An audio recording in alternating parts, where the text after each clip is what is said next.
people say I'm still so young. Yeah, a quarter century ain't so long. But then I think of the time that I've wasted all my life, and I know that I could have done more. What's gonna happen when I'm 73? Will anyone be there next to me? When I'm growing old and frail, will I be spinning all my tales? Or will I be confined to the four walls of my own mind, sitting alone in my rocking chair? Woo-hoo. Da-da-da-da-da. Yeah. Woo-hoo. Da-da-da-da-da. Will people come to visit? And will I have grandkids? Will I hit my limit, or will I stay active? And all these questions I don't have the answers to. The only thing I know for sure is that I'll still have you, God. You know what happens when I'm 73, 'cause you'll still be there next to me.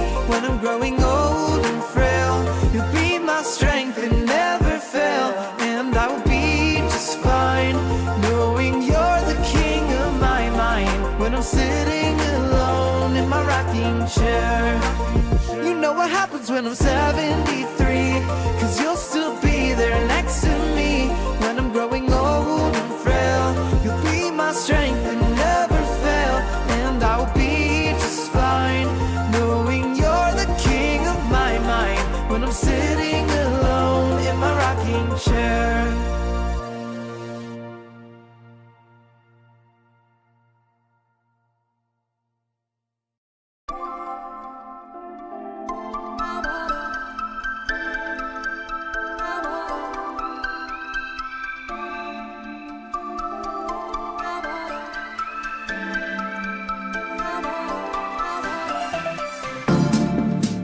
Like a tragedy through Bermuda, like a Gentile through Judah, like returning from Nirvana. I know where I'm going, though it's on.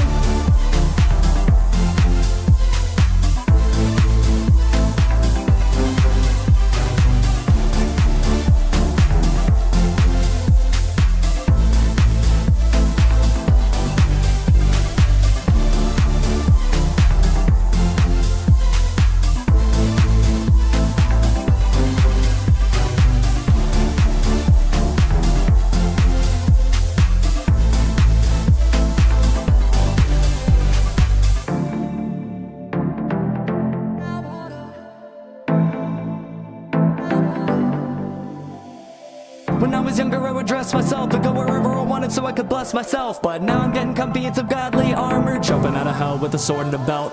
God is always asking me if that's all true when I say I love him a lot, which he'd already know. It's like, look at all I've done for you, you want more proof? Then I remember I denied it but the roosters crow.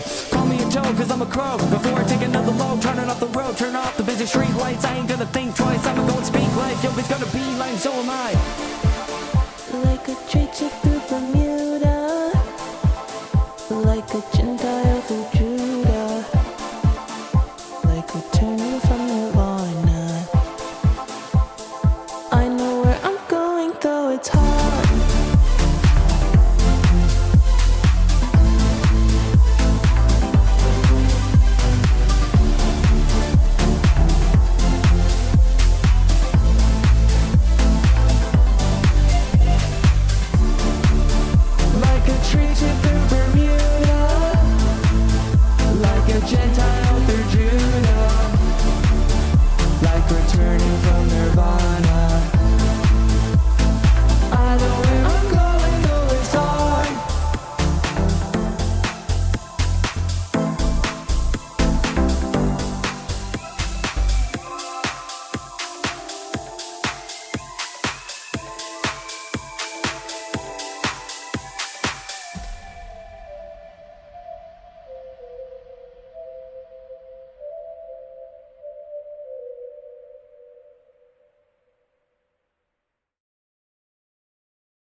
Okay. I think we are so back. Let me know if there are any latency issues or anything like that. This is a real jerry-rigged setup, and we are in a different place, as you can see. If anybody, perchance, was not on the Twitch stream and is now on the YouTube stream, we had a whole fiasco. Okay, goodness gracious. We had a whole Twitch fiasco. I don't know what was going on, but it was a Twitch problem. To be fair, since I moved, I've not streamed, so maybe it just doesn't like Twitch. I have no idea, but here we are. we are back, and we can actually do a stream now. And the drop, oh my goodness, the ping is looking so good right now. Goodness gracious. Okay. That's nuts. The thing that I'm looking for is not here. All right. Back to OBS Town. Okay. If anybody is unaware, I am going through and ranking my, actually all, not just favorite, all the albums and EPs that I listened to this year. And now I'm going to actually go turn the thermostat up because the AC's like right here.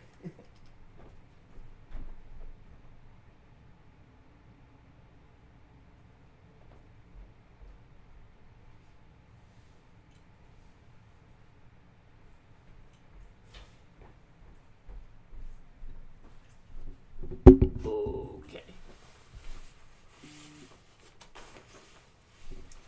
We gotta get the noisy jacket on lock just in case for emergencies.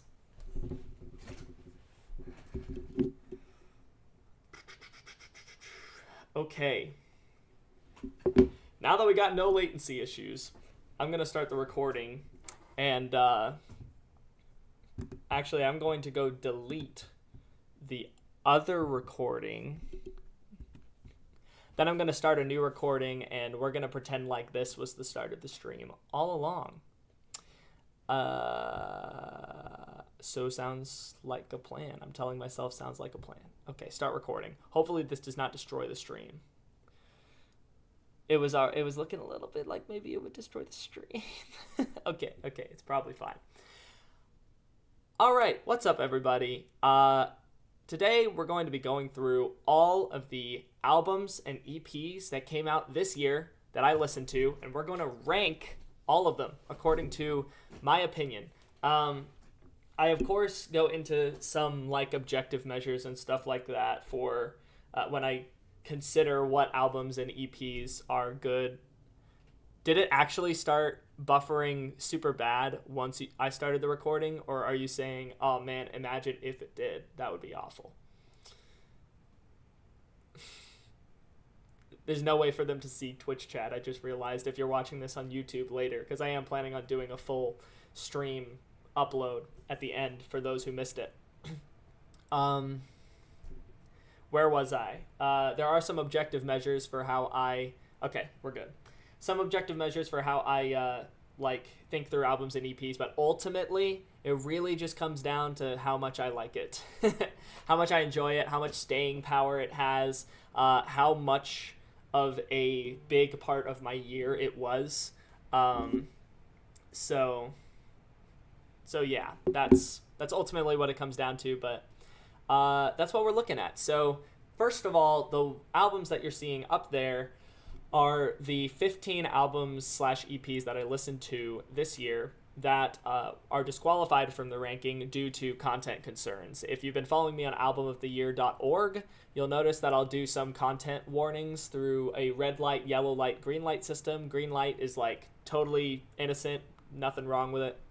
Yellow light is there are maybe some mature elements or reservations that I may have, but I would generally still play the song, and if I didn't play the song, it wouldn't be necessarily due to content concerns. Red lights are, I would not necessarily recommend playing the song on repeat. I generally personally skip the song due to content concerns. And if an album or EP has half or more of its tracks as red lights, then I put it in the disqualified section, and I don't count it in the tier list, and therefore not in any of the countdowns, which I'll get into later in videos. Top 10 albums, top 10 EPs, top 10 worst projects. Now some red light like disqualified projects are so bad that they just warrant being in the top 10 worst projects.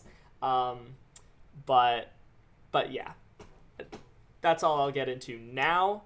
Now it's time to actually... No Clue, you came at the perfect time because you just like totally dodged the whole fiasco we were having with Twitch. Unless you were just like passively observing the whole thing. So actually, you didn't miss anything, and we are just now about to get into it. So I'm just going to go really quickly through all of the disqualified songs. By the way, disqualified projects. If there are any specific albums, if you can't stay long, but there's a specific album or EP that you would like to see where that ends up in the ranking, then let me know, and I'll just go ahead and skip right to it. But generally, the pattern that I'll follow is I'll do it in alphabetical order by artist name. So all that being said, let's finally get into it. First of all, let's go through all the disqualified ones real quick. Crack a Smile, Come On, Stay a While by Abby Holiday. And for each of these, I'm going to tell you which tier it probably would have landed in. This one is actually an amazing one to start with because it would probably end up as my number 2 album of the year if it weren't for the content concerns. So it definitely lands itself squarely in Best of the Year tier. Then we got Eternal Sunshine by Ariana Grande. This would probably make it into no thanks tier, unfortunately. Next, we got The Mess We Made EP by Arm & Hammer, a real short one, which deserves to be real short. This is going in no thanks tier. Micro Celebrity by Bishu. I originally had like a really negative reaction to this one, and then I kind of came around to it, so now it's sitting at about good tier. Then we got Eliminate 404, Get Off the Internet Redux. This is probably sitting at about good tier. I actually rated this higher than the original Get Off the Internet. Next, we got Bounce Back by Escargo and Snails. This one is making it into good tier. Some real bangers in this one, but ultimately nothing that's going to, like, rock my world. Next, we got Genesis EP by Fairlane. This, I had a pretty strong negative reaction to this one. This is going in no thanks tier. I didn't even want to rate it, actually. Did something just happen to me? Did I just, like, glitch? I don't know. Anyway, we got Harakiri, the debut album from Honest Ave. This one was pretty good. I enjoyed it. This is probably going to land in about mid or upper good tier. Just a solid album. Then we got Forever by Isonok. This would probably make it into Best of the Year tier. Probably lower Best of the Year tier. It is a banger. It's a banger album. I don't know what else to say. I will be addressing this in a video that I actually shot today, going through the disqualified, 3 of the disqualified albums at length. It's this one, the Abby Holiday album, and one that'll come later. Next, we got Guilty Pleasure by Jojo Siwa. No surprise, this is going in no thanks tier, but not the worst EP I have ever heard. Like, not the worst EP of the year. Next, we got Timeless by Meghan Trainor.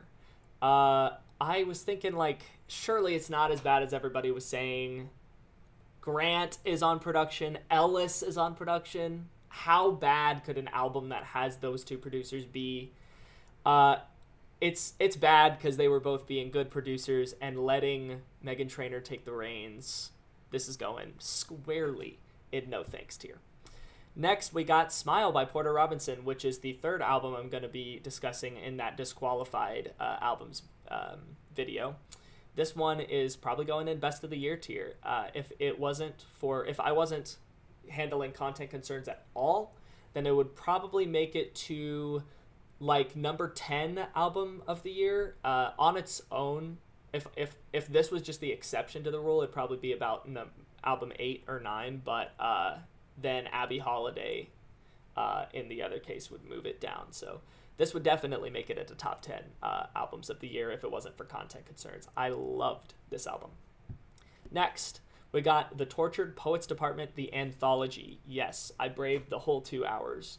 And it would probably go in upper no thanks tier. Like, there are some tracks that I enjoyed, some tracks I really didn't enjoy, and most of the album was just way in the middle. Yeah, it's just not worth the 2 hours. Sorry, T-Swift fans. Then we got Angry Music EP by Tynan. This is probably landing in about good tier. Some solid tear out. And finally, we have Idiot Personified EP by Tynan, which would probably also make it in good tier, but if I remember correctly, it'd probably be above Angry Music. I'm not sure, though. It would be in good tier. Okay, so that's all the disqualified albums. We are now going to get into the actual tier list, and as I go, I'm going to put these albums in the tier list, and you guys are going to get to see the albums. Let me pour myself some root beer real quick, because we got a lot of albums to get to. I think combined with albums, EPs, and disqualified projects, I listened to 225 total projects for up to this point, which I'm also obviously listening to the Jaren album when he comes out with that, and the albums and EPs on my list as well. Okay, so you've already seen the first album. Let me go to the albums here, so you guys can see what's coming up. First, we got There Must Be Something Here by A Cloudy Sky. And actually, I need to pull up the master list. But while I'm doing that, I'll just tell you, this is going way high in the ranking. I love this album. It started off, this is one of the ones, and actually this is the case for several albums and EPs. I wasn't the biggest fan of this when this first came out, when I first listened to it. But I really came around to this one. This really grew on me. So it is definitely in A Cloudy Sky cover art, 100%. Okay, so this one I have in Best of the Year tier at 11. So let's see, 19, 18, 17, 16, 15, 14, 13, 12, 11. So it's going right here. Let me put it right here. Does it put it? Yes, it does. There we go. That's where A Cloudy Sky, There Must Be Something Here goes. All right, next we've got Nothing, because I was in the wrong area. Next, we got Sweet Ohio Light by Adam Paddock. I really enjoyed this one. I especially enjoyed Sweet Ohio Light Part 1 EP, which was going to be in the EP ranking, and then it ended up that it was just a 2-part EP that was just an album release. So format is very cool. Thank you, No Clue. Very much appreciate that. So I quite liked this one. I actually really liked this one. So this is going at 53. So that's going to be 6, 5, 4, 3. That's going to be in the upper great tier. I think that like Adam Paddock, he really surprised me with this one. Some of the best writing I think he's ever done. Some of the best rock production and stuff like that. Just great album. Next, we got 12 Notes by Alec Benjamin. And this one is pretty good. It's not anything crazy. It's definitely not the best thing I've heard from Alec Benjamin. I don't know what I was expecting, I guess, coming out of On Commentary, his 2022 album, which I really liked. But this is just a pretty serviceable Alec Benjamin album. But serviceable gets you pretty low on the list. So this one is at 131, which is like right in the middle, slightly lower than the middle of good tier. Okay. Next, we got Back of the Cupboard by Alex Delzer. I was kind of surprised by this one because I enjoyed it more than I thought I was going to. But because there's just some fun, I don't know, rap and pop production and stuff like that. But it does kind of end up being just kind of a relatively serviceable record. So this is going in all right tier. Let's see, at 164, so 1, 10, 9, 8, 7, 6, 5, 4. Did I say 164? I did. Alex Delzer is going right here. So next we've got Within by Alan Moore or Alon Moore, not sure. Recently, Mastrino actually put me onto Alon Moore with his dubstep, his really heavy dubstep in early days of his discography. But this was a lot more of a classical type album that I was a huge fan of. It's wasn't something that it's something that I guess I wasn't gonna obviously get it stuck in my head or anything. But for what it was a fantastic listening experience, and I really enjoyed it. So Adam Paddock, I think, is at 53, so 52, 51, 50. Hello? There we go. Alon Moore is going to end up in high great tier. You can there's like no difference in the, because this text is so small, it basically just takes out the X. That's funny. Next up, we've got mentioned Alon Moore dubstep. This video is going to be taken down. Oh no, highly unfortunate. I already, with all the Twitch nonsense that was happening, now I've messed this whole thing up on YouTube. Unfortunate. Next, we got Aquarius Fourth's album, which is called Some Things Cannot Be Changed. We've got some long album and EP titles in this thing. Crack a Smile, Come On, Stay a While, The Tortured Poets Department, Some Things Cannot Be Changed, Everything We Never Thought We Would Lose is something we're going to get to later. This one is way high. And it's gonna end up being in best of the year tier at 23, so 20, 21, 22, 23. Mastrino put me onto this one. That's gonna be a theme. He put me onto a lot of these, but Aquarius Fourth's album, wow. It takes a lot of inspiration from both EDM and sort of classical type stuff. Yeah. Huge fan of Aquarius Fourth. Vofract recommended this one. Okay. Go Vofract. This thing is fantastic. Love the Aquarius Fourth album. Next up, we got Something Beautiful by Augustana. Augustana is the artist that opened for Owl City at the concert that I went to last year, if I remember correctly, on Coco Moon Tour. And I was really struck by the songwriting and musicality and his talents in those regards. With this one, they are on full display, except the production kind of takes this thing to a lower level than it could have been, because I didn't feel like the production was very strong. So this is going to land at pretty much in the middle of good tier. Let's see. So it's at 124. Whoa, there we go. Let me fix that. Okay. So 124. So that's 1, 10, 9, 8, 7, 6, 5, 4, 4.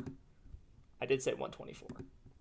Yes, Augustana is going to end up here in middle of good tier. Good album. Has some bangers on it. But yeah, unfortunately it wasn't what it could have been. Next, we've got Slayer by Ben Folds, which is the first appearance of a Christmas album. I was so surprised by this album. I guess I wasn't expecting a Ben Folds album. I was kind of just expecting a Christmas album, but he delivered on a Ben Folds album.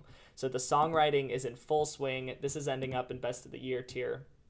Yeah, this is just fantastic Christmas album. Very original as well, but even his takes on classic Christmas songs are great. So highly recommend Slayer. By the way, for any content warnings or anything like that, check out albumoftheyear.org/nomattermusic, I think it is. That's my album of the year account.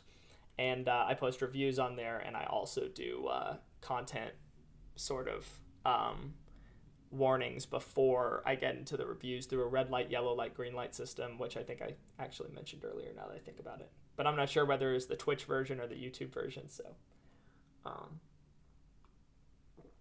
I don't know.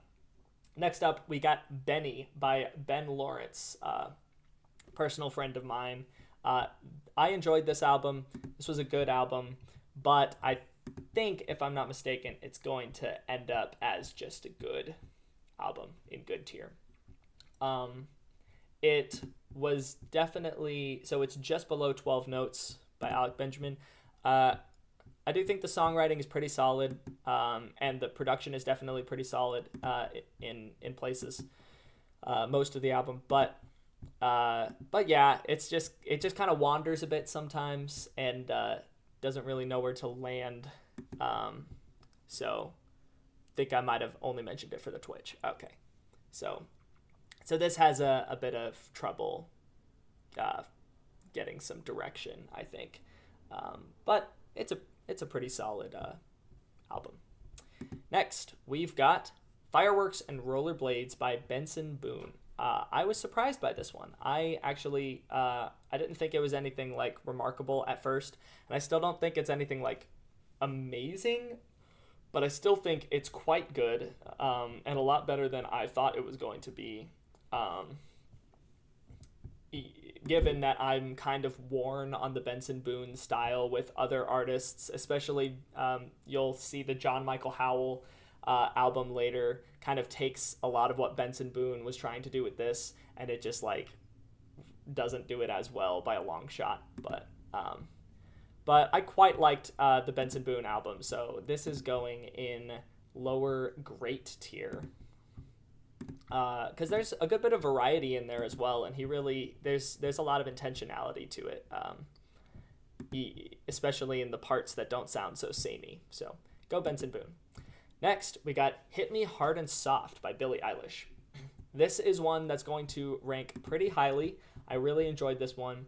But this is another one of those high-ranking ones where I wasn't the biggest fan of it at first, and then it had to really grow on me. A lot of the criticisms that people have of the album were criticisms that I also shared for quite a while, and then I just gave it further listens. But, well, when I gave it further listens, then I liked it more. So this is going just above the Aquarius 4th album. The vibe is immaculate. It is so floaty and so just like, it's basically a bunch of diet versions of everything I wanted with some extra flavors, like Birds of a Feather, Red Light Warning, but Birds of a Feather has like a happier sort of tone to it, and the Diner has a sort of like I don't know, like a cartoon spy sort of vibe that's just kind of funny to me, but that's actually one of the most, I think, uncomfortable songs for me to hear in the best way. because the message of it is so like it's so poignantly communicated. So that's where Billie Eilish is going to be in Best of the Year tier. Next, we got Butterfly World by Bloomer, who is a self-proclaimed shoegaze artist who apparently has a 6-octave vocal range. I don't know if he actually does have a 6-octave vocal range or if he can just sing notes in 6 different octaves by themselves in a vacuum, because the video was just him like very clearly singing lower notes, which is even more, I think, impressive to me a lot of times than singing higher notes, because even people who can't sing can squeak out higher notes. Now they can't stay there, but like it's possible, you know.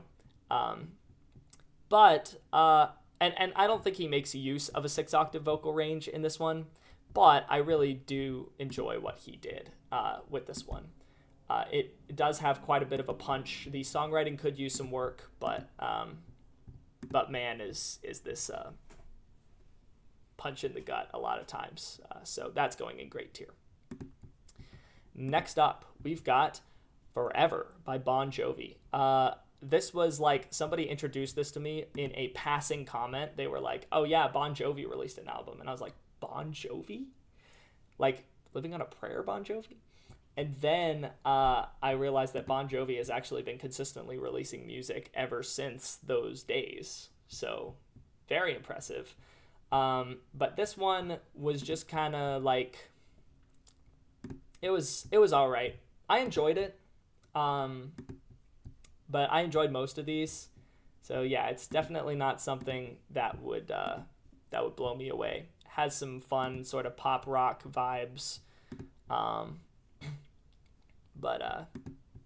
yeah, that's it. Next, we got Room with a View by Brandon Hickson, who is a singer-songwriter from a church that I used to go to a lot. He historically has been like kind of middle of the road. Like I thought that he was a pretty all right singer-songwriter. He does have some tracks where I'm like, this is quite a bop. But that's kind of the attitude that I came out of this new album with, where it's just like, yeah, this is kind of a bop. But there were a couple like gripes I had with the songwriting just being a little, I don't know, a little lackluster in my opinion, which it's kind of uncomfortable for me to say this about somebody that I know, but I'm unfortunately going to have to do this with a lot of these. So that's what we're doing. That is the life of a music reviewer, which is obviously primarily what I am. Not a music creator. Next, we've got Left on McKinney by Caleb Hearn. This was and is an artist that Andre introduced me to. He showed me a couple of songs from it, specifically Klonopin and Get There When I Get There. He was trying to show me like the banger right up front, but then he mixed it up and showed me Get There When I Get There, and then he's like, well now I gotta play you the banger that I was originally trying to start with. And then he showed me Klonopin, and I liked Get There When I Get There better anyway, so so it kind of worked out, but not really, unfortunately for him. But those are probably the two strongest points in the album, and so yeah, I enjoyed this, but it was less hit and miss, and it was a little more hit and mid, so to speak. So, but like overall, it was all right. So, or rather, it was good. I did enjoy the music, so it's going in good tier. Okay, next up, we've got, actually true, you probably spend like 4 times as much listening, reviewing music than making music. True, which I think that it was, yeah, good time to come back, Andre, the Caleb Hearn album. I will say this is a good time for me to listen to so much more music, because then it gives me more inspiration when I chill out a little on listening to so many albums and EPs next year, and I focus more on making music. So yeah, next up, we've got The Relic by Casper Slakes, who is in a certain Discord server. This one was kind of hit and miss for me. There were a couple tracks where I'm throughout the entire album. Well, after maybe like the first few tracks, I was like, okay, I see the vision. So ultimately, this is more of just like a. I don't remember whether I would put this in good tier or all right tier. But yeah, it was just it was I could see the vision. I think that as he grows as a music producer, he'll be able to take these visions, because he's clearly like an artist who knows how to make a story out of an album, and he'll be able to communicate it better. So this is unfortunately a little bit of a miss for me. So this is going to end up in, I think, let's see, 172, 3, 4, 5, 6. This is going to end up in A tier. Hate to say it, because there are a couple of things where I was like, okay, I see what you're doing here. Kind of like that. But ultimately just didn't really grab my attention. Next, we've got Brat by Charlie XCX. This may be one of my biggest takes of the year, but Brat was just a pretty good album. Not anything amazing in my opinion. I do think that in the pop scene, it was revolutionary. In the EDM scene, it was not that revolutionary. We've heard stuff like Brat before in the EDM scene. And so if you've never heard something like that before, then it's nuts, you know? But I do get like the theme of between like the superficial club persona and trying to like focus on what is important to you and what is genuinely like authentically important to you. Yeah. But yeah, I just didn't really connect with it as much as she wanted me to. So, well, it's not like she cares how much I connect with her album, but let's see. It's just under Bon Jovi. So that is where Brat is going to land in good tier. Which is interesting because this was like the album of the year. Like it was the like album of conversation throughout the entire year.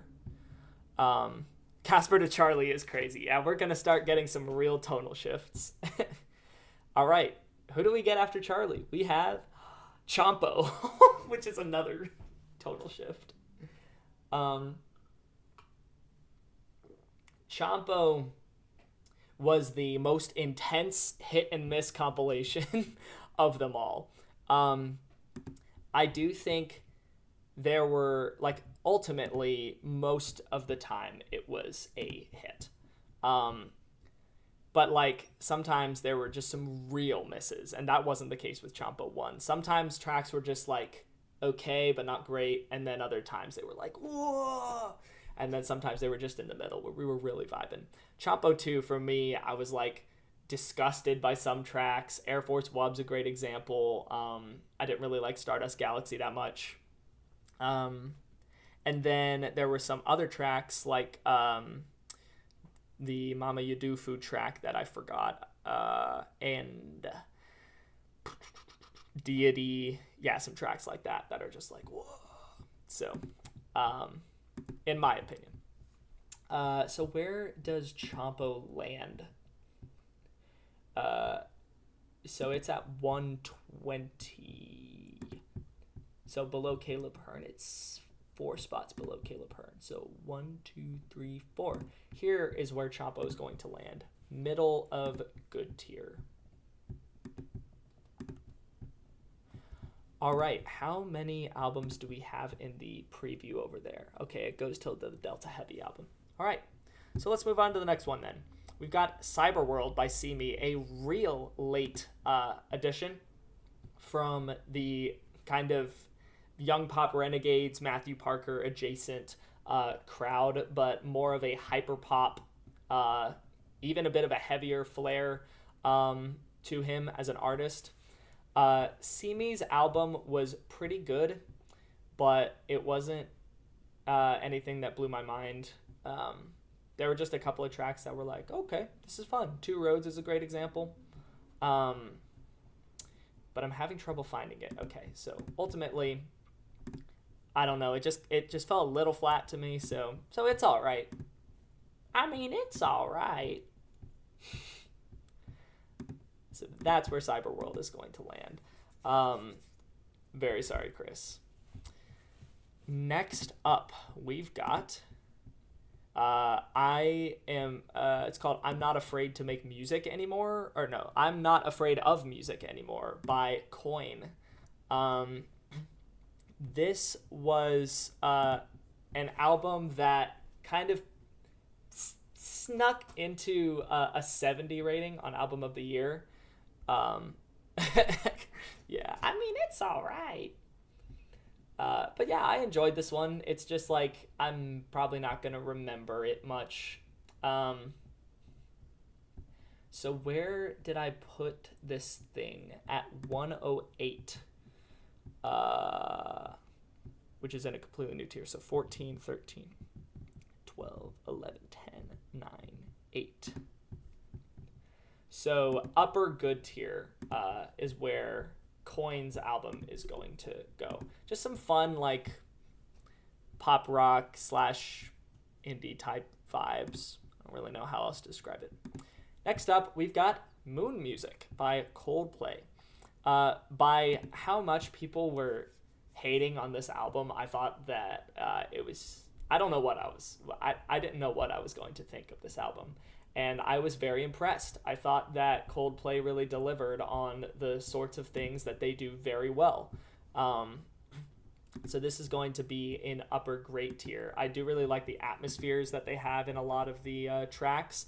And they just have some fun vibes as well. There are some lyrics where I'm a little iffy on the lyrics, but other than that, and I don't have a problem with all the la la la la. Like, somebody, I think, went through and counted every single la in this album, and it came out to about like 250 something. But I didn't really have a problem with it. It was just, I don't know. It was fine to me. So yeah, definitely a banger album. I very much enjoyed it. Next up, we got The Dichotomy by David Kushner. I am not sure why Instagram keeps sending me this guy, because like he doesn't seem like he has the kind of style. I mean, I guess he has like a chilled out style, but he does get into a bit of like darker territory in the melodies and stuff like that. But this album just ended up sounding really samey. It sounded like he was saying a bunch of words that didn't communicate a whole lot. So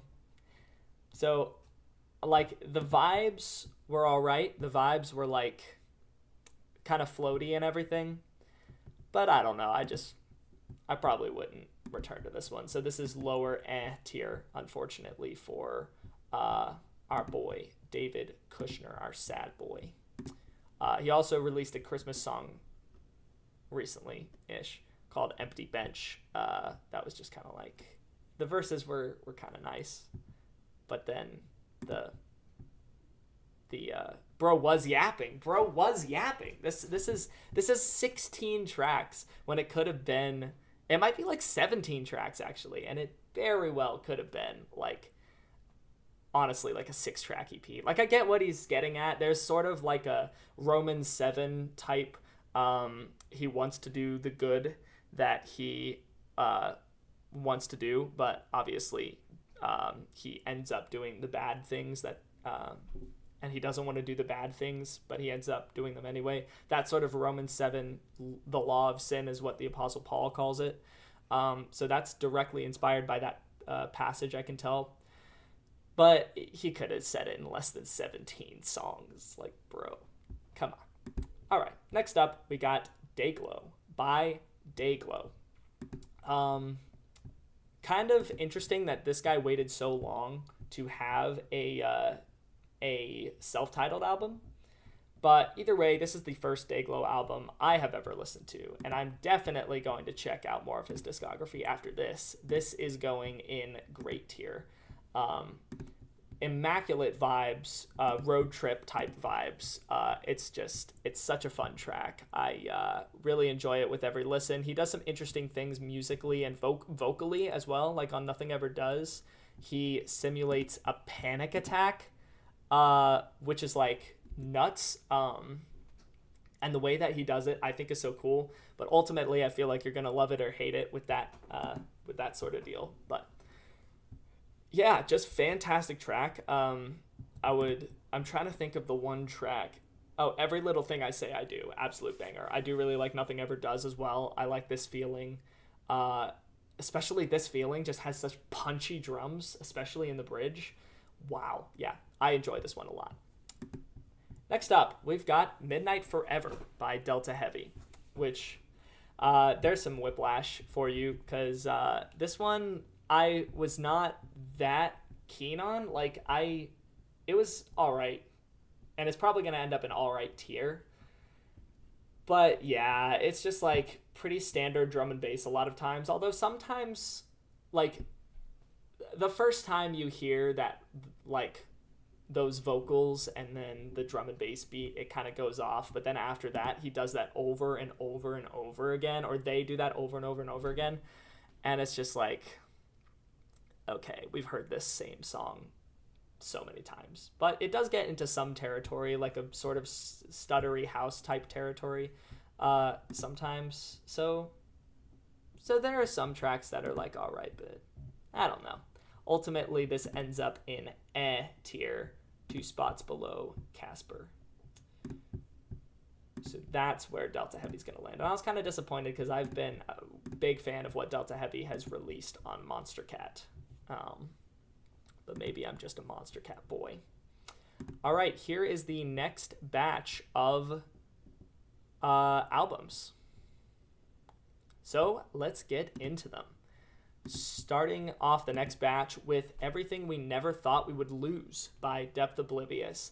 I know this guy, so I hate, like, I'm always dreading talking about this album because I just wasn't a fan of the album. I didn't really like the vocal features on it a lot, most of the time, although there were some vocal features that really, like, went off. But other than that, I will say his production does shine more than the vocal features by a long shot on this one. But ultimately, I feel like there are too many elements to bring it down. So I hate to do this, but this is the first album we're going to see in No Thanks tier at 205. So 209, 8, 7, 6, 5. And actually, I'm going to have to also, I realized earlier I had these taken out. So I'm going to have to take these out because the albums that qualify add up, or EPs also that qualify add up to 210. So yeah, that's where we're putting it. Next, we got Magnetic by Dirty Phonics. Oh gosh, this run. Wait. Yeah, we do. We have Magnetic by Dirty Phonics. I don't know. Some people like this one. Some people didn't really like this one that much. I'm kind of in the camp that didn't like it all that much. Like, it was real hit or miss. But yeah, it was just kind of like, no thanks. So this is also going in no thanks tier. If this is 205, then we got 4, 3, 2, 1, 0, 199. So this is going in the middle of no thanks tier. Magnetic. All right, well, if you are seeing the screen, then you know the masterpiece that is about to come next. It is Href by Disfing. Mostrano put me onto this one.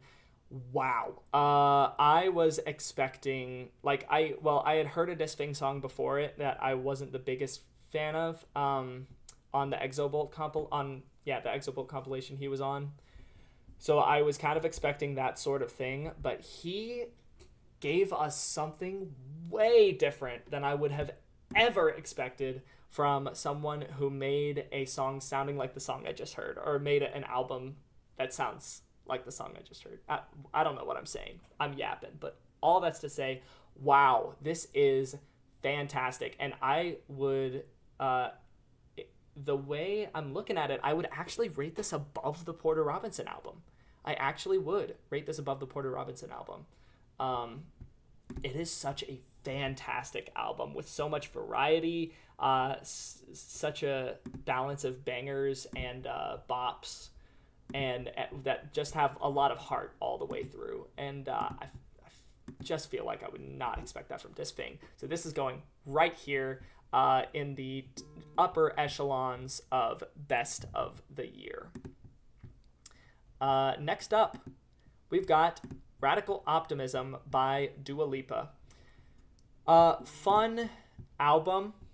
The lifestyle generally that she's kind of touting in this album isn't really my thing, so I didn't really connect with it much lyrically, but it has some fun beats, and it's just kind of fun to dance to.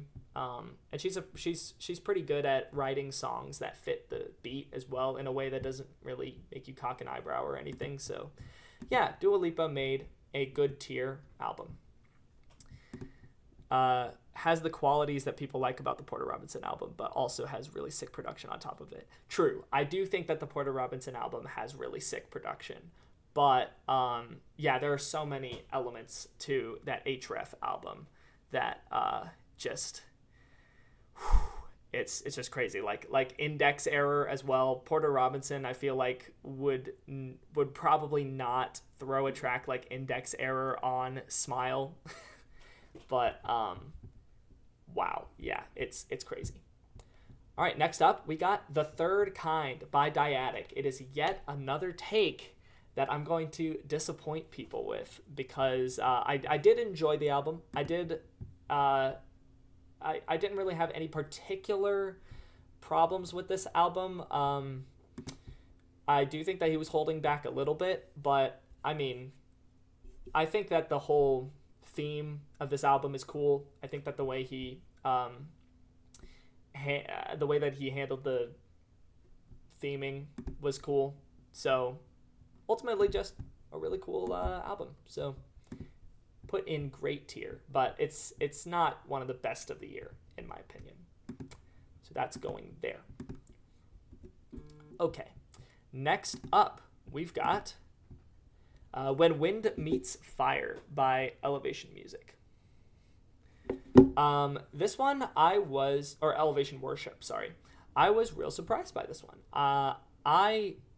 Going right for the jugular. Wait, what did I say? No, don't do this. Oh. Putting Dyadic in lower grade tier. It is a great album, but like, you know how I was rating those tracks.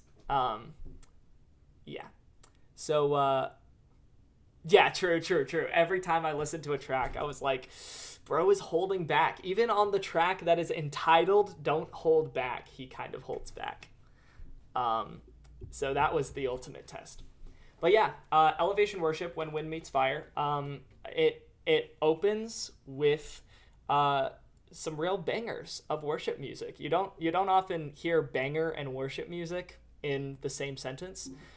But yeah, it's just like a couple super fun tracks, a couple tracks that were just kind of like, all right, but yeah, ultimately I think that this is just a general win for this album. I think that they did pretty well. Theologically, it's not super deep or anything, but it really holds its own as just an album, not just as a worship experience or whatever. I think it really does hold its own as an album. So that's going to go in lower great tier. All right, next up, we've got Get Off the Internet by Eliminate. I'm kind of surprised that it took me so long to get to this album. And ultimately, I was a little disappointed. Like, it was more hit and miss than I was expecting. I was expecting a lot more hits, but there were a lot more misses than I was expecting. Now, this album does peak up into a net positive. Like, I did enjoy the experience of it. Eliminate real. Yeah, I did enjoy listening to it, but mainly because I was with friends and we were listening to it, so it was, but yeah, some real bangers on this one and some real stinkers, as a certain person in the chat might say. So ultimately, this is going in all right tier. Let's see, 3 spots below Alex Delzer. 3 spots? No. Yes, 3 spots. So it's going right here in all right tier. Apologies for all the Get Off the Internet stands. Okay, next up, we've got Exobolt 011 compilation. This one also had some real bangers and the occasional stinker. But yeah, there was one track that like blew my mind, and there were a couple of others that were really good. And yeah, it was just a fun experience, even though some of the tracks were just not really my thing. But I would rank this above the Champo compilation. So this is at 113. Yeah, here we go. Oh, this is kind of small. The Elevation cover art is kind of small here. Boom. Okay, so this is where I would put Exobolt 011 in good tier. So yeah, I can't say I remember many of them. Do I prefer the Mama Yadufu track on this comp or on the Champo comp more? I honestly don't remember much about either track, but somehow I feel like the one on the Champo track was more memorable. But it's just because I slightly-ish remember what the cover art looks like. So yeah, I don't really remember. But honestly, across both, Mama Yadufu is crazy producer. Huge fan, and I need to check out more of Mama Yadufu stuff. All right, next we got Rootin' For Ya by Field Guide, who was someone that I discovered through Instagram. And he has like a sort of Novo Amor style, which actually, there's a Novo Amor album this year, and this guy I think actually did a better job with that style than Novo Amor did this year, which you'll see later. But yeah, it is a it's an alright album. It might end up in good tier. Let's see where 141 is. Yeah, it ends up pretty handily in good tier. So 52, 1, 10, 9, 8, 7, 6, 5, 4, 3, 2, 1. I did say 141. So Field Guide is going to go here with Rootin' For Ya. It gets a little messy with the reverb sometimes, and I just feel like I wished that he would just let his vocals speak for themselves. I don't know if he's insecure about his voice or what. The reverb makes it sound a little like he's insecure about his voice, which I think is fine. I think it's a good voice, so I don't know why he's like blowing himself out with the reverb. But ultimately, there's just some fun, a good bit of fun writing and a good bit of fun vibes. So next, we got For Crying Out Loud by Phineas. I was expecting a little more from Phineas, given his endeavors with Billie Eilish, which like I think everybody was, but like nobody wanted to like reduce him to just being Billie Eilish's producer, because he does have his own style that is distinct from Billie Eilish. But ultimately, I think he just came out with a pretty good album. It was just a little weak at parts, So yeah, I don't really like how I need to move that a bit. Okay, I think that's fine.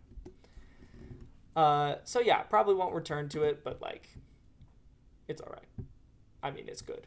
Next, we got 1st of October's Round 6. If you're not familiar, 1st of October is a one-day-a-year band that gets together on the 1st of October with in this particular case, actually, it was the 19th of October for whatever reason. But, and they make an entire album in a day. But for some reason, every time they make an album in a day, it ends up being better than so many other albums that took so long to make. So it's highly impressive. The musicianship these guys have, the chemistry that they have. Rob Scallon and Andrew Huang are the two people in the duo. They have so much chemistry, and this one is just fun. It has like a video game theme. They bring in elements of like they bring in a Game Boy sound font and an SNES sound font. They even have a rap track that they start with, which they've never done rap before with 1st of October. It's always been like either punk rock or metal or like folk type banjo music. It's all over the place, but I would definitely recommend. Oh, or like slow emotional music as well. Yeah, they are crazy. But not quite going to make it to Best of the Year tier. It's still going to end up at just the very top echelons of great tier, which is crazy. They made an album in a day, and this is where it ends up. That's nuts. All right, next up, we got Floating Points' album Cascade. From what I was hearing about this album, I guess I was expecting something a little crazier, but what I got, I enjoyed. It was just a nice, vibey album. It had an interesting outro. It had a very long, drawn-out outro, which, because I was doing something at the time, it was fine, but I feel like if I was just listening to this, then it would be a little too long for my liking. But either way, I enjoyed it a good bit, so this is going to go in probably lower good tier. Yeah, some fun tech house vibes with that one. Next up, we've got Next Chapter by Forrest Knott. I enjoyed this one. It definitely wasn't as classic an entry as his previous album, 12. But I mean, it was a nice revitalization of the alias of Forrest Knott. So this one is going to go, I'm not sure if No Clue is going to be triggered by this, above the Dyadic album. Well, I think he actually liked this album quite a bit. So maybe you won't be too mad, which doesn't really matter how mad people are. These are the rankings. Yeah, fun one. I really enjoyed it. Fantastic album. Agreed. Next, we've got Child of God by Forrest Frank. This one really surprised me. I was not expecting a Surfaces adjacent style to have so much heart and so strong a track list and so strong a vibe. It's just like, this is just such a fun album. It just barely misses out on Best of the Year tier. But I really enjoyed this one. It is a little long, but I feel like it doesn't feel as overblown. I would understand if people think that it sounds kind of samey, but I actually think that he does vary it up quite a bit, and he actually makes good use of the runtime. So yeah, I think that's a really great album. Next, we got 10 Days by Fred again. We're stepping on some thin ice here. Okay, I liked this album. I I don't think I got anything really bad to say about this album. I just quite liked it. I did really enjoy the vibes. This is going in lower great tier. I do think that it didn't connect with me as much as it did upon first listen. Like further listens of it, or no, actually, I don't remember actually if I originally thought it was worse than I ended up thinking it was, or if I thought it was better and then I ended up moving it down.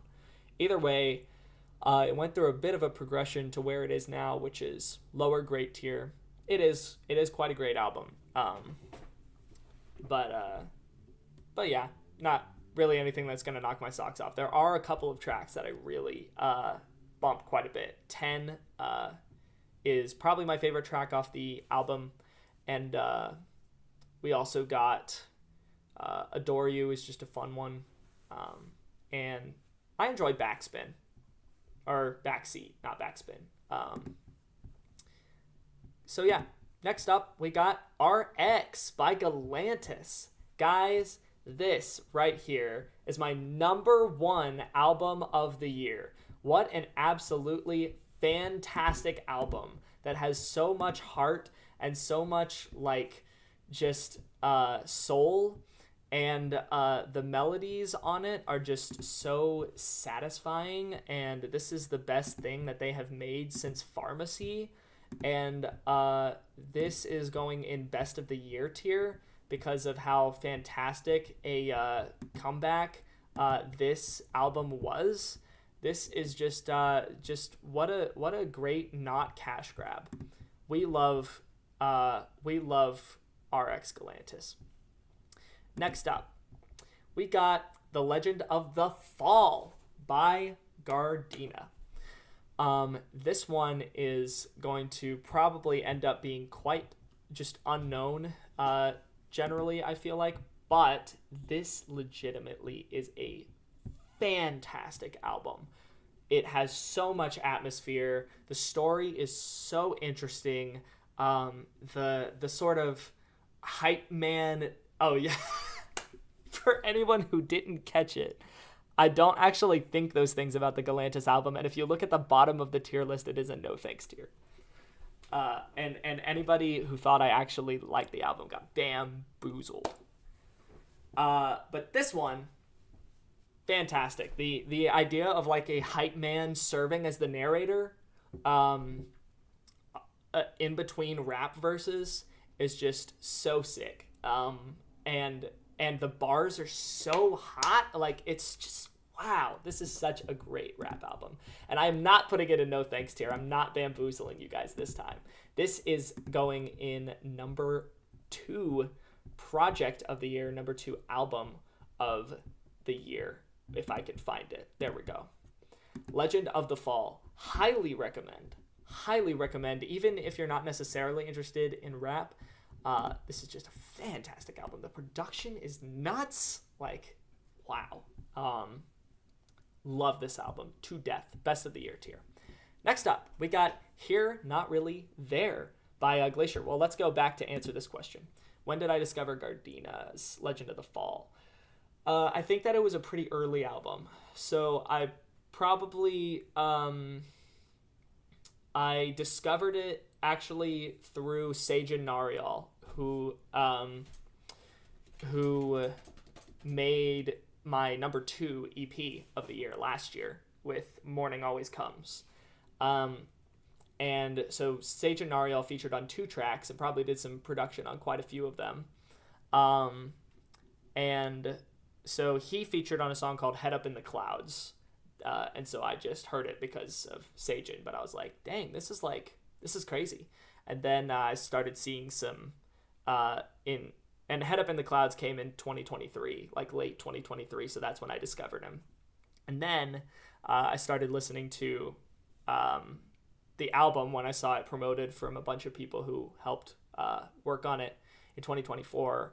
And I was blown away by it. And with further listens, I realized this is a real special album. So in best of the year tier, very easily. All right, next we got Here Not Really There by Glacier.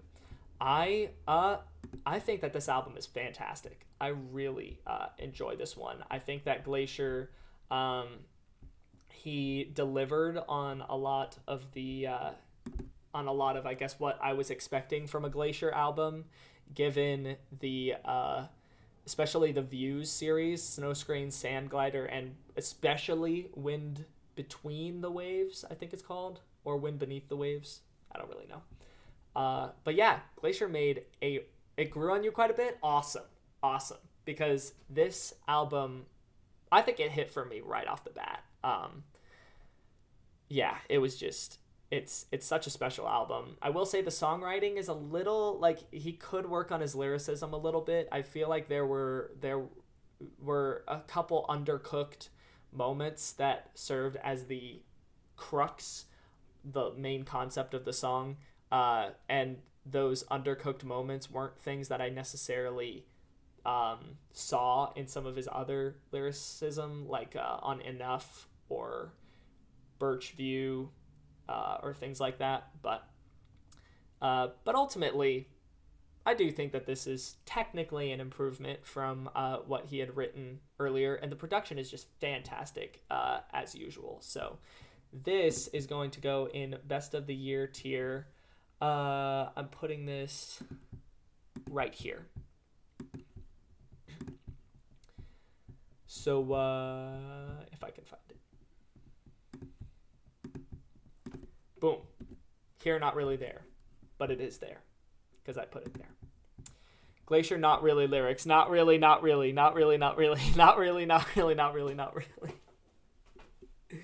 Yes. But also, you gotta keep in mind the other tracks on the album. If we're talking lyrically, sure, not really is not that deep. But we also have tracks like Totem Dance, and we have tracks like Pining and Drifting Through. Although Drifting Through is more production heavy. Yeah. Come on, man. Next, we got The Breakthrough by Grace Graber, who I know personally. A sort of emerging Christian pop rock type artist. At first, I think I wasn't that impressed, but then after a while, I was like, actually, this is kind of a banger, and some of these songs are quite catchy. So ultimately, I think it's pretty much a win for Grace Graber. Totem Dance lyrics, la la la la la la la la la. Really? Wait, hold on. La la la la. Okay, well, there. Yes. Never mind. I'm not going to reason with you. The Breakthrough, 94, 93, 2, 1, 90. Breakthrough is going to go in lower great tier. I did really like this one. Yeah, it's just some real bangers on this one. I think that the message is very Grace Graber and very cool. So go Grace Graber. Next, we got Vertigo by Griff. Yeah, I was real surprised by like the little ear candy moments throughout the production. Like, sure, it does get a little cheesy, but ultimately, I think that her writing really shines in this one. I think it's just a really, really great album. Really catchy, really fun, and really interesting. So, production wise as well. So that being said, that's going up in lower Best of the Year tier. I definitely played this one quite a bit. All right, next up, we've got Persona by Half Alive.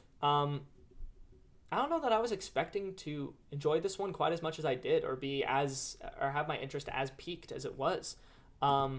This is just like, very surprising album that has a real cool like punk rock vibe at times, and sometimes he really like does like a reserved style in this album.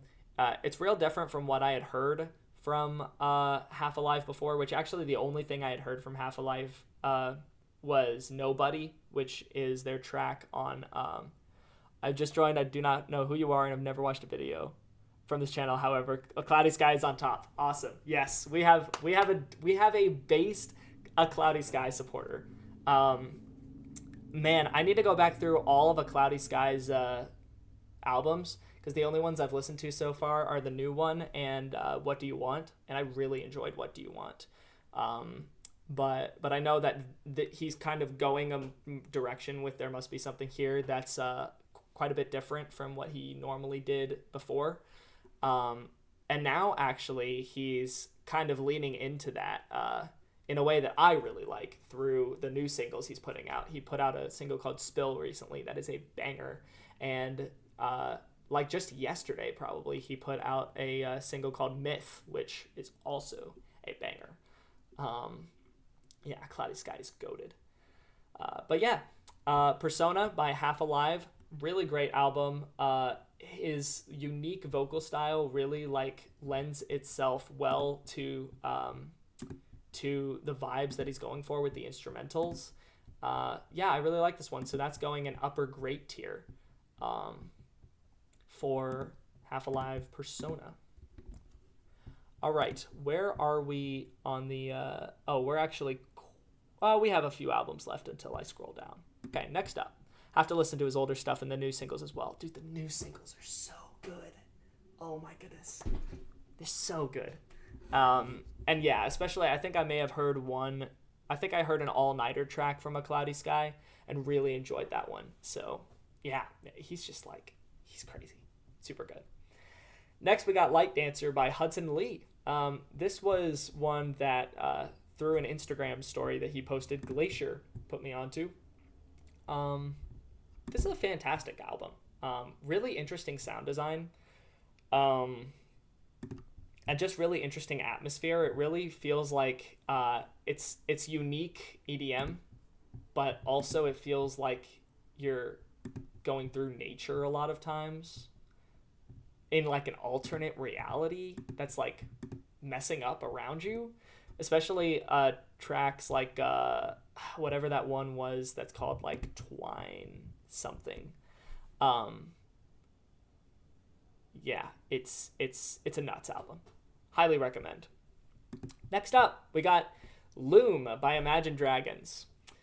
I normally enjoy Imagine Dragons quite a bit, but this outing was just underwhelming to me. I mean, I don't know why I go into every Imagine Dragons album expecting something as interesting as Evolve, which I feel like at least you got to get, if you don't like Evolve, you at least got to give them credit for making something that was interesting and unique for the time, given that the other albums they put out were Smoke and Mirrors and Night Visions, which sounded totally different. So, but this one, I don't know. It was just kind of eh. Now, does this go in tier? Let's see. No, it does not. It's actually going to be the very, very top of No Thanks tier, which is actually a little inaccurate because there are a couple tracks where I'm like, okay, I vibe with this. Like, I actually do kind of vibe with Wake Up, which is the beginning track. And there was one track in the album that was more stripped down that I think I kind of vibed with. But there are other tracks, like Take Me to the Beach is easily the worst. Well, probably not actually. Probably not the worst track I've ever heard this year, but it's one of the worst. It's one of the worst. It's bad. It's laughable. It's so bad. The chorus, especially of Take Me to the Beach, but everything else around it just kind of, no thanks. Next, we got Repurpose by Isaac Ballio. Are we dropping a bunch of frames? Are we doing good? The network is kind of freaking out on my end. How we doing, chat? Please tell me we're doing good. Please tell me YouTube's not overloading. Am I about to get an answer in 3 to 4 minutes? Oh no. We were doing so well. Please. Well, I think I'm doing well, actually. Yeah, I think I'm actually doing well. If you guys are having any issues, let me know, and we'll go into another fiasco. Had a little buffering, but it's good. Okay, I'm scared. Okay, Repurposed by Isaac Ballio. I know this guy personally as well. Okay, we're doing fine. I know this guy personally as well. He did do a remix of my song Party Favor, which I really liked, obviously, because I put it out. And I enjoyed this album, so it's kind of unfortunate that it's going to end up so low on the ranking, just because this is going to be at the top of A tier. It's more of like a all right cusp, if you know how I do cusps. But I think it really just comes down to as he gets better at making music, he'll be able to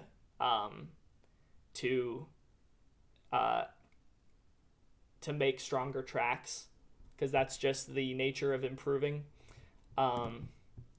But yeah, and I get that he's also like repurposing the remixes that he did and releasing them as full instrumentals, which is cool. But yeah, ultimately, it just comes down to getting a little better as an artist as you practice. Next up, we've got Jesse Volume 4 by Jacob Collier. This might be my hottest take of the year, because people generally hate this album. I think that this is the best album of the year, and I could tell you so many reasons why. Which, let me scroll down actually to the other albums, because we are at that point. So just like that, for some people, my credibility has gone completely out the window. But here's the deal. Jesse Volume 4 appeals to so much of what I especially enjoy and what blows my mind about music, just as Jacob Collier often does. And you could say, sort of tongue-in-cheek, oh, so what you like in music must be bad vocal processing and soulless writing and just like unnecessary music theory, crazy music theory usage and stuff like that. Which, okay, those are like valid criticisms with this album. But for me, it just hits. It just hits so much more than it does for a lot of people.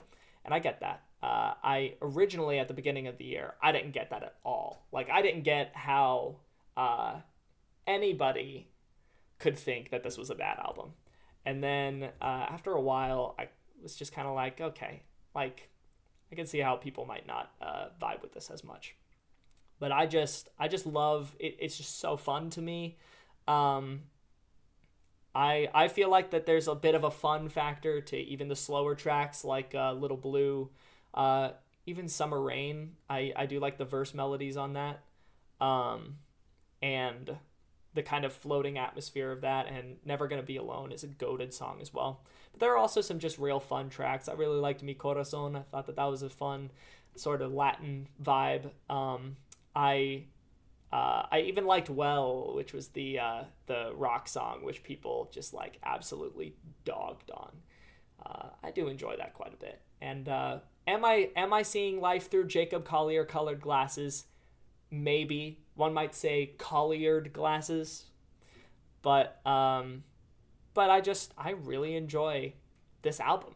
It's not just Jacob Collier. I really just love this album, and it has been a classic staple of my entire year. So that's my thesis on Jesse Volume 1. No, not Jesse Volume 1, Jesse Volume 4. So, next up, we've got a less momentous album, but all of them are going to be IMO. We got Long Way Home by Jamie Miller. This is pretty fire pun. Appreciate it. Yeah, this is a pretty standard Jamie Miller outing. The writing is a little cheesy at times, and I can't really take it seriously. Like, there are some songs like Default Setting where I'm just like, okay, Missing You is my default setting. It's just like, I don't think that comes off as emotional as you want it to, Mr. Jamie, Mr. Miller.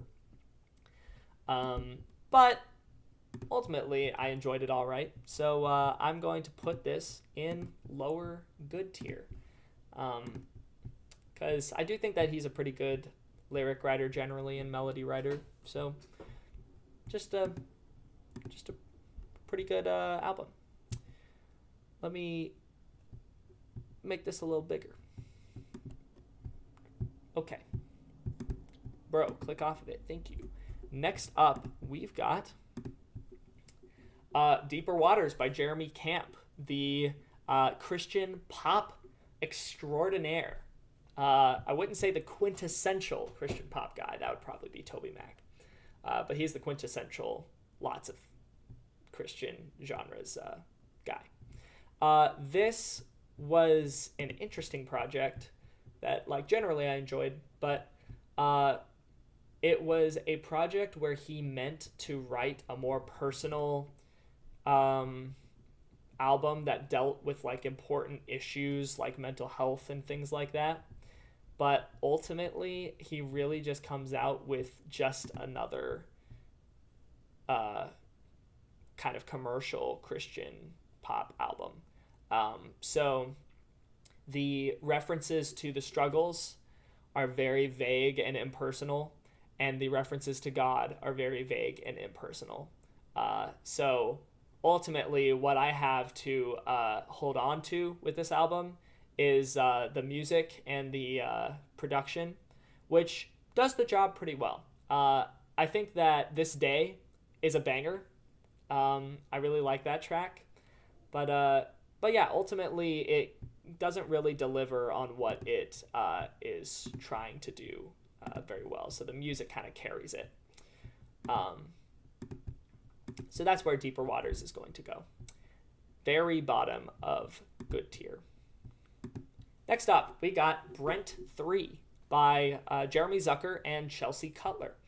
I really connected with just the sort of stripped down indie, every once in a while atmospheric approach to what they were going for with this album. So I really liked it. And this is going in the top row of great tier. Yeah, this is definitely an album that is made for me in this style. So really enjoyed this one. Go Jeremy Zucker and Chelsea Cutler. The writing on this as well is really great. Next up, we've got Unsaid by Jessica Bayo. There are there's a Jessica Bayo album and a Jessica Bayo EP here. And Jessica Bayo's album, I think, was a better outing for Jessica Bayo.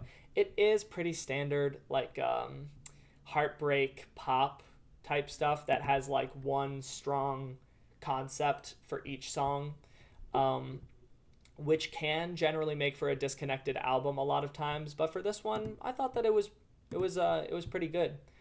If these are the things that she left unsaid in the previous EP, that's a little weird to me that she would make an entire album that is like a Spaghetti The Leftovers situation. But I mean, I think that it works well as an album all its own, and I think it is actually a stronger project, so that's where it's going. Next up, we got Biggest Sounding Songs by John Michael Howell. I was mentioning John Michael Howell earlier when I was mentioning the Benson Boone album and how Benson Boone did a lot of the stuff that John Michael Howell was trying to do, but to a better extent. So this one is pretty standard modern John Michael Howell, which is not a recipe for something that I'll particularly enjoy. There are a couple tracks. Yeah, this is going in no thanks tier. There are a couple tracks that are pretty all right. I did enjoy Say. There was another one that I enjoyed that I forgot. But a lot of the time he's just yelling at you about how heartbroken he is over a girl that he doesn't have the courage to ask out. And that's pretty standard John Michael Howell, unfortunately. Didn't used to be, but it is unfortunately now. Next we got In Bloom by John Foreman of Switchfoot fame. This is such a great indie album, and probably the best outing of this style from anybody on this list, if I am correct. It's just so, some of the writing is just so fun, and there are, it doesn't really have a carefree vibe, but it does it has a very pensive and contemplative vibe throughout the entire thing. The guitar work on this album is so intimate and so pleasant, it's just a very pleasing album. And Abby Holiday actually does make a feature on this album, which is on my least favorite track, actually. But they both do a good job on that track. So In Bloom, John Foreman, that's going to go in Best of the Year tier. All right, next up, we've got The Golden Years by Joshua Bassett of High School Musical, the musical, the series fame. He had a bit of like a less popular music career after High School Musical, the musical, the series than Olivia Rodrigo did. Olivia Rodrigo really blew up. But I think that he does a pretty solid job with the material that he originates in this album. It's really not anything crazy to me, but I think that his songwriting is, like his storytelling in his songs, in his lyrics, is pretty strong generally. So I think it's overall a pretty pleasant experience that really tells a story well. So Golden Years is going to go in the smack dab in the middle of good tier. Okay, next up, we've got The Prodigal by Josiah Queen. I don't think we've had an EDM album in a long time. And let me see, where are we? Oh, yeah. The next one is an EDM album. So we've got mostly EDM heads in the group chat. Or at least half. I'm not sure, Cubic, what your style generally is for music that you like to listen to. But clearly, if you listen to A Cloudy Sky, then you've at least got that sort of style on lock. So The Prodigal by Josiah Queen. That is it was a bit of a hit and miss album for me. I do feel like it got a little samey, and I don't know, it wasn't really as fun a lot of times as I was expecting it to be. I didn't realize that I had actually heard the title track before, but I did. Overall, I enjoyed it all right. So this is going in good tier, bottom area of good tier, but yeah. I definitely think it would be cool if he won like some big award for it. I don't remember. Well, I don't think I even checked on the Dove Awards or anything, but that would be really cool. He's an up-and-coming artist in the Christian music scene that got some fame. So, yeah, that'd be cool. But I probably wouldn't rank it like that. Next, we've got The Answer Is by Just a Gent. Long album. Definitely EDM mostly. Haven't listened to enough this year, though. Honestly, I don't even know what I would say is enough from this year, because like I think I've listened to too much. You can see the amount of squares on here. I listen to too much, so I wouldn't recommend necessarily listening to this much, but maybe I would. Like I did get a lot of I did listen to a lot of cool things, but then you get duds like RX and like magnetic and stuff like that. So you get what you put in, to the extent that you put in it. I really liked The Answer Is by Just a Gen. Well, really liked, not necessarily. I did quite like it, I'll say. This is Champo 2 area. So sort of higher middle, good tier. Where is the album? It's right here. It had some real fun times. It had some real sleepers. And overall, it was just pretty good. Next, we've got Hyperdrama by Justice. Yes, I did listen to Hyperdrama, even though I didn't particularly think Cross was amazing, even though it was evidently like a huge deal in EDM, and a very influential album. But yeah, this one was just it fell into a lot of the same pitfalls as Cross, but it also had a lot of the strengths of Cross. So ultimately, it just comes out as a pretty good album. Nothing that wins any awards in my heart, in the My Heart Awards. But, you know, it's pretty good. Next, we've got Deeper Well by Casey Musgraves. I just realized, actually, I feel like we're going to get a lot less EDM albums in the album section of it, and that we are going to get a lot more EDM EPs when we get to the EPs. But yeah, anyway, we got Deeper Well by Casey Musgraves. I quite like this one. I gave this one quite a few listens. I do kind of like the writing of it, and it's just like a laid back sort of fun vibe. So I was a fan. This is probably going in great tier somewhere. 83. So we're looking at, where was Fred again? 79. So this is where Deeper Well is going to go. Bottom row of great tier.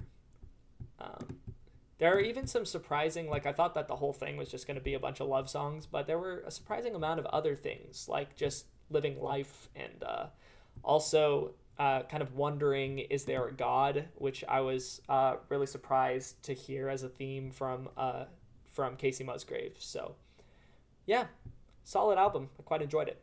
Next, we got 10 Years of Grace by Calisito.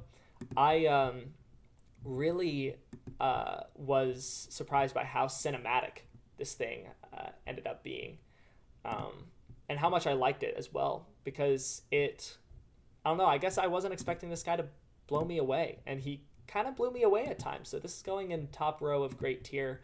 I think that his treatment of matters of faith and grace, and just like the times when you're going through it, I think is quite just interesting and very cool. So I really liked this album. It could have stood to have some cleaner mastering and some cleaner mixing, but ultimately I think it's a win of an album. Next, we got The Learning of Urgency by Casbo. Don't worry, guys, they're all wearing something. I was a little bit like, when I first saw the cover art, but yeah, they're all wearing something. Don't worry about that. It's definitely a weird visual choice, and I'm not the biggest fan of that, but like, the music sounds very nice.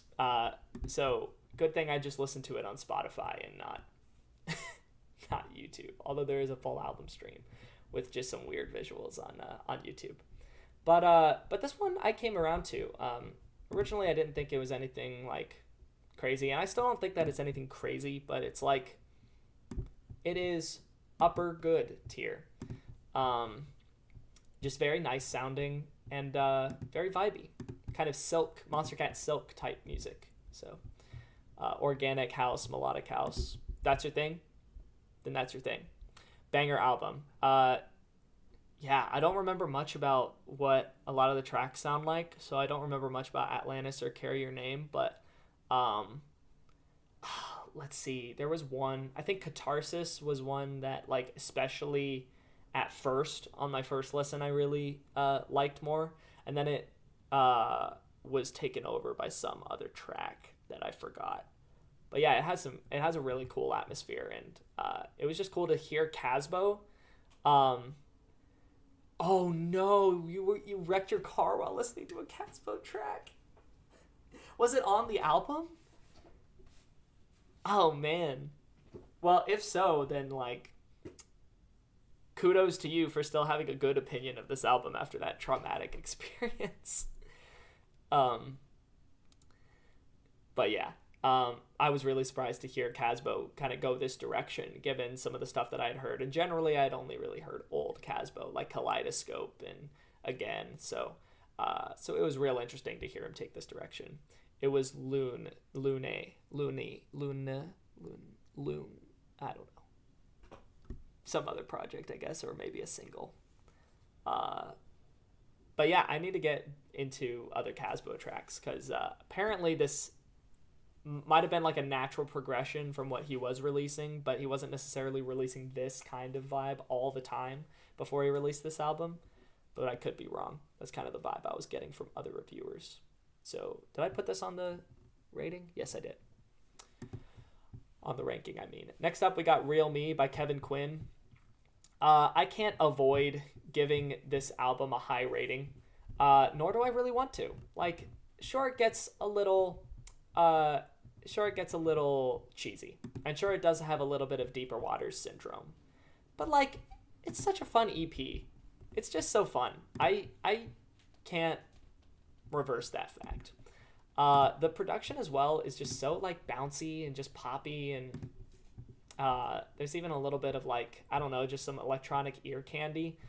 Yeah, Kevin Quinn just really surprised me with this one. He really impressed me with this one.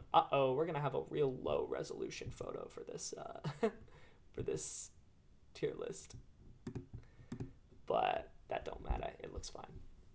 So yeah, I think that this is quite a fun one, and this is going in upper grade tier, definitely. Next up, we got Kantos by Kishibashi. I have yet to listen to the Breakout album from Kishibashi, which I listened to one song of it and was like, what? So hearing this album as my first album, I don't know if that's triggering to some people, but I really like this one a lot. Like, this is going to end up in best of the year tier, in a place that is not easy to extrapolate from the albums that are there. So 34, 33, 2, 1, 0, 9. Okay. Kishibashi is going here in best of the year tier. I really like the various world music influences throughout this album, and I do quite like his voice, actually. I think that it fits quite well with several tracks, including Icarus 4 and Call It Off. It's just a real fun album. I really enjoyed it. Highly recommend. Next, we got Navigate by Cold. This one, I think I'd maybe heard a Cold track or two before, and so I definitely was getting like a bit of a Kazuki sort of vibe, or an Antent or One Heart vibe from a lot of the times outside the drops. This is one of those albums that I don't think any particular track really stands out to me, but as an entire project, it's really great, because if you listen to it from front to back, then you get ebbs and flows. Certain tracks will build up to this big crescendo and this big climax, and some tracks will kind of stay more reserved to add some suspense for the climax, which could come at any moment. Yeah, it's just a nice vibey album that does deliver some really impactful moments. So where did I put Cold?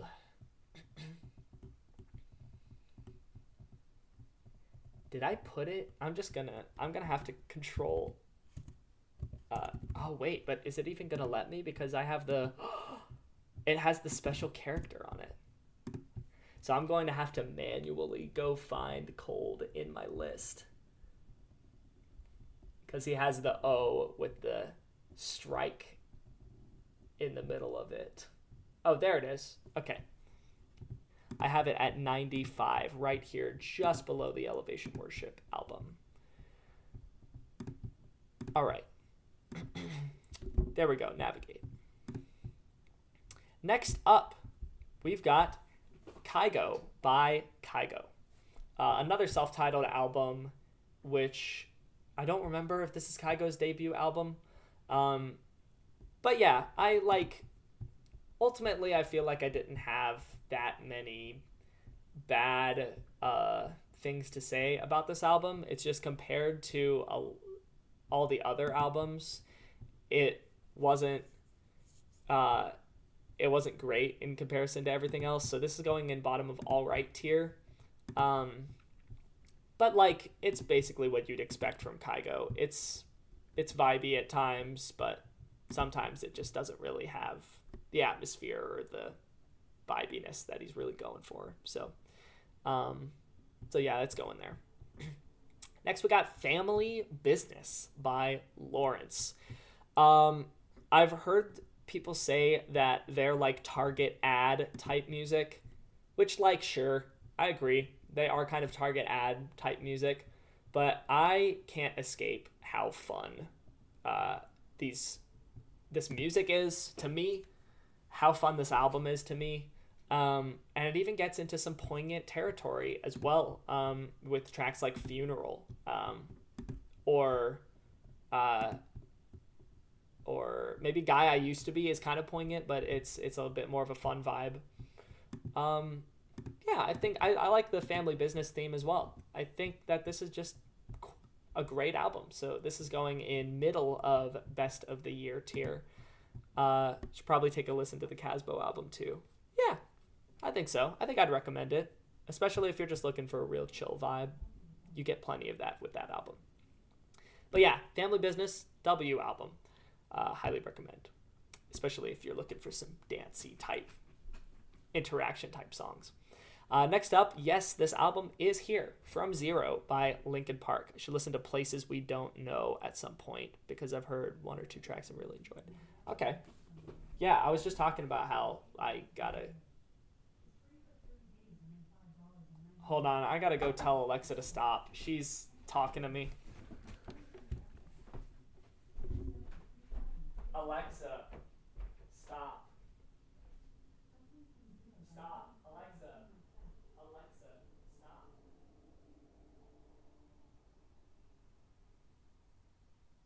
Stop.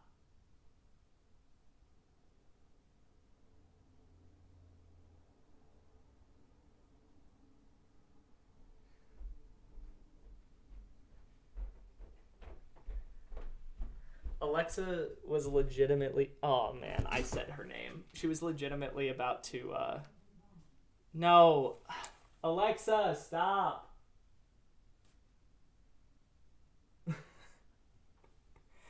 At some point throughout this stream, I'm going to have Heavy as the Crown just, like, blasting out of my Echo. But...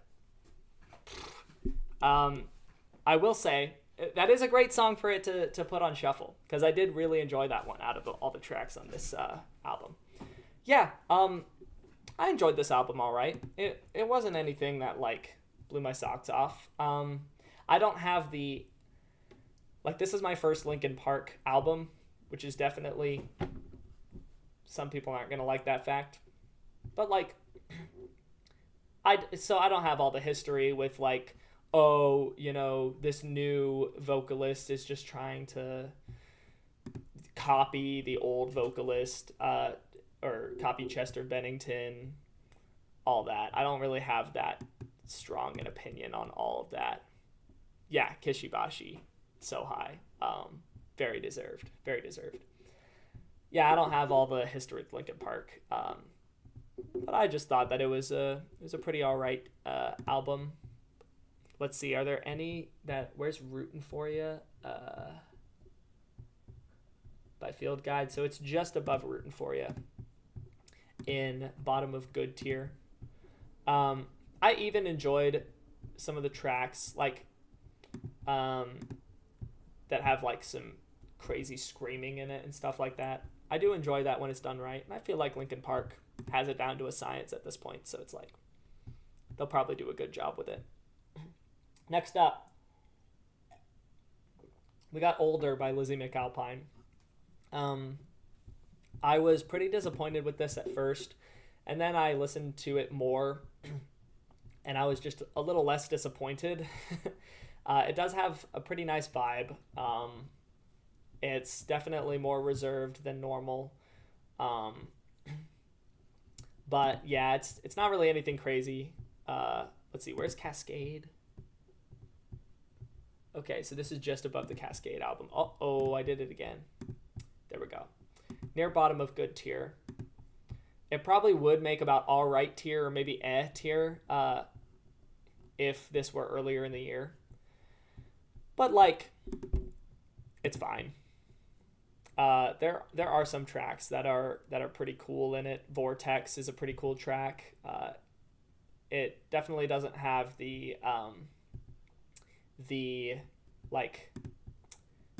punch that some album or some songs on 5 Seconds Flat, her previous album, do. That also would be a disqualified album. I agree with my take on the Cold album. Okay, good. But yeah, the Lizzie McAlpine album is just pretty good. Not anything crazy. Next, The Sun Comes Up by Louis the Child. I don't really know what I was expecting, but I definitely got some Louis the Child. For better or for worse. Sometimes it was all right. Sometimes it was just like, not a fan. I don't know. Ultimately, I come away from this album not really remembering any of it. So that's where Louis the Child's The Sun Comes Up is in bottom of all right tier. Next, we've got Reaccionario by Matias Ruiz. If anybody was around during the Heroes by Throttle remix album, Matias Ruiz was one of the remixers. And he's quite a good producer. But here's the problem with this album. I don't know how to speak Spanish. That's the problem for me. Which like, that is not a problem if the lyrics in the song are in Spanish. I have no problem with that. I vibe with that. In fact, we're about to see one album later where all of the lyrics except for one song are in Spanish. And it is an absolute banger. But the problem with this album is there is a guy just yapping in Spanish the entire time. And if I understood Spanish, then I would know what he is saying, and then I think it would justify having so many interview vocal samples just like playing over the beats. Like like half of the songs are just filled with this guy yapping, which if he was speaking in English, I wouldn't like so much yapping in an album. It just adds to it that I don't understand anything that this guy's saying. So I just, but there were some songs that were like absolute bops, and he absolutely snapped on, and he did really interesting, unique things. It's just that, yeah, ultimately this goes into tier just because of the polarizing nature of this album being either a real banger or really like, why am I listening to this person yap on in an interview for so long, and I don't understand what he's saying, so I'm just hearing a guy talking.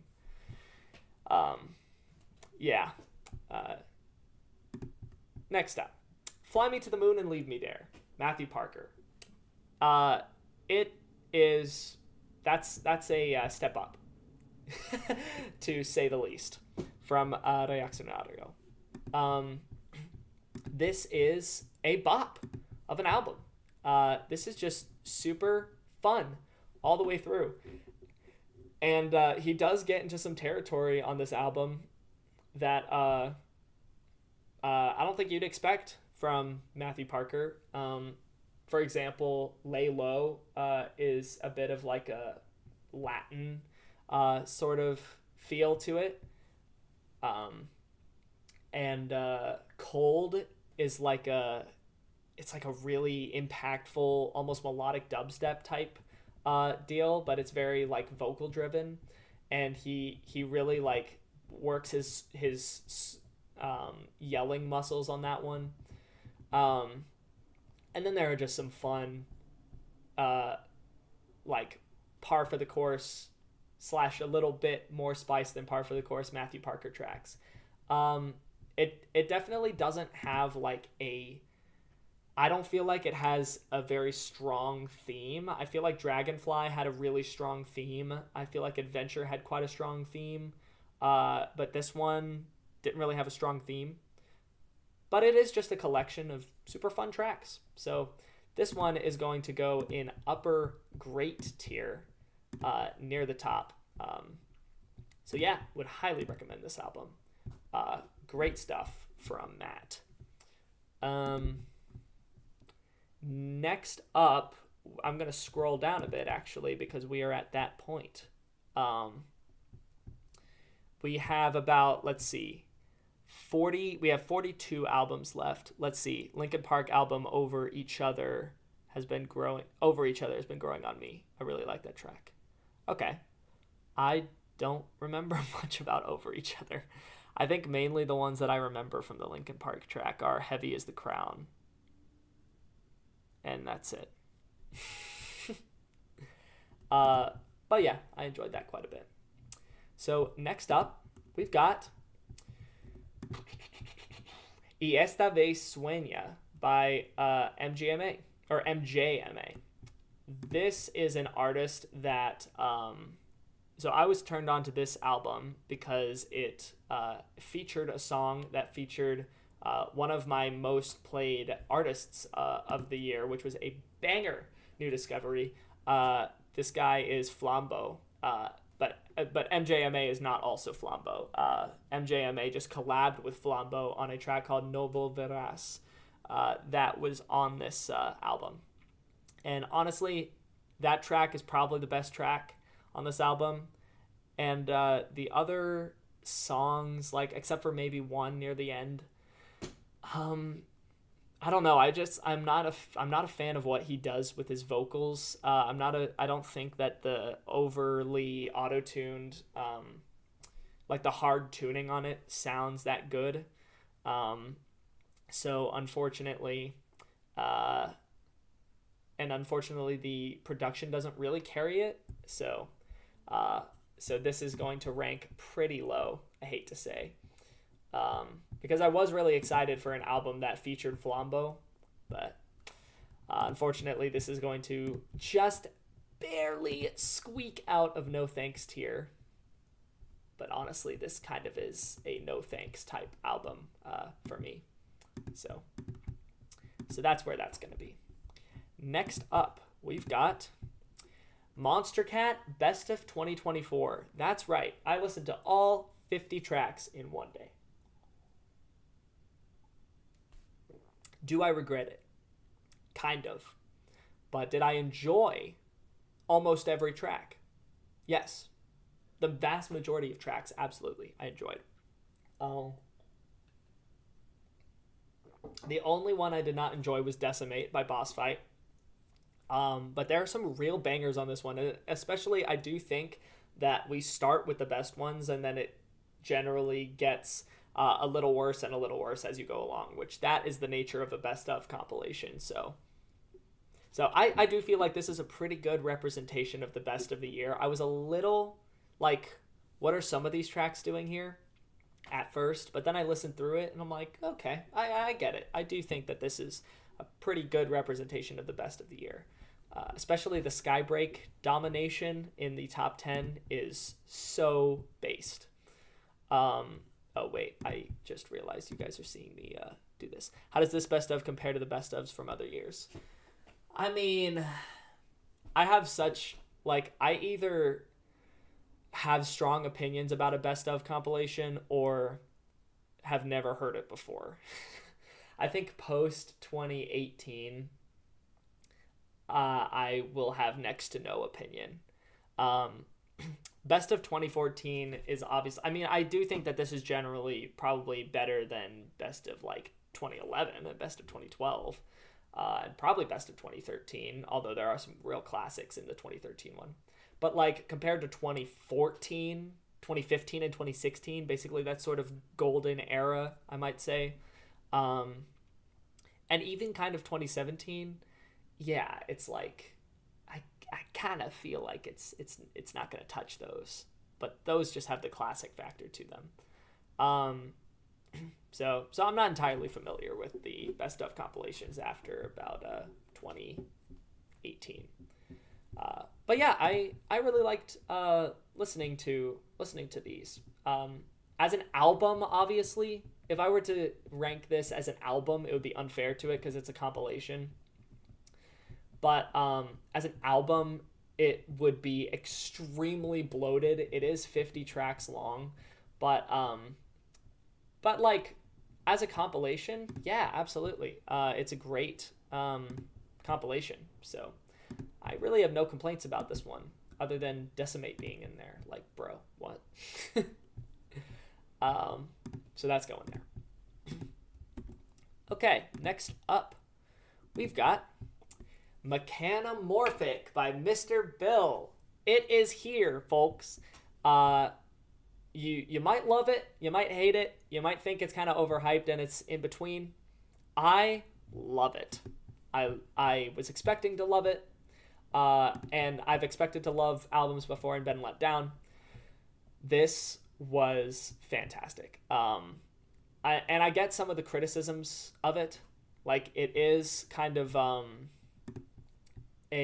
it might be a little bloated because there are a lot of songs. I don't really feel the length. Like, I really enjoy the album from front to back, and feel like it's a complete work of art where I think every track deserves to be there, except for I actually wasn't a big fan of Bones. But other than that, which that's a hot take because everybody loves Bones for whatever reason, over other tracks that I just enjoyed more. I really enjoyed Barely See. I really enjoyed Vibe. I enjoyed Inflammable. And there are some others as well. But yeah, ultimately, great album. This is going in a best of the year tier pretty solidly. Huge fan of the Mr. Bill album. I think he did a great job. Next up, All My Love by Mr. Fiji Ouija.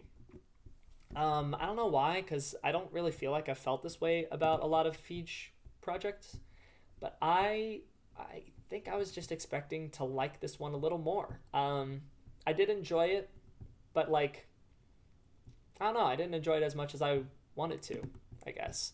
It's pretty chill, but ultimately this is going in good tier because I do think it's a good album, but it's just not as I don't know. I wasn't as impressed with it as I wanted to be. So next up, Exposition by Michael.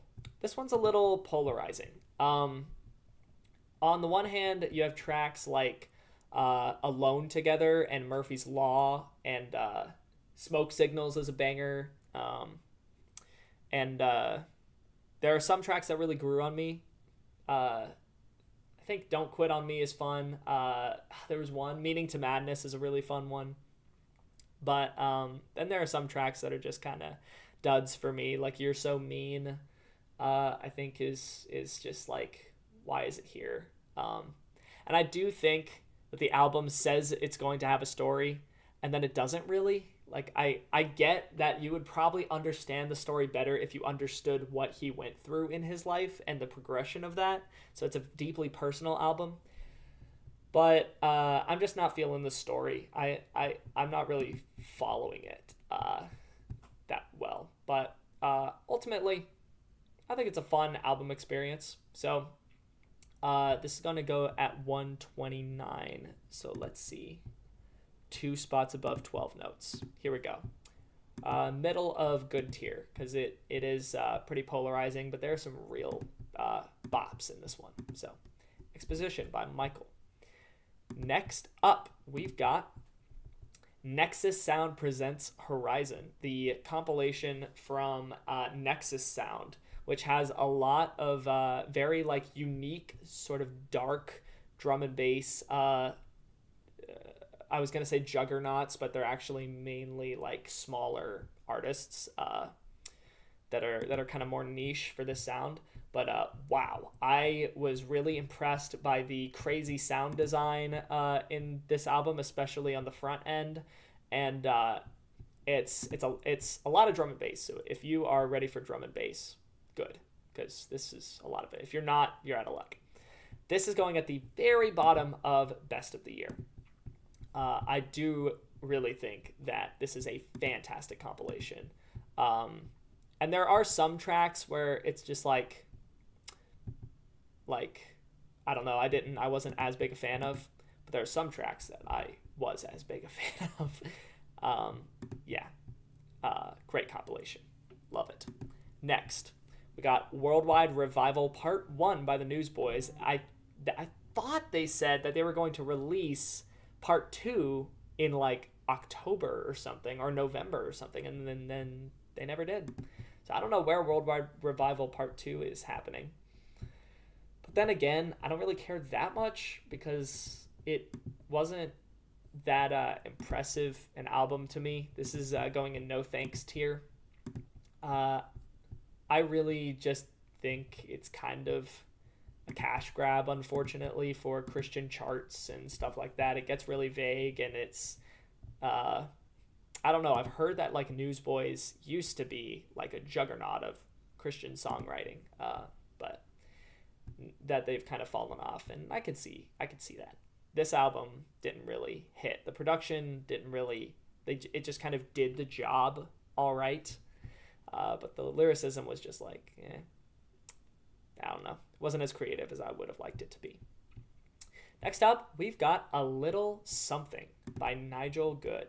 After 9 years of absence following Space Cadet, which is probably my favorite Monster Cat album ever. Laszlo's Closer EP is probably my favorite Monster Cat EP ever.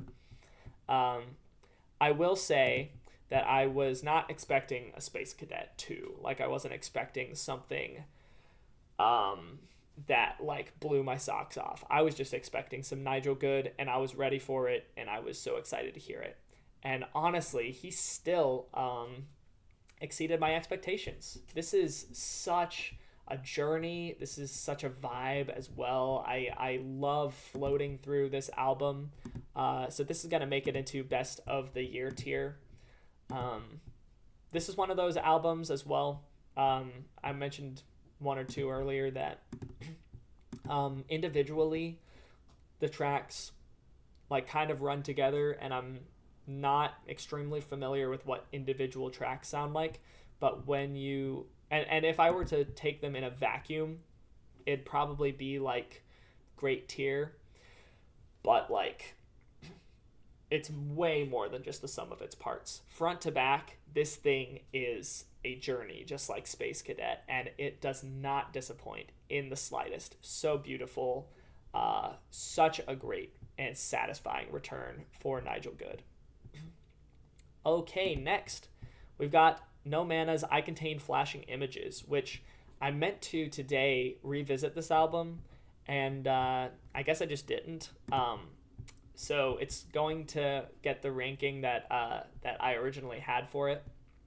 I was just kind of, it's not like I was really underwhelmed by this project, because I wasn't expecting all that much. I didn't think that No Mana's projects or singles before this, before he started rolling out this album, were as amazing as people made them out to be. But I don't know. I think that this is pretty much what I was expecting, given that take on no mana. So this is going in all right tier. Apologies to all my no mana heads. But there were a couple tracks that I really liked. City to City, I think, is a really strong track. I also really like Hopeless. I think that's an even stronger track. Now I probably think it's a stronger track. You may go back to my review and it could contradict what I just said, but I don't know. It was all right. Next we've got Forwards by Notion. I don't know what I was expecting with this album, or with this EP, or no, album. We're only doing albums right now. But like, it had some all right vibes in the garage tracks, and the drum and bass tracks were really not my thing. I really didn't like the direction that he took with the drum and bass tracks.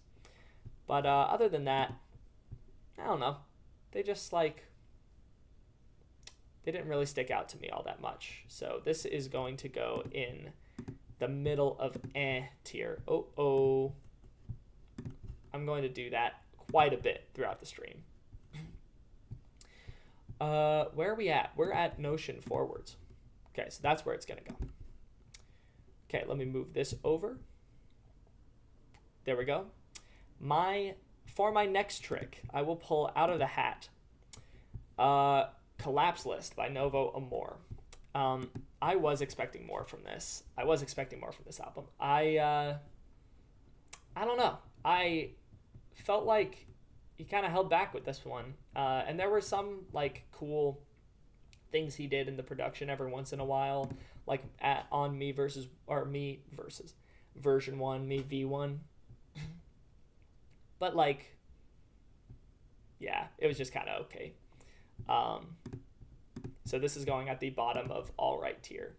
I wish I liked this one more, because I do really like Novo Amor, and he has had some very strong projects. Cannot Be Whatsoever is a very strong project. Birthplace is probably my favorite project from him. But yeah, Collapse List was definitely not on the list. Next up, we've got Self-Help by Oblivion. This was another one I was expecting a little more from. But I will say I did actually enjoy this one. It did feel a little bit just kind of like Diet Oblivion. This is going in middle of good tier. I'm expecting a lot more crazy solos and cool production stuff, and she kind of just hits you with the most basic form of what she can do, which is pleasing enough, but I definitely know that she can do more and better than this album. Next up, we've got Artificial Paradise by One Republic.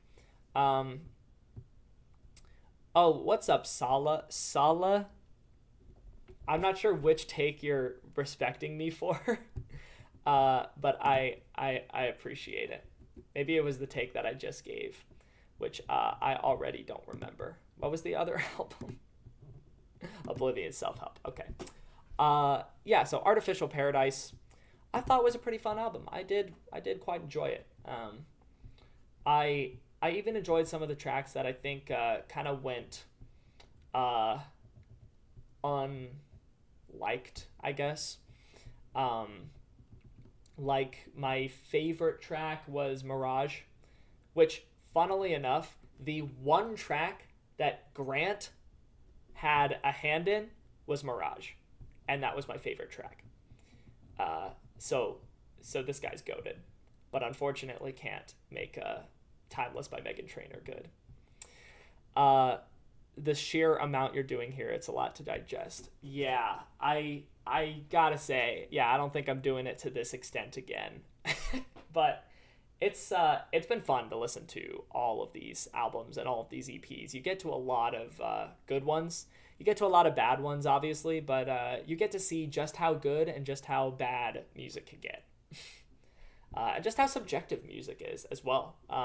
You may see some albums up there that I just kind of rated somewhere in the middle or down below that people really loved, and albums that I really loved that people didn't really like all that much. Like I have Jesse Volume 4 at number 1, and I have Brat somewhere in the middle. So, yeah. just music is fun. I don't know. Oh, there it is. I was gonna say I don't know where I put this One Republic album, but yeah, there are obviously some weaker tracks, but like I think there are some stronger tracks as well. There are some tracks where it's like, why is this in the album? Like Mirage, and I Ain't Worried About It. But like, I'm not really complaining. I think that those are fun tracks. All right, next up, we've got How to Dance in Ohio, the original Broadway cast recording. We maybe couldn't have gotten a bigger tonal shift. The only Broadway cast recording in this list, because this is a new musical for anyone who's unfamiliar with How to Dance in Ohio. It's based off a documentary of the same name that follows a sort of small group of autistic young adults that try to make their way in the world. And the story follows this sort of support group for autistic young adults led by Dr. Emilio Amigo, who decides to throw a spring formal for all of these young adults to kind of teach them about social cues and communication and dating or just relating to friends and things like that. And this Broadway cast recording actually does a fantastic job with the story. And sure, it does get a little cheesy. It does get a little Broadway-ish, but it does a fantastic job with the story. You get to really know the characters, especially if you do more research into the characters. Each character's personality shines very, very distinctly. So, and the musical motifs throughout the whole thing and the narration and stuff like that, it's just super fun. So, so this is actually going to rank very, very highly. In fact, this is going to be my number 5 project of the year, way up near the top of best of the year tier. But I definitely wouldn't expect everybody to put it up here. I just really connected with this one. All right, next we've got Wireframe by Paper Skies. This one people kind of freaked out over. And I was kind of surprised because I didn't really freak out over this one. There are some cool moments. Listen Learn is a fun track. And I'm trying to think of some others. Anyway, it is a relatively fun album. But I do think that the messaging of the album is a little heavy-handed.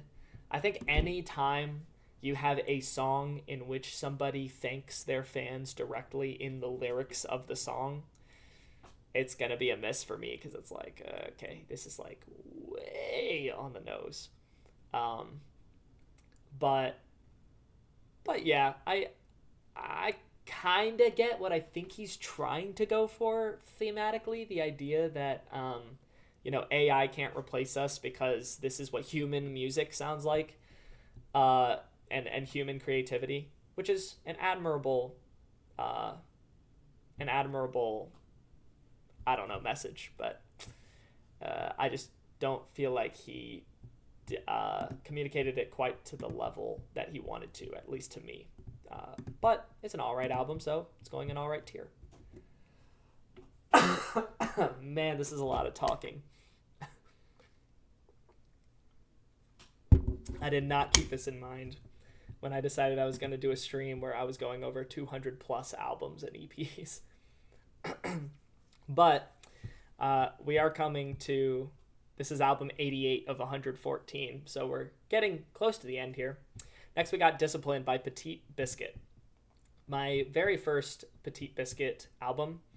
And I quite like this one. I didn't think that it was anything like crazy, and actually I don't think generally people thought that it was anything crazy, but it's a fun one.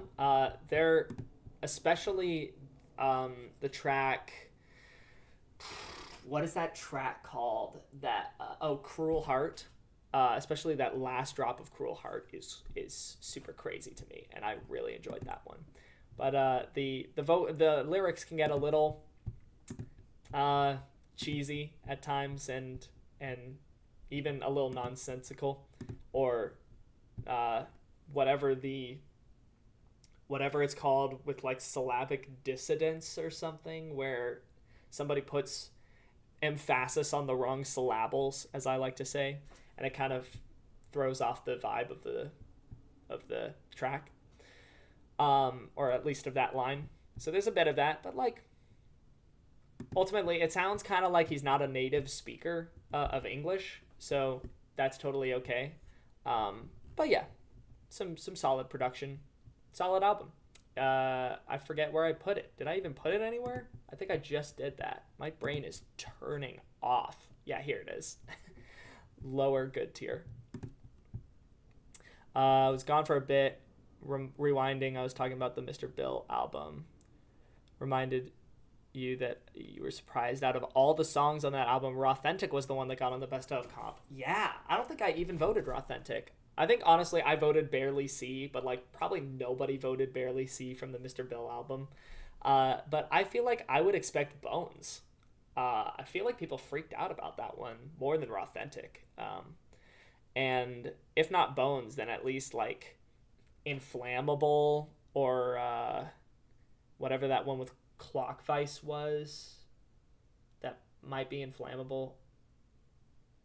I don't know. What the other In track. But yeah. Feege hasn't hit for me quite a bit. Yeah. Unfortunately, I know, Mostrino, how you feel about Aphasia. And yeah, he's made some absolute like some crazy tracks, but All My Love definitely wasn't crazy. Okay, next up, we've got Hallelujah, It's Christmas by Phil Wickham, another Christmas album, a Christian Christmas album at that. I was not expecting much from this album, and Phil Wickham surprised me so much with this one. This is going in bottom of best of the year tier. I was so surprised by the by sort of the storytelling via vibe of this album, and just the progression of it from track to track. And it has a nice mix of some covers of different like classic Christmas songs, along with originals like Manger Throne. And I think honestly, like even if you're not into worship music, you probably will find something to like about this album, because it's just such a great album. Yeah, glad you like the Nexus comp, made best of the year. Is it the best comp of the year? That is a good question. And I'm just going to leave that up to suspense. I'm going to suspend you guys with that one. But it is definitely one of the best comps of the year, handily. So yeah, hugely impressed with Hallelujah, It's Christmas. Go Phil Wickham. Next, we got Through the Mud by Roby, the highly anticipated EP for some of us, that just kind of ended up being pretty good. I did quite like some of the directions that he took with some of the tracks. Like I think the opening track was especially cool to me. But ultimately, it's just a pretty fun garage and house album. So that's going to make it into great tier. Where are we at? Roby Through the Mud. Okay, have we reached? No, we have not reached yet scrolling territory. But do you see next we got North Star by Sabai. Sabai is one of those artists, like I was mentioning the Arm & Hammer EP earlier. I stand behind Arm & Hammer. I did really enjoy the album that they released last year, but they really just missed so hard this year with their EP. Sabai, I also have stood by. I really liked Memories. And there are several other Sabai tracks where I'm like, yeah, this isn't bad. And this one has, like, I would definitely go to this one if I was feeling a Sabai type, um, like, if I was feeling a Sabai type song, I'd probably go to certain songs on this, but ultimately, I don't think that this is a great album. I do think that it is, some of the tracks are pretty weak, but ultimately, I think that the theme is, like, the theme that he presents in the interlude is not congruent with any other part of the album. So it's like if on track 49 of Monster Cat Best of 2024, Mike Darlington came in with a narration talking about how this whole time there was actually a whole meaning behind the philosophical meaning behind the entire Best of compilation. And then the 50th track was like a track from 2011, like Dubstep Killed Rock and Roll or something. Like it was actually so out of place.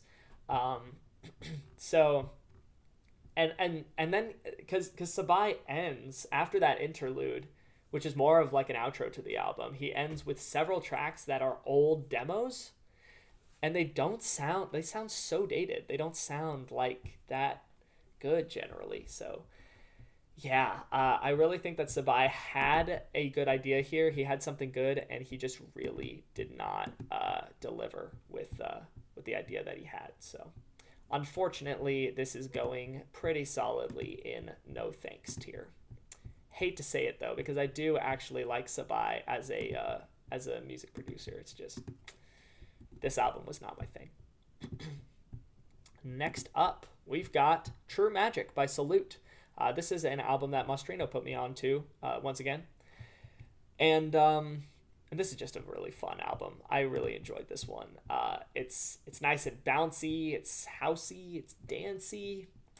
Just, I wouldn't necessarily say that it is magical, but it is a very fun album, and it has a fun sort of like a speedy transport type theme that is just fun to listen to. So yeah, where's Butterfly World at? It is one spot above Butterfly World, which is solidly in great tier. Where are we at? True Magic. Okay. Next up, we've got Viridescent Tears, the farewell project from Sharks, who is one of, or was, which I hate to say, was one of my favorite dubstep acts in the scene, and color-based acts. Just so fun with the sound design and the off-kilter rhythms and things like that. And this album, it wasn't anything crazy, but I wasn't disappointed with this album by any means. I don't feel I saw kind of with the tweet that he gave, or the like announcement that he gave when he said he was going on a hiatus, that he feels like he really let his audience down and disappointed them. And I hope he doesn't think that this album is disappointing, because I don't think that this is disappointing. I think it's quite a good album. Now it's not going to score extremely highly on this list. It's going to go in bottom area of good tier, but there are some real bangers on this one, and it's just fun. It's just some fun Sharks music, which like I'm here for. So I don't feel like this was a disappointment at all. All right, next we got Solace by Shingo Nakamura. I feel like people really liked this one, or at least the people I talked to really liked this one and were surprised that I didn't like it more. I wish that I did like it more. I just feel like it was kind of middle of the road Shingo Nakamura. So it sounded nice enough, but it wasn't anything I think I'd particularly note in Shingo Nakamura's discography. I think he's definitely done better than this album, but there were some solid ideas in there. So this is going in all right tier. All right, next up, 20 albums left. So we've got Organism Algorithm by Shock One. I was expecting to be more disappointed with this album than I was. I actually quite enjoyed a lot of it. And it kind of banged. It wasn't anything that knocked my socks off, but it kind of banged. So, middle of good tier. Definitely had some fun tracks. And definitely had some tracks that were less fun. And from what I've heard, that's Modern Shock 1 for you, unfortunately. So next we got Revolution by Skillet. I really don't think that this is as bad an album as people make it out to be. I just think it's kind of mid. So this is not going to score very highly, but it's not that bad. It's not that bad. Like, let's see. I think I rated the Dichotomy, so this is 2 spots above the Dichotomy. So this is going in tier. It's really, like, I don't know. I don't know what to say about this album. Like, I feel like some people are getting kind of, like, triggered by the political commentary in this album, but, like, it's not that specific. It really isn't that deep. I get, like, they don't like that Skillet is like, cancel culture, am I right? And, like, we're so revolutionary. But I don't know. If you just break it down and you just listen to the music, it's like, it's really just It's not trash. I don't think so anyway. Next up, we got Sunfall Luna by Snoozy, a sort of hip-hop beats type artist that I met at a Sam Bowman / Jordan Blaine concert, and some other artists as well. It was a joint concert. So this guy said, yeah, I make music. And I'm like, you realize that means I'm going to have to listen to your album that came out this year. And it's going to factor into my ranking. And he's like, go for it. So I listened to it. And it was pretty all right. I did kind of enjoy it. It was kind of vibey, but it does get a little samey.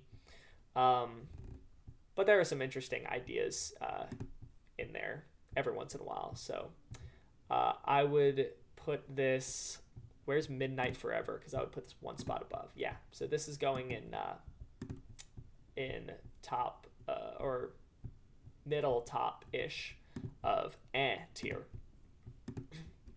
Okay, next up, we've got ourselves Stellar Aura by Staria. This is one that Mostrino put me onto, and I don't know where he is in the stream yet.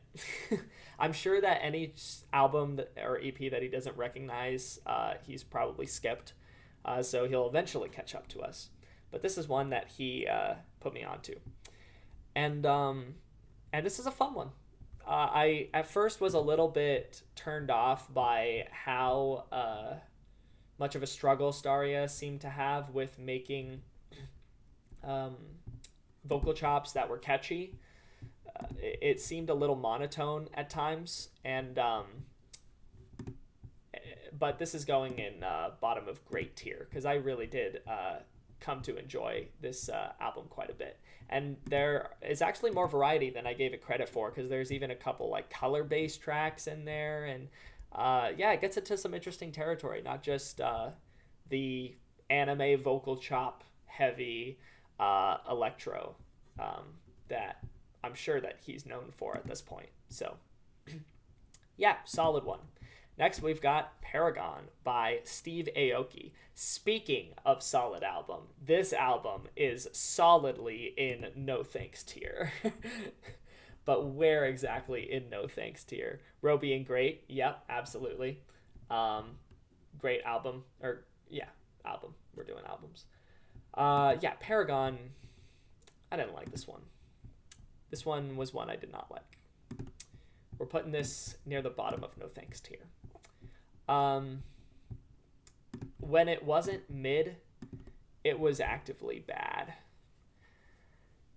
Yeah, I wish I had nicer things to say about this, but I just really didn't like it, so we're moving on. Next, we got The Weight of the World by SZA. What a turnaround, because I really liked Weight of the World by SZA. This was one of the more higher ranking albums that I at first it was near the bottom of the ranking. There we have covered several. There Must Be Something Here had to grow on me quite a bit, and this one definitely had to grow on me. The Billie Eilish album had to grow on me. Yeah, but The Weight of the World is it's a banger. I don't think it is, I guess, as big of a story-centric, like, spectacle as I originally thought it was. But for what it is a fantastic album. I will say that if you are a rhythm hater, you probably won't like it all that much. The sound design is pretty screechy at times and grating. But I kind of like it. I kind of think that it's a banger. And it has its even a little bit emotional moments, like in Take My Energy, which is my favorite track. But I don't know. There's some real banging moments, like in Get a Grip, and I think that there's a later track as well. I even came around to, I used to hate the long, like 2.5-3 minute stretch of just white noise. But now, I don't know. I don't mind it. I don't think it was the best decision, but ultimately this album is amazing in my opinion. It's quite the spectacle. So I would put this in the middle of best of the year tier. We are near the bottom of this stretch of albums. We got 14 left. So let's go on to Wild Spirit by National Parks. This one quite surprised me for a number of reasons. For one, they had already come out with an album in 2023, last year, called Eighth Wonder, that I really liked. And this one, I got to go adjust my ranking on Album of the Year, because this one surpassed it. I do think that this is an even stronger album. And what I thought maybe it was, by the way, this is going to go at the very top, just below Child of God, of great tier. What was I saying about Wild Spirit? Oh yeah, I thought that maybe it was just going to be a bunch of songs that didn't make the cut for Eighth Wonder, but actually this album has a bunch of songs that probably wouldn't have even made sense on Eighth Wonder, and it has its own theme. I actually think the mixing and the mastering is smoother than ever on this album as well. I feel like it struggled a bit on Eighth Wonder, but yeah, this one is just like a fun, folky sort of vibe. The lyricism every once in a while has a bit of a cheesy bit. Lol, it's going to be interesting to see at the end how many of the albums/EPs were recommendations from me. Yeah, I'm really excited. We still haven't gotten to the way bottom ones, and we still haven't gotten to, well, we have gotten to several of the top ones. So, but yeah, all this to say, the National Parks, they could have been cheesier in Wild Spirit. But if you don't like the National Parks, probably you're not going to like this one. But I really like the National Parks style, so I think that this is a big winner for the National Parks. All right, next up, we got the After Hours mixtape by the funk trio Thirst, and they got into more than just funk on this album, on this mixtape, which I was not expecting. I wasn't expecting them to go just the straight up hip hop route. I wasn't expecting them to go in some of the areas that they did, but ultimately, like, it was all right to me. It was enough of a late night vibe, so this is going in tier. I was listening to this while driving. I don't think it was at night, so maybe I didn't get the full experience, but I don't know. This was just this was okay to me. Not anything crazy, but better than I thought it was going to be. Not as samey as I thought it was going to be. Next up, we've got Tori by Tori Kelly. This one, I think I overreacted a little bit with the rating I gave it at first. Gonna head out, but it's been fun. Enjoy the rest of the tier list. Thank you for joining No Clue. Really appreciate it, and you have a wonderful rest of the day. Yeah, Tori Kelly still cooked with this album. But I was originally rating it in like top of best of the year, and this is now going to land at about middle of best of the year, which is still a fantastic spot. I mean, yeah, Tori Kelly, her, like, I thought that maybe it was just going to be some like standard girl pop type stuff with her Tori Kelly runs, and then she was going to call it a day. But John Bellion brings out so much of what Tori Kelly could do. Like, this, I think, is a good example of the potential that Tori Kelly has to be a fantastic artist. I think that the writing is really strong and really like groovy, and John Bellion clearly had a lot of fun producing this album, and Tori Kelly had a lot of fun, I would bet, performing this album. Yeah, I just think that this is a banger of an album, and is definitely making best of the year tier. Would you say that Shingo Nakamura was falling off? Yes, I would. But apparently people didn't like Glow as much as I would expect them to. I gotta go listen to Glow, but apparently, like, it wasn't that great an album, because I thought Glow was awesome. So I don't know. Next up, we've got Find My Way by Trivecta. This one, I was expecting a little more from Trivecta. Like, he does have the punchy melodic dubstep down to a science. But there were strong parts on this album, and there were not so strong parts. And ultimately, it just came out with an experience that was, yeah, it was pretty good. But, like, I don't know.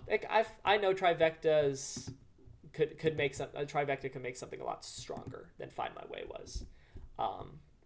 But yeah, I could tell that some effort was a good bit of effort was put into it, and it wasn't just a cash grab. You know, he was actually trying to do something. So I respect that. On the Stellar Aura part, I'm completely right that I've been skipping through the ones I don't recognize. That's good, actually, because then that means that we can get some actual like live we can get some live interactions later in the stream, and you'll catch up with us eventually. 8 minutes behind. Okay, he's on his way. He's making it slowly but surely. By the time we're done with the albums, he's going to be caught up with the stream. And by that time, I would actually have to go to a Be Right Back screen for a bit. So that would be unfortunate. But hey, we're chilling. Next up, we've got Clancy by 21 Pilots. At first, I thought that this was just a pretty good album that had a little bit more spice to it. And I already knew that there was some like serious lore and everything like that going on.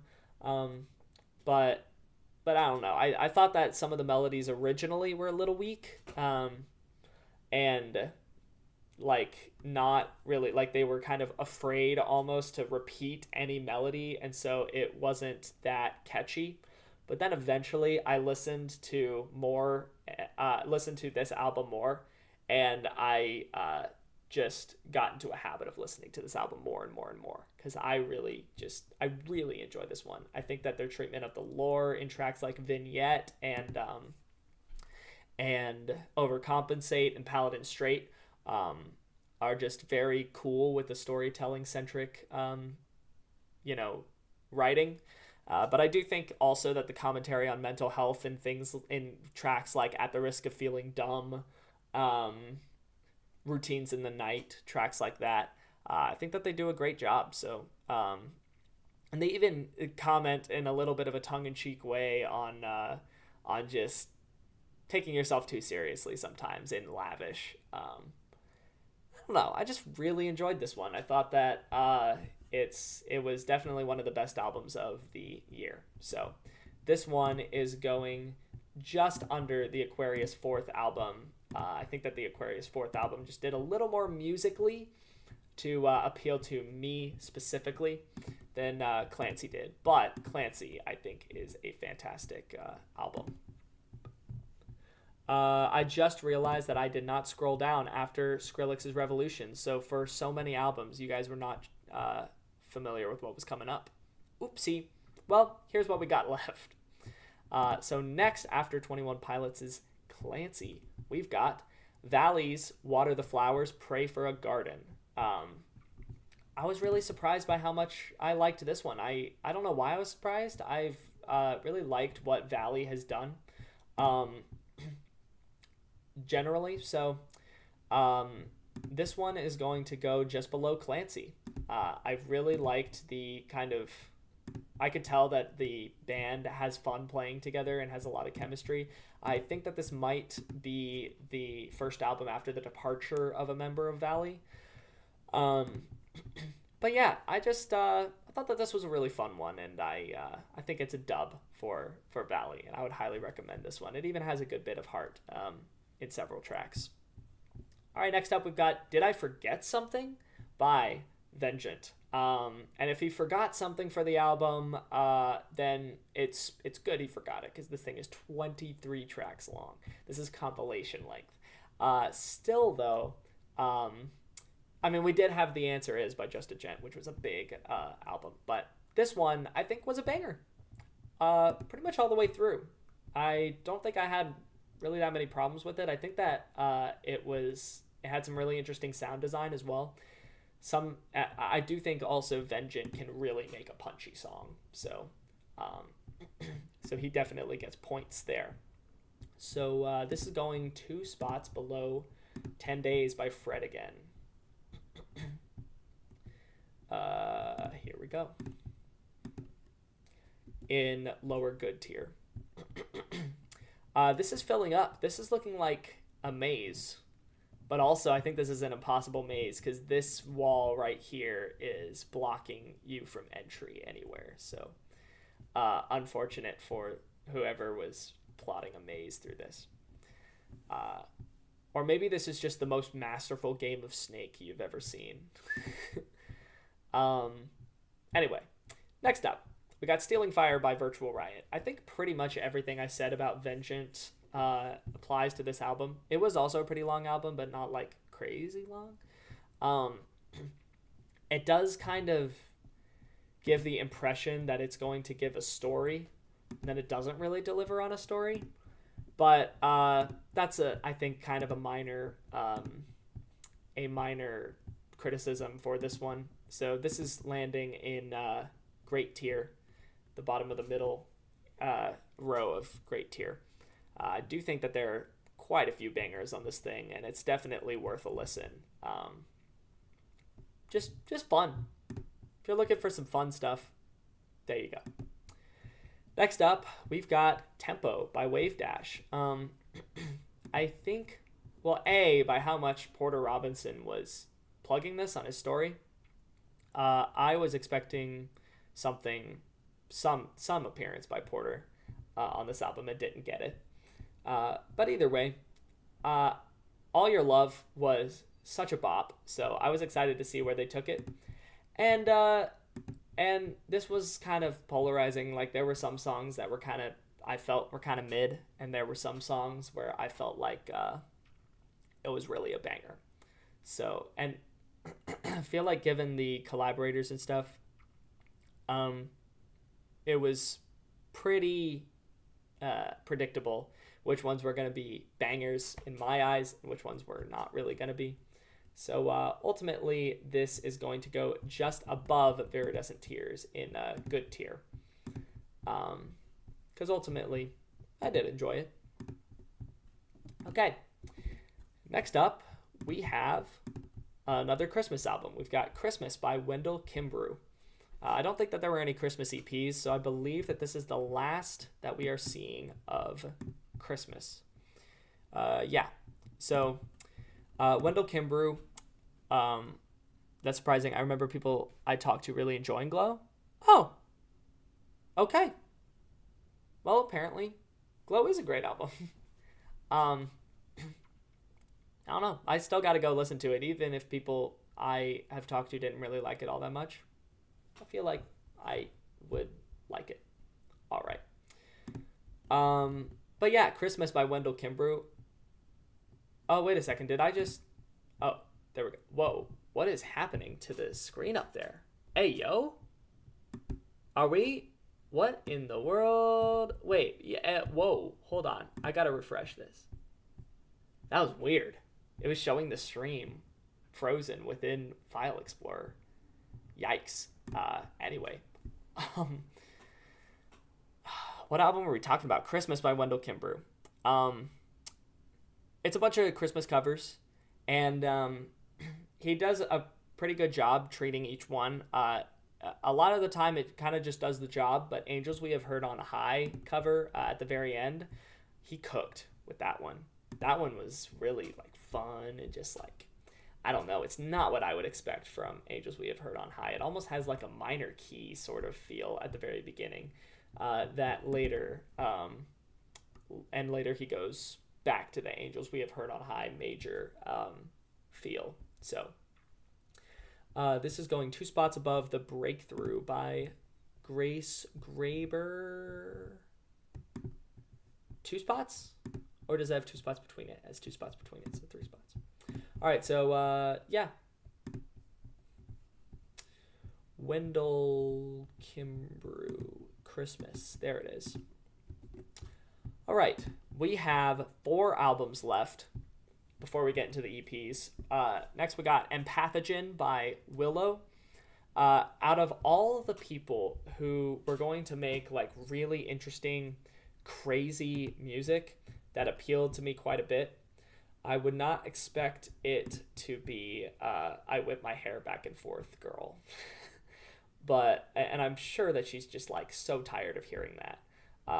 But because she's probably been past it. I'm sure Coping Mechanism was like a crazy, I don't know, departure from her sound. Although I didn't listen to that. I did listen to Alone and thought, wow, the rhythm work on this one is crazy. And yeah, she kind of continues it with Empathogen. This is going in Best of the Year tier. I will say, generally, probably avoid any of the visual promotion for this album, because there's a good bit of smut,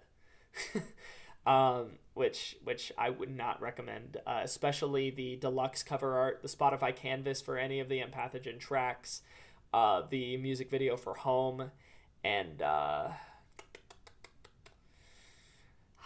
think the cover art for the Symptom of Life single. Wouldn't recommend looking at any of those. Thankfully, she covers herself up quite a bit for this cover art. But yeah, I think that this is a super unique album. She even comments a little bit on like her relationship to spirituality, which is real interesting, even though it kind of misses the mark, obviously, in terms of accuracy and truth. It's just like, that's just kind of what you would expect from somebody who is kind of wandering through impressions on spiritual truth and things like that. So yeah, I think that this album is super unique and super cool. Very satisfying from Willow. All right, next we've got Intergalactic Train Station by Xoro. This one is so fun. I just had a lot of fun with this one. I have generally been able to like get past some of Xoro's vocal shortcomings, but yeah, this album is no different. I think that he does such cool things with the production, and I think that he's a very good melody writer and songwriter as well. I think that the theme/story that he explores with this album is just super fun. So I really had fun with this this album. And so this is going to land just below Moon Music in the top row of great tier. Yeah, big dub for Xoro. All right, next up, the second to last album I listened to is Telos by Zed. I super enjoyed this one, and this one had a couple of mind-blowing moments, especially that drop in Shanti really blew me away, but I also really enjoyed especially the areas outside the drop on Out of Time, but I came around to the drop eventually. And Tangerine Rays is a banger. But also No Gravity is a vibe. Sona is like crazy music theory wise. And I could probably comment on every single track on this album because it's just a fantastic album. And it really appeals to me. I've heard some people say that it's kind of like, it's not as crazy as I've made it out to be. But I don't know. I think it is. I think it is as crazy as I made it out to be. So Zed definitely makes it into best of the year tier. And finally, we've got the last album before I'm going to take a little bit of a break and then come back and we'll finish out with the EPs. Final album is Fun by Zensei. A bit of an underwhelming one to end on. You're definitely going to see a little more of Zensei later. Couple tracks from Telos grew on you. Let's go. No Gravity gets up to a 7. Lucky goes up to an 8. Okay, there we go. Yeah, Telos definitely. Maybe it's a little bit of a grower. For me, it wasn't that much of a grower, but wow, I really enjoyed that one. Fun, on the other hand, I had a bit of a negative experience with it at first. I really liked the direction that he started going with. And then it just kind of fell off. Shingo Nakamura was falling off. It was, I don't know what it was. I think it just kind of got basic and cash grabby. Not cash grabby, I guess. I don't know, just kind of basic. But eventually, I kind of mellowed out on it. But ultimately, it's not going to score all that highly compared to everything else. I do think that it starts out as a very fun album, but then it just kind of ends up as eh. So this is going to end up in eh tier.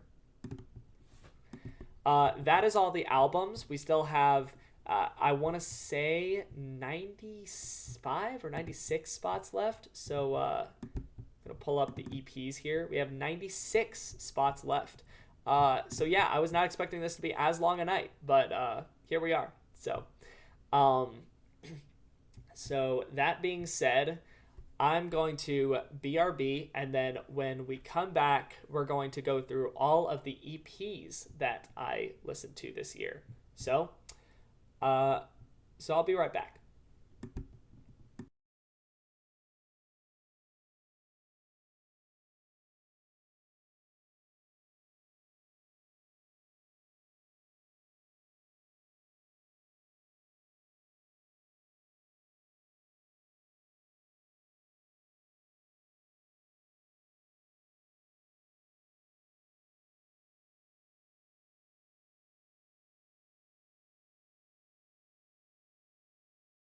Drags me to the west. I wrote a letter to myself to signify regrets. But my mind is clearer now than it's ever been. Home is where you hang your hat, but I don't have a pole for that, and there is not a soul for that kind of empathy. Stay a while on this bench, sit with me and watch it end. Distant in the instant that we thought would never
Stay a while on this bench, sit with me and watch it end.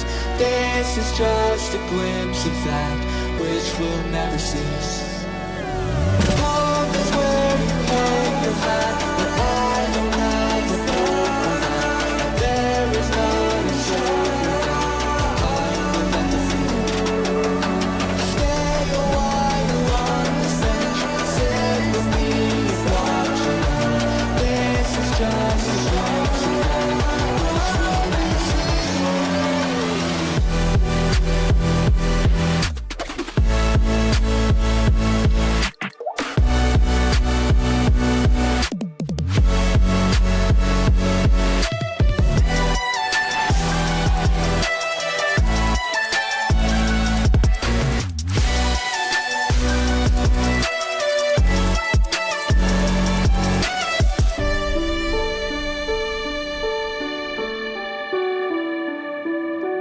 Distant in the instant that we thought would never cease.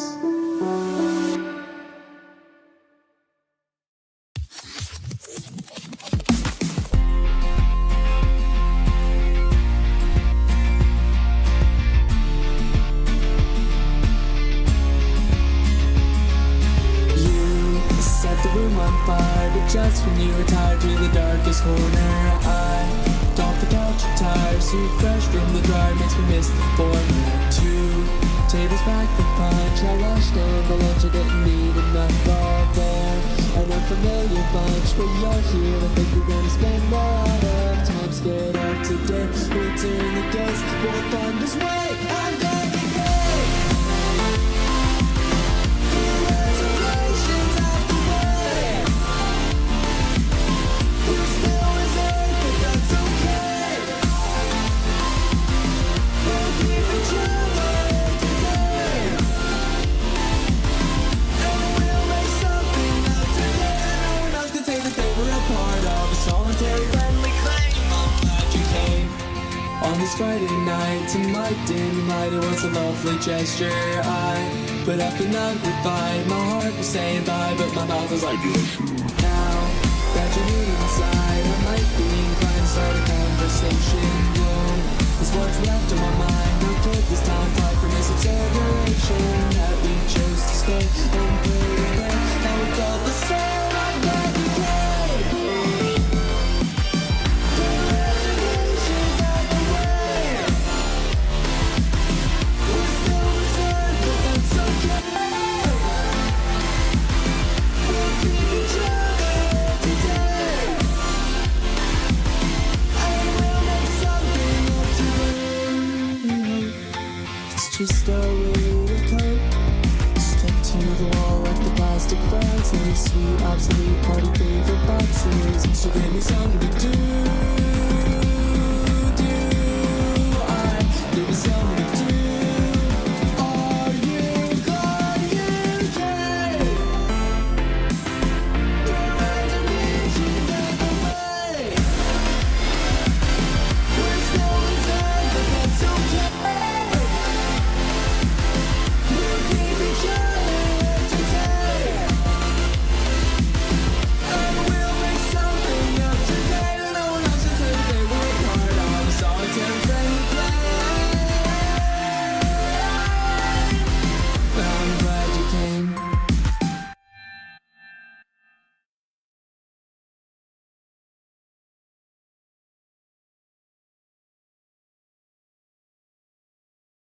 Okay, we are back. And we gotta end the night off with the EPs. And I just realized, there we go. The EPs. Let's just hop right into them. Lots of EPs. First of all, we've got ourselves the second EP from Ace Aura. For some reason, we're just for the artists that have dropped 2, we're just going with the second projects a lot of the time, for alphabetical sake. I don't know why it ended up that way, but anyway, we've got Ephemeral EP by Ace Aura, the Disciple one. I think that it is pretty indicative of the year that Monster Cat has had and the year that Disciple has had, that the Disciple EP from Asura was better than the Monster Cat EP from Asura, in my opinion. I super enjoyed this one. I thought that there were several funny moments in it. It was just a super fun one. So yeah, definitely a hit for me. And this is going to go... There are 3 spots between this and Persona. So here we go. This is top of great tier. It sent me to the albums. All right, here we go. Ephemeral. And speaking of 2 EPs, the next one we've got is not showing up. There we go. It is Eternal by Asura. This one did not hit as much for me. I thought that it was just kind of okay for Asura standards, and it wasn't really anything nuts, but it was all right. Like it kind of held its own as an EP. It just was a little weaker than I would expect from Asura. But where did I put this thing? Oh, there we go.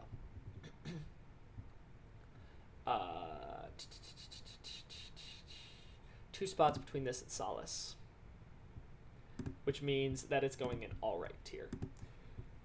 That's a pretty apt category for this EP.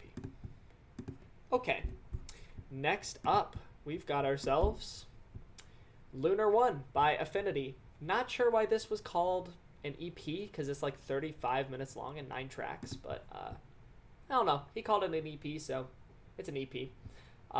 This is Affinity's... I was trying to find some way to fit Affinity's name in there, because I don't remember if I said it. But all that's to say, I don't know what to say about this album, or this EP. It was alright. I don't have a lot of notes. Basically, everything I said in my Album of the Year review is what I think of this album. But I also cannot find him. There we go. It is just above Eternal. Wait, not 2 spots. Just below Solace. There it is. It has its moments. It has its not moments. That's Lunar 1 for you. All right, next up, we've got Natsuki by Aizu. Aizu is an artist that I discovered through Flambeau, who I mentioned earlier, but thankfully this was a better result than me discovering MJMA through Flambeau. Aizu helped Flambeau out with with 2 different VIPs, one for Un Recuerdo para Siempre and one for Si Me Volvieras a Llamar. I really liked the second one that I mentioned better than the first one, but all that's to say, this album is a banger all the way through. All 4 tracks bangers.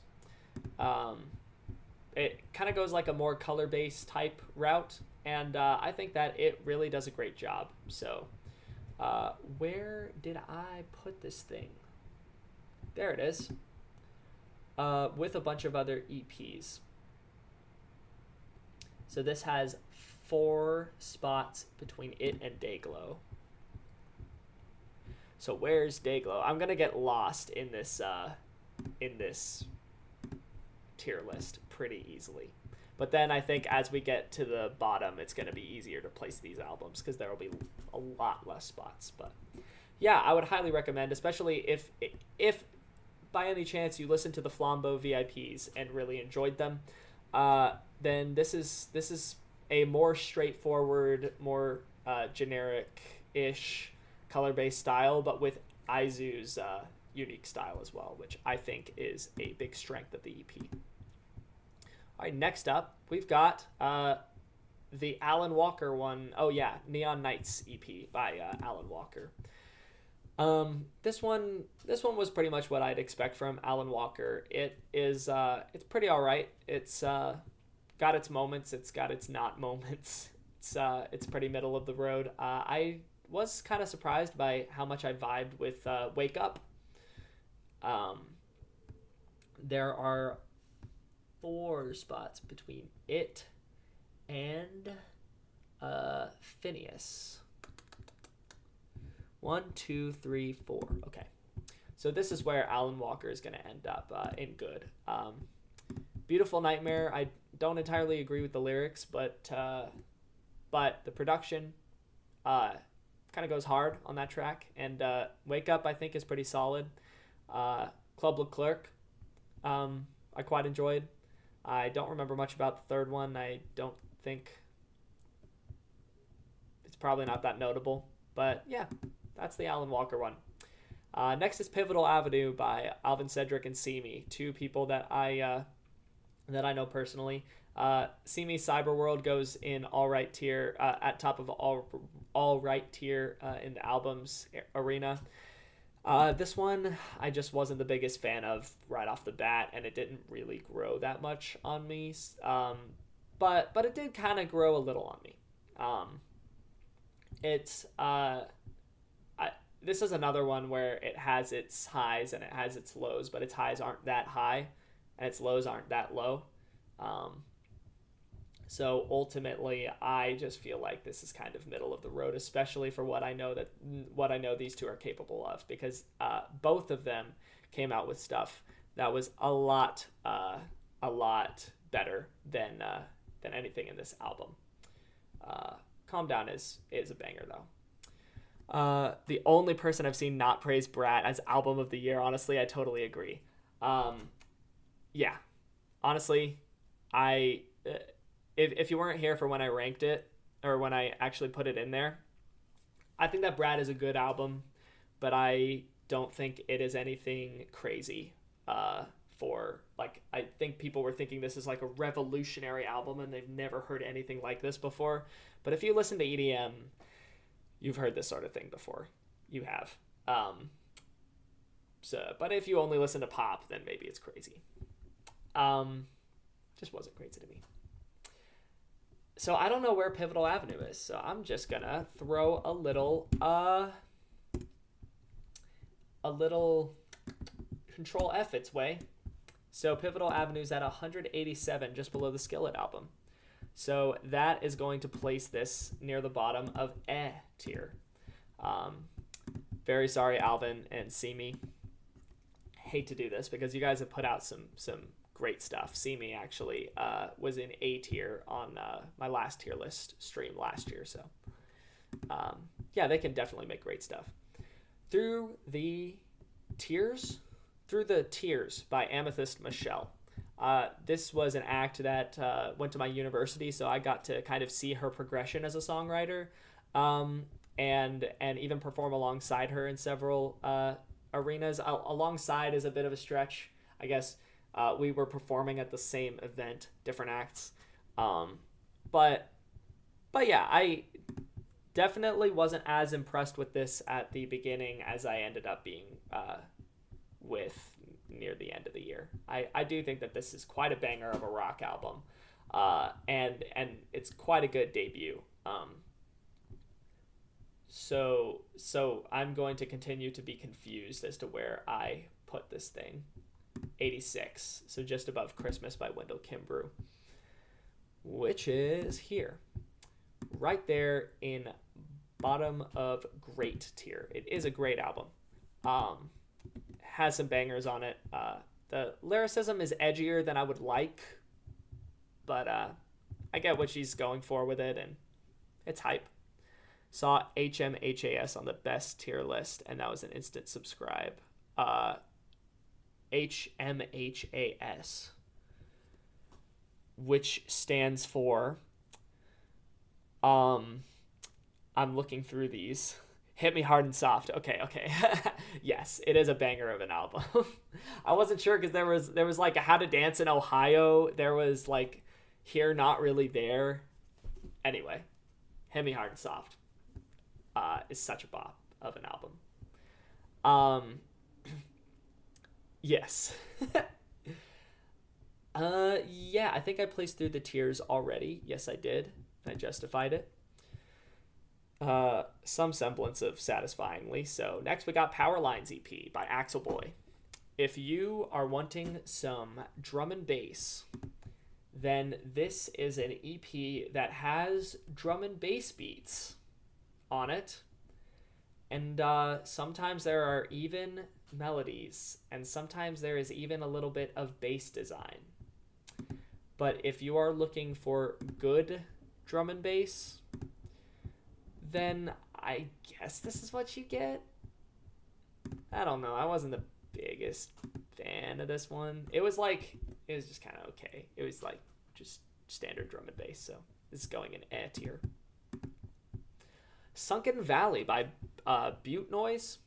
It's an EP that I thought I would enjoy more, but I thought I was going to be like mind blown by it, and I wasn't, but I enjoyed it quite a bit. It does have a fun vibe, and it's got some bangers on it. I do really appreciate the sound design, the attention to detail in the sound design to make it truly bangin'. So it's a good EP. How good is it according to my list? It is going to be a Control F moment. Never mind, I just found it. Here we go, W. This is 3 spots above Unsaid by Jessica Bayo, which is somewhere on the list. Okay, there we go. It's going here. Top of good tier. Sunken Valley. I'm kind of surprised actually it didn't make it into great tier, but you know. Casbo's here. Best of 2024 is here. So that was going to happen. All right, next up we got Emergence by Blank. This is a bit of a hot take for me, I feel like, but maybe people agree with me. I think that this is one of the best EPs that Monster Cat has put out this year. I really do think that Blank is generally a cut above the rest. If you're taking all of the generic melodic dubstep producers together, I do think that Blank generally makes melodic dubstep that offers more of a punch. And he brings in some heavy hitting talent as well with AU5 and Grant, and a couple of others. Data was a banger, and I was not expecting anything like that. Oh yeah, Rival is pretty heavy hitting as well on Heaven. Generally, I just think that this hits hard. And anything that I was disappointed with about this EP just steadily became less disappointing the more I listened to it, including the AU5 track, which is probably one of the weakest AU5 tracks I have ever heard. But the problem with a weak AU5 track, saying that, is that a weak AU5 track is like some of the, like if Arm & Hammer, for instance, and I like Arm & Hammer, but they do get kind of stale. If Arm & Hammer came out with a song that sounded as good as the weakest AU5 track you've ever heard, that would be the best Arm & Hammer track you've ever heard, most likely. Or like Sabai, for instance. I agree, that's not saying much for me, but I'm seeing that people really don't like Heaven. You're saying that people really don't like Heaven? Because this is kind of a Shingo Nakamura Glow situation where I feel like people really do like Heaven. But maybe not.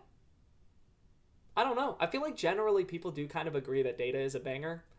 And generally people agree that Heavy Heart is a banger, although I'm hearing a little more arguments that Heavy Heart is just kind of like, all right. Or isn't as strong as the others. But anyway, all that's to say, Emergence by Blank gets into Best of the Year tier for me. I just think it really hits, and I couldn't put it any lower. I just couldn't put it any lower. I'm a huge fan of this EP. All right, next up, we have Inner Circle EP by Blue Claire. Here's another surprise. You had the same experience as you. I also had the same experience as you, but now that Heaven is on the best of comp, you've seen so many people saying it doesn't make sense. That is so weird. Because I feel like out of any of those tracks, it does make sense. I feel like the fact that Heavy Heart and Heaven are both on the comp makes the most sense out of any of the other tracks. Like, Data is a banger, but does it make the best of comp? Probably not. Alphane definitely isn't making the best of comp. Turmoil definitely isn't making the best of comp. And whatever the other track was. Yeah. So I think it makes the most sense. Inner Circle EP by Blue Claire. This is a lot more beat than music, but for some reason I just really connected with this one, except for Bring On the Hats. Bring On the Hats was like not that great. But other than that, I connected with this a lot more than I thought I was going to. This is honestly pretty good for an entire EP of mainly just beats. So definitely Blue Claire has definitely made better, but like, I don't know. This is in funny tier. There are two EPs on here that are right next to each other, and they are funny, and that's basically their own little tier in funny tier, and that is just below Neon Nights. So wait, hold on. Was that actually? Yes, it's right there. So I actually enjoyed this one. I don't know why I did, but I thought it was good. Next up, Blue Sky EP by Blue Sky, the debut and self-titled EP from the band that has risen up mainly, I think, because of Christian Simpson being a name on it. And Christian Simpson, if anyone didn't know, is someone that I know personally, and it's someone that I've worked with on 3 different tracks, actually. He, since Neon Nights can be argued for funny tier too. Yeah, it does have Club Leclerc, so actually it is kind of funny tier. And I don't know. Yeah, I think I'd agree, actually. Neon Nights is in there too. But for anyone who doesn't know, I worked with Christian Simpson. He featured on a song that I did with Andre Delaney entitled Lost Without You. We also collabed on a track called Rocking Chair for the What About Strangers project.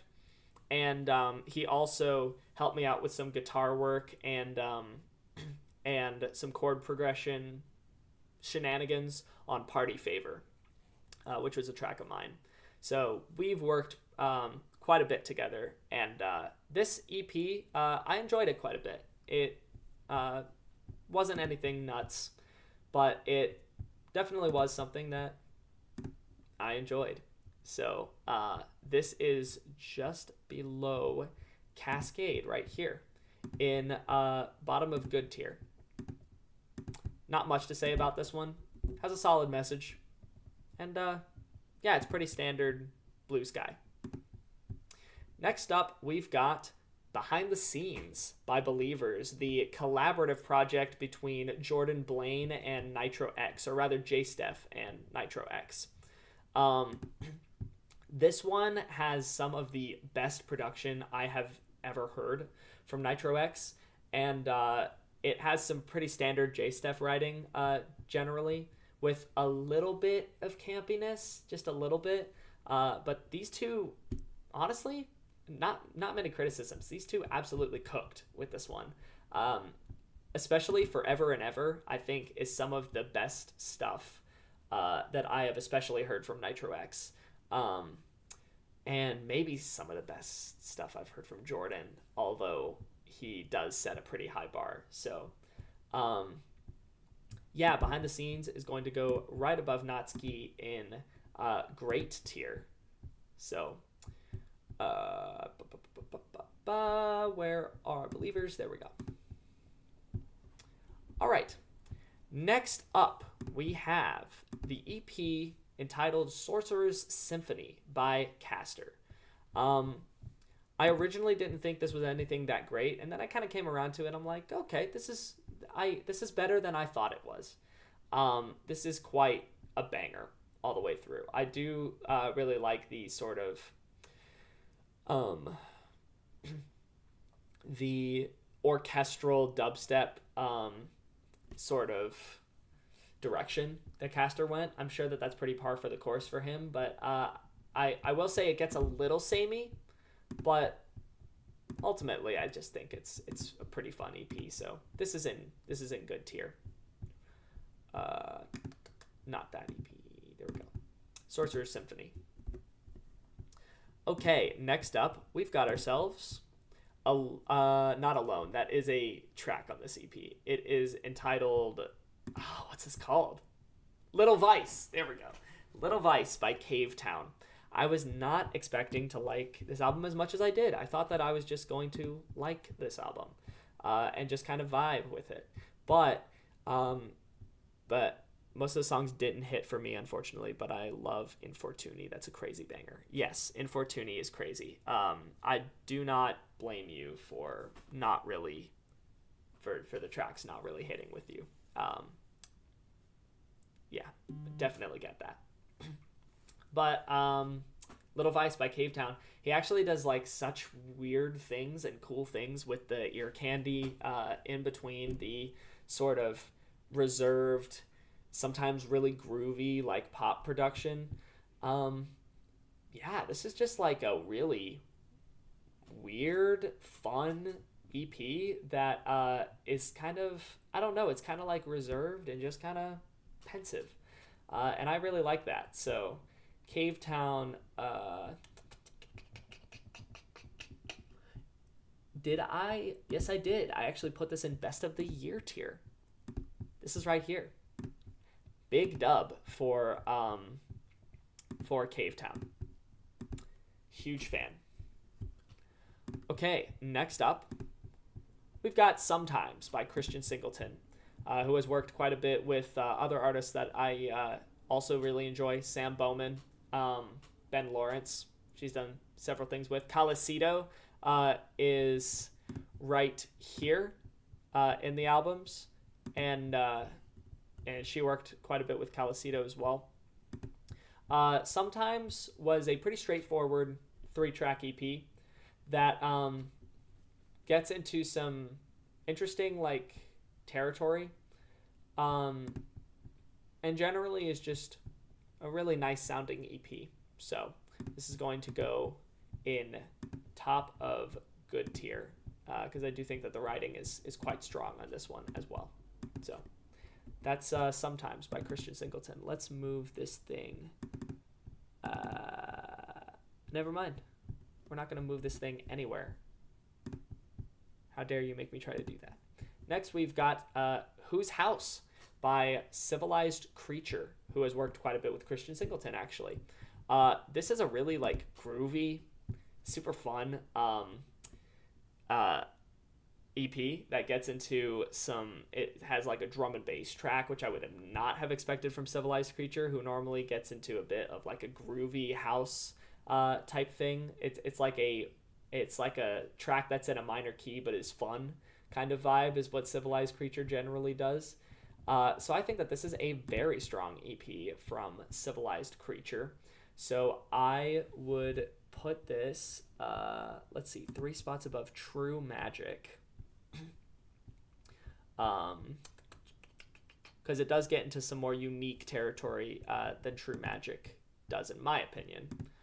Although I could be wrong. I could think back on it and realize that that is not the case. But yeah, such a unique EP. Such a fun one. He has a cool sound. Next, we've got Bliss by Cloud None. We have got a long string of, well, not that long, but a longer string than any other artist of Cloud None EPs. So instead of making an album, he makes 3 EPs, which is crazy considering he came out with his debut album last year, and he comes out with 3 EPs this year, which is honestly pretty par for the course for Cloud None. He is a song machine, and not only does he make so many songs, but they generally are all just so good. This guy is legitimately just a goated artist. Bliss is probably it's actually crazy how prolific Cloud None is. It's kind of like if 1st of October released music all the time, you know? He's just nuts. The fact that he can release so much music that's so good, nuts, and entire projects as well. all that's to say, Bliss is probably my favorite of the Cloud None EPs. Actually, it's very much my favorite by far. It's blissful. I really especially like Bottle It Up is a really different vibe from what I might expect from him.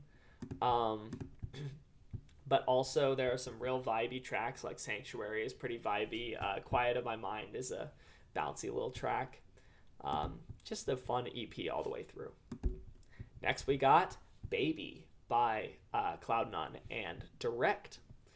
This one, also a vibe. And this one was it's a little more of a bouncy vibe than both Bliss and, not more of a bouncy vibe than Bliss, I guess. Probably just about as bouncy.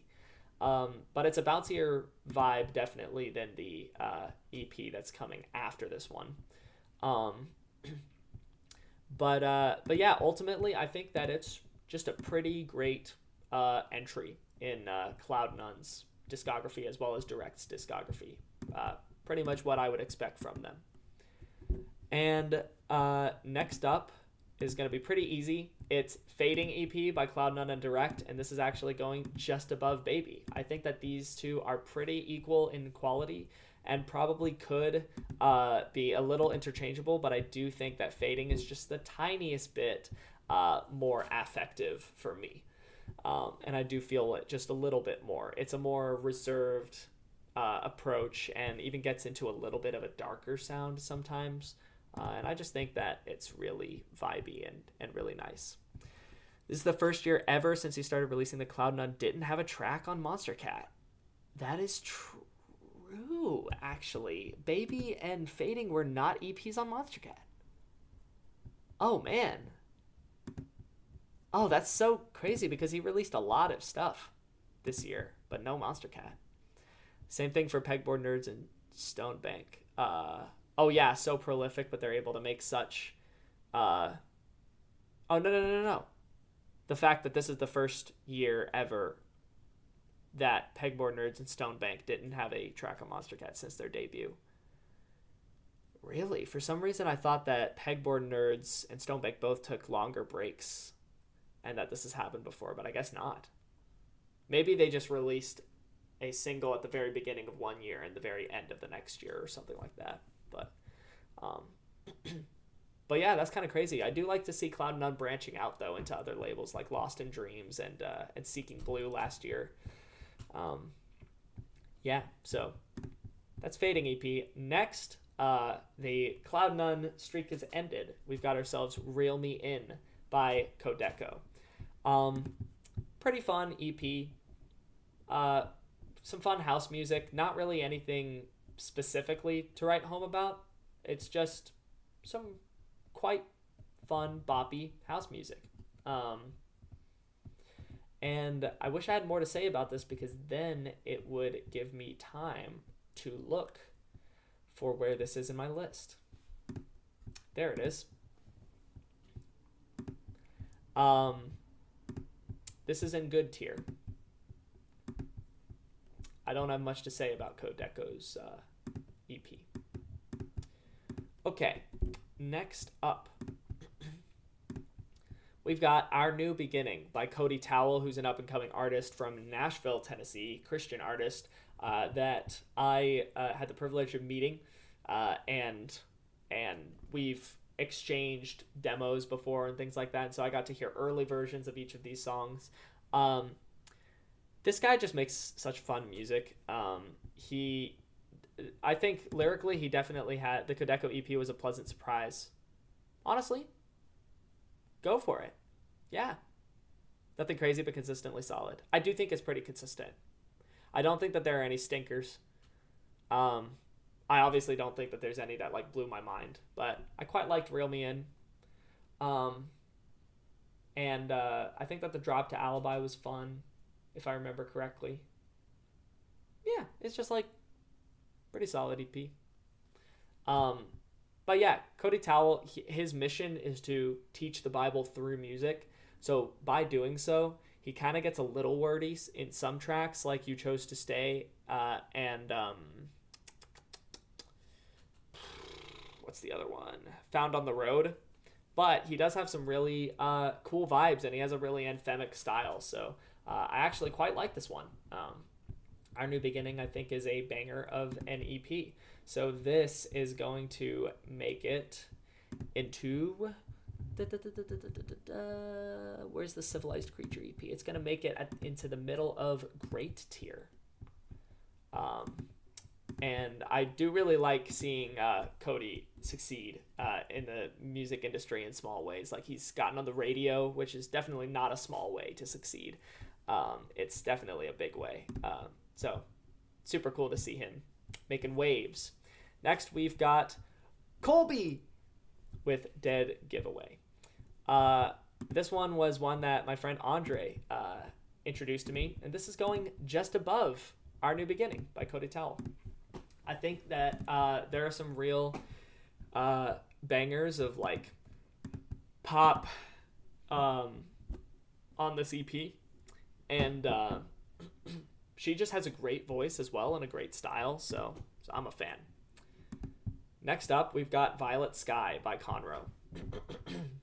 Now, I quite liked Melodramatic, and I've seen what Conroe can do with projects like All Eyes on Me and Level Days.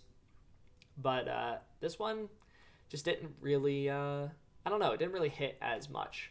I think that it was a little polarizing to me. I don't think there were any tracks that were bad. There were just a couple of tracks where I'm like, Conroe can do better than this. But I think it starts with a garage track, which is real interesting for Conroe. So that's a banger of a decision. But ultimately, yeah, it was just good. It's just pretty good. I enjoyed it. Nothing too crazy.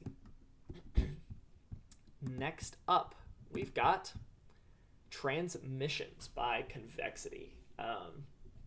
This one confused me so much in the best possible way. This is a ride of an EP. The fact that this released on Disciple as well, kudos to Convexity for the growth. Like, there is audible growth in when I first heard his music and now, because I was first familiar with his music around 2016, 2017. So the amount of growth is nuts, and it's super cool to see. So this EP is no different. Super fun EP that has that Convexity style with the old timey sort of interview clips and that sort of style. This is going right in great tier. Really like crazy sound design as well in the drops and such. Yeah, and the fact that this is like largely a breakup album as well, with some of the old movie clips and stuff like that, it's just like, this is a ride. This is crazy roller coaster. I'm here for it. Next, we got Angel Food Volume 1. Yeah, this is Volume 1 by Cozy Zulsdorf. If you are a Monster Cat oldie, which I guess you don't have to be too much of a Monster Cat oldie, but nowadays I guess you do, you'll recognize Cozy Zulsdorf from tracks like The Girl with Hellberg and Where I'll Be Waiting with Richard Edwards, Confessions with Mern. Yeah, she is such a great vocalist. Medusa, Aoban. I've consistently liked everything that she's in. So when she started coming out with EPs this year, specifically 2 EPs, maybe there's an Angel Food Volume 3, or maybe there's a full Angel Food album. I'm not sure. Wouldn't be surprised and wouldn't be too mad if Angel Food Volume 1 and 2 is it. But just some real succinct and real powerful songs. She's just a great songwriter. Oh my goodness. Yeah. So all that's to say, she is going to be... Where did I put Volume 1? Here it is. It is a few spots above Vertigo. This is in Best of the Year tier. And I feel like I could see this coming from a mile away. Gut Feeling is a banger of a track, a lot more rocky than I would expect her to go. And also also See Through is such a like vibey track, and Paciencia y Fe is a bit of a heartbreaker. For You About You as well is such a heartbreaking intro. So big fan of this EP. Next, we got Angel Food Volume 2, which is a little bit of a step down from Angel Food Volume 1, but honestly, it is a great EP. It takes some real unique directions for anything that I've heard from Cozy Zulersdorf up to this point. This is landing in great tier. Yeah, honestly, this is just a super fun one. And actually, they are very close to each other on like spatially on the tier list. Now that I think about it, they are this close to being like right on top of each other, which is crazy. But well, not crazy. I don't know. This EP, good EP. And there are some ideas that she takes where you'll either love them or hate them. Python's a great example of a track that I really love that I would understand if someone hated. Because it takes a really weird direction that I like. So, but Autopsy is also just a vibe. So, yeah, you need to scroll down. Oh, you're right. I do need to scroll down. Oh, we caught it kind of early. You caught it kind of early. That's good. Okay. Thank you for reminding me. Next up, we've got Wave by Dactyl. An EP that I wasn't that impressed with, but then it kind of grew on me. I thought that it was a pretty solid vibe. I think I just wasn't really paying attention that much on my first listen. Ultimately, I think it's just a pretty good EP.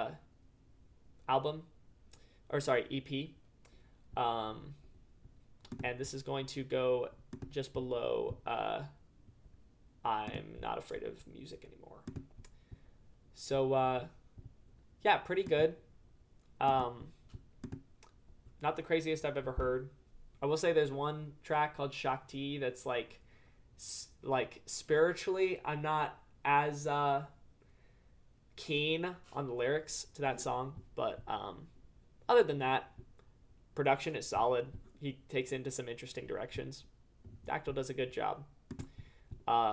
It's another situation as Casbo where it's like the old stuff that Dactyl used to make is real different from the stuff he makes now, according to Wave anyway. So next up, we've got Party by Darby. I had no idea what to expect, but this is definitely a party anthem type thing. It's not like a euphoric type anthem. It's really just like a fun little party EP. So this is going in the middle of great tier. I really enjoyed this one.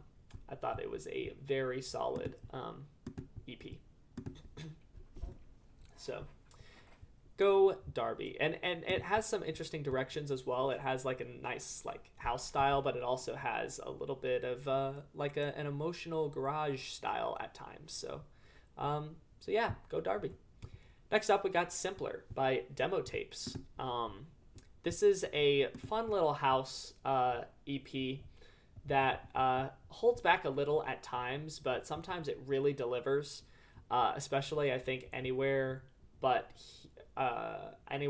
Here, I think is. Yeah, I think it's called Anywhere But Here, is such a great track. And I'm a huge fan. So this is making it about the middle of great tier as well. But there are some fun sort of breakbeat type tracks as well, and it's very Demo Tapes. If you're familiar with Demo Tapes, you're getting Demo Tapes with this one. So if you like it, good, because that's what you're getting. Next up, we've got Good Night by Depth Oblivious and Thomas Sheltrone. This is a real interesting one because this is it's an EP that's sort of supposed to evoke several feelings that have to do with sleeping and waking up. Like there's a track about a nightmare. There's a track about a REM dream state. There's a track about trying to go to sleep. And it's all supposed to it's all instrumental. So this is a 10-track EP that runs about 16 minutes. And sure, it has elements of a little bit of amateur production, because especially one of the artists, as far as I understand, is just kind of starting out. But honestly, I really fight for this EP. Even though I'm not going to rank it extremely high, just because, I don't know, it has some weaknesses, I do really fight for this one, and I think that it's quite good. And I was surprised by how effective it was at getting across the vibe that it was going for. So where is Reel Me In? Because it is... I cannot find Reel Me In. Where's it at? Hey, yo. There we go. It is bottom of good tier. Wish I could bring it higher, but compared to everything else, unfortunately, this is about as high as I could put it. But it is a really good album, and I fight for it. I die on that hill. Next up, we've got Beyond the Stars EP by Dr. Ushu.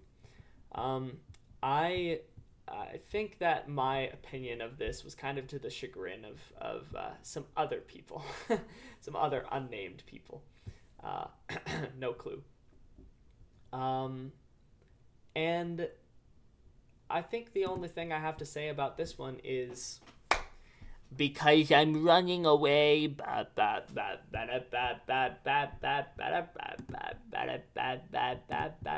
So this is going in A tier. Definitely could have been better. Next up, we've got Because I'm Running Away. The perfect emoji. I love that. So I forgot about the Christmas EP. Dream Christmas Volume 4. A short little Christmas EP from some artists from Dream Records that I think was always going to have Sam Bowman and Gladden's Misfit Toys as the strongest track of the EP. But the other tracks kind of hold their own as well. So,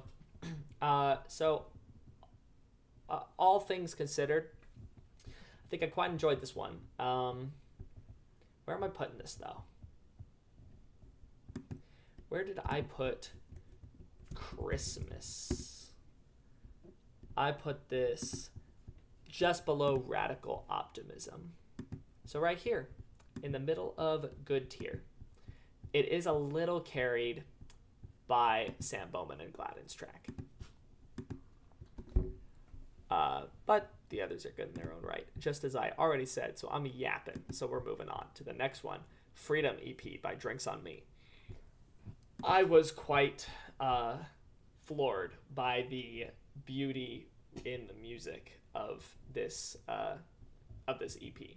I think that it's a much stronger EP than the one that he released on Monster Cat, although I do really like that one. This one is just in another realm in terms of his music. So this is actually going to go in Best of the Year tier. There's a red light warning, obviously, on this track, which you'll see from the explicit label, but there's even a little bit of like commentary on his own experience with SA, which I think it's very courageous for a man to come forth and talk about his experiences with that. And it's heartbreaking as well. Such a heartbreaking track. But yeah, Drinks on Me just like cooked with this EP. I was surprised. Maybe you need to give this one a listen. You really liked his Monster Cat EP. Yeah, honestly, this guy just cooks. I would definitely recommend this EP. Next up, we got Signals by Ellis. I thought that this was a bop all the way through, all three tracks. Ellis did a fantastic job with this EP. This is going very solidly in great tier. This is a great EP. And Ellis cooks with every track. I do think that the EP gets better as it goes along, but it's a 7-minute EP, so like honestly this whole thing is just so fun. such a fun short EP. But like, yeah, I'm sure that you gave this a listen, Mostrino. But anybody who's watching this VOD later, definitely give this thing a listen if you're interested in just some dancey type tunes for about 8 minutes. Next up, we got Luna Park by Ethan Bortnick. If you already know how I feel about this EP, then this is going to be no surprise. This is at my number 3 spot, my number 3 project of the year. We finally reached the top one. I feel like most of these have kind of been in the middle.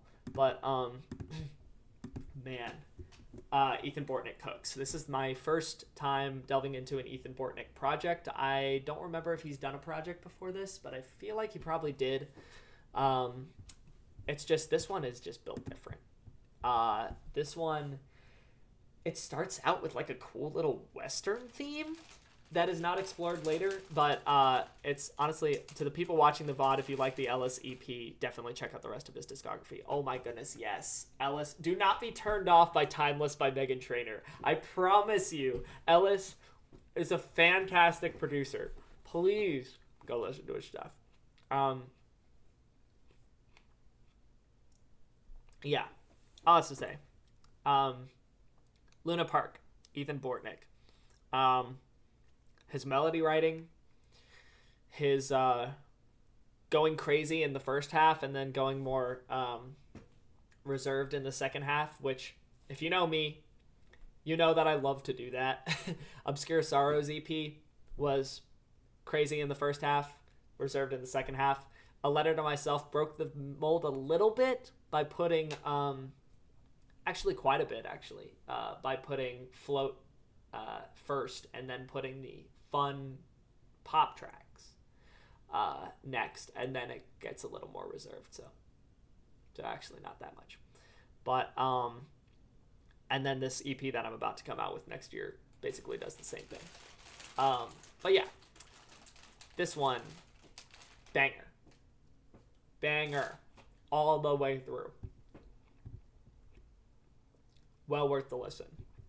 So we've reached my number 1 EP of the year, by the way, if you are keeping score. The album, first of all, welcome. The album at the top spot is Jesse Volume 4 by Jacob Collier. Let me know if you've heard of Jacob Collier. I highly recommend Jacob Collier. He's definitely not for everyone. He's very much a musician's musician, but I love this guy. His music is fantastic, in my opinion, and Jesse Volume 4 is no exception. But yeah, you know what else is fantastic? I'm pre-firing this. You know what else is fantastic? Challenger EP. Oh my goodness, that is actually such a W, because this EP is a banger, and it definitely is one of the best EPs of the year. Challenger by Everin Maxwell, his Heaven Sent EP. I'm not sure if this was his Heaven Sent debut, but this is another one that Mostrino put me onto, and man, does this thing go. This makes it to number 6 project of the year. I did it again. There we go. This makes it to number 6 project of the year. Everin Maxwell Challenger. This thing, the sound design in this thing is so various and so exciting.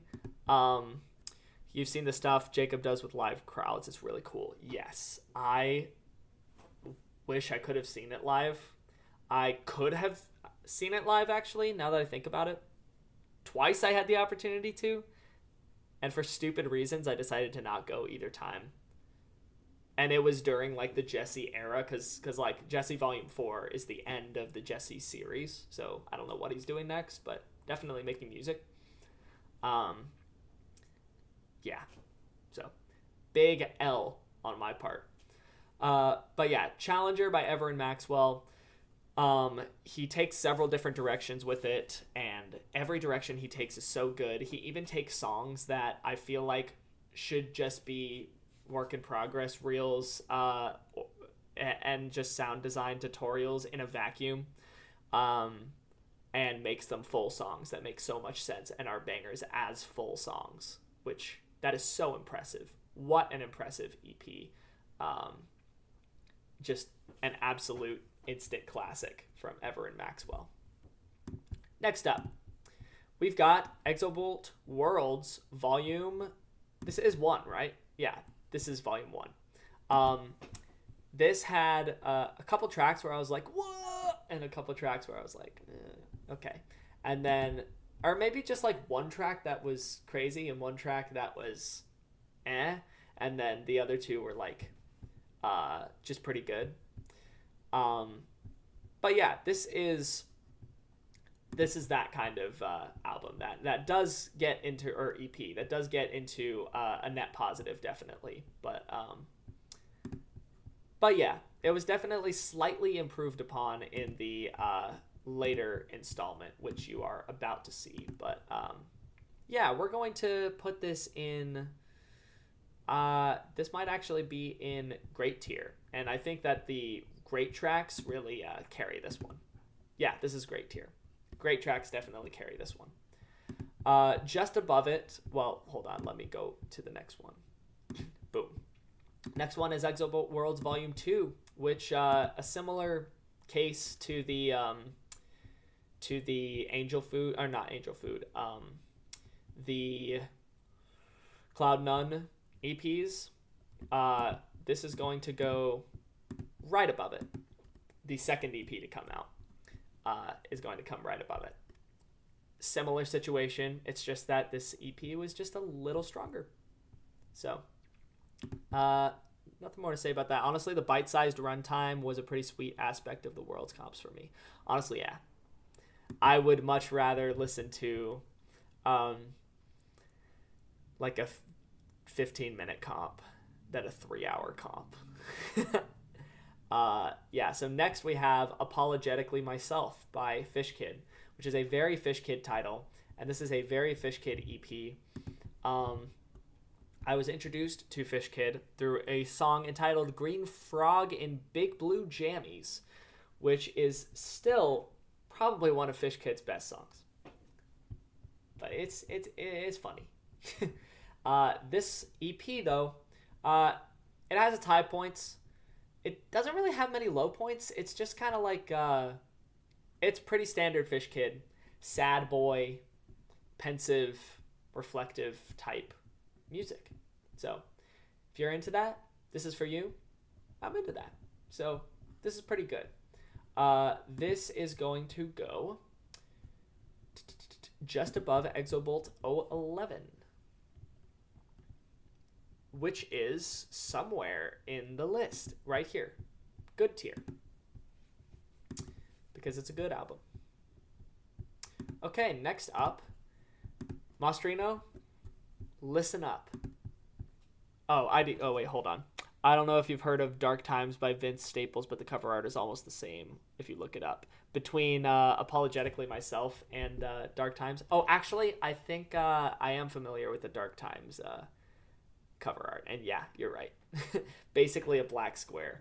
Although, so this is basically like Alone More Within if the background wasn't just white.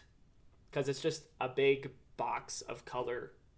And this one has a little bit of texture to it, but then it's just the tiny text, which I'm not the biggest fan of that album cover style. Because, like, I don't know, it's hard to keep track. But ironically, I feel like Brat and the Charlie XCX cover art style is fine. I don't know. I'm just weird like that, I guess. So that being said, we've got ourselves the EP that we've been waiting for. And that is hold on, let me pull up Google Translate. Album art tier list in VC for these same albums and EPs. That would be fun. That would be fun to do. How does one say, you know what? I'm just going to be an ignorant white guy, and I'm just going to say 2022. Diario 2022 Ultima Pagina by Flambeau. This one I don't remember what I thought of it when I first listened to it. I think I thought it was pretty good, and then it really grew on me. Probably due to Mastrino's prodding to listen to it more. Yeah, dude cooked. Flambeau cooked throughout 2024. But yeah, this EP, no different. This thing is a great follow up to El Cielo, the El Cielo song. I'm too tired to speak Spanish. But yeah, huge fan of this one. In fact, does this make best of the year tier? Drum roll, please. Yes, it does make best of the year tier. It is near the bottom of best of the year tier, but best of the year tier. Come on. This thing is a fantastic EP. I really like it's a pretty short EP. The first track is like pretty alright starter. But then the second track, Fears, is like, it's nuts. The things that he does with the time signature, the fact that he does sort of a drum and bass style, and even brings in some English lyrics as well, is kind of nuts. And then he goes into Micien, which is way more cinematic than it has any right to be, but it is so good that it is that way. It's just such a great song. And then Playa Sin Me is also a great song. It's just such a fun little pop type track. Probably my number 3 project of the year behind Ever and Maxwell and Disfing, but I could be forgetting something. Okay, we'll see if the Jaren album is below or above it too. Yeah, I'm not entirely convinced that the Jaren album is going to be above those in your list, but maybe it is. Maybe it is. I don't quite know, I guess, how you feel about like all the tracks. I know that you liked Oranges. I know that you really liked Breakthrough. And Butterfly was pretty good to you as well. But I'm just thinking about your reaction to It's Hard to See Color When You're So Impossibly Far Away. And thinking, is this going to be much different from that? Because I feel like both of us can agree that nothing can beat that first EP. Jaren is just, yeah, nuts. But anyway, I could be assuming something that's not true. I don't know. But Flambeau knocks it out of the park here. Great 4 tracks. Next, we got Refocus EP by Flaws. A nice, intimate little EP that kind of grew on me. At first, I was just kind of like, okay. These songs kind of exist. Except for When You See Me Outside. Honestly, I haven't been loving the new Jaren nearly as much as the old Jaren. Yeah, like you said. If he includes Breakthrough, then we might be eating good. Okay. We'll see. Yeah, so the Flaws EP has a nice vibey little style, and I actually quite like it now. I especially like When You See Me Outside, which is the closer. I think that that's such a fun track, and such a, like, I don't know, just a laid back track that I just like. This is a really, I don't know, I really like this one. But where is it? This is just above Wave, which probably puts it in like good tier. Where's Wave? Where's a big yellow cover art? Uh-oh, I think I messed up. No, I did not mess up, but it is below Wave. So this is top of good tier. Flaws, Refocus. Okay, how are we doing? Do we need to scroll down? No, we do not. All right, next up, we've got ourselves Fluxiverse Volume 2 by Flux Pavilion.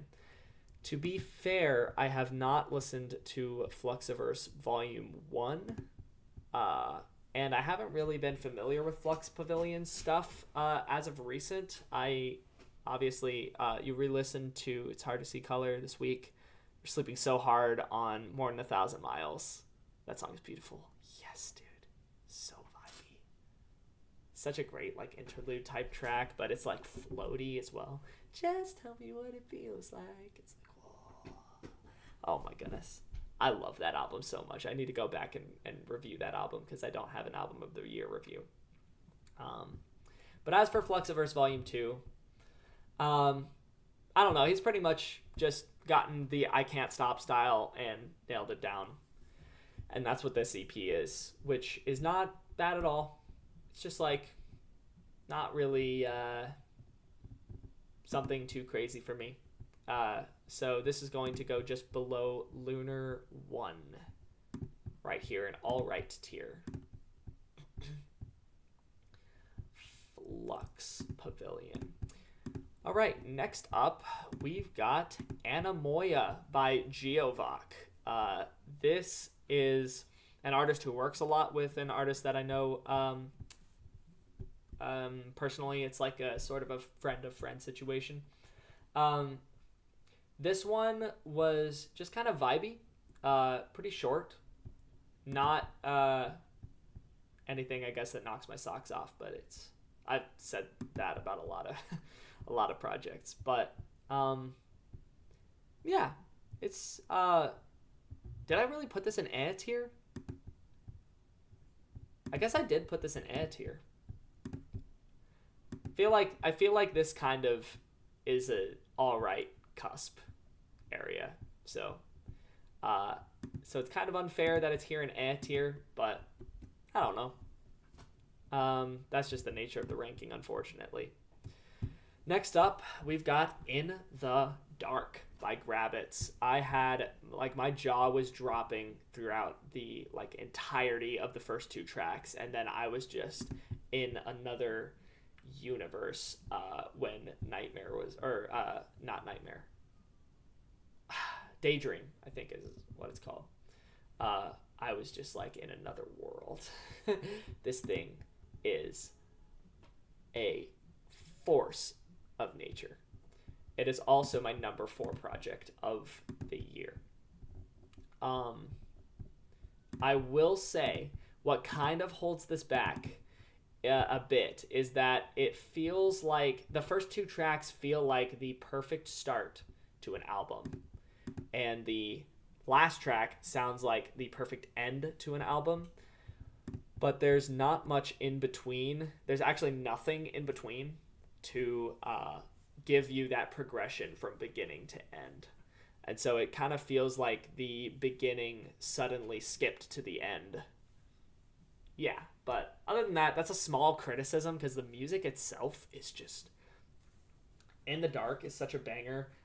Too Far Gone just takes the bangerness up a notch, and Nightmare is such a heartbreaking track from Grabbits. So definitely a strong outing from Grabbits, no doubt. Oh man, yikes! I need water.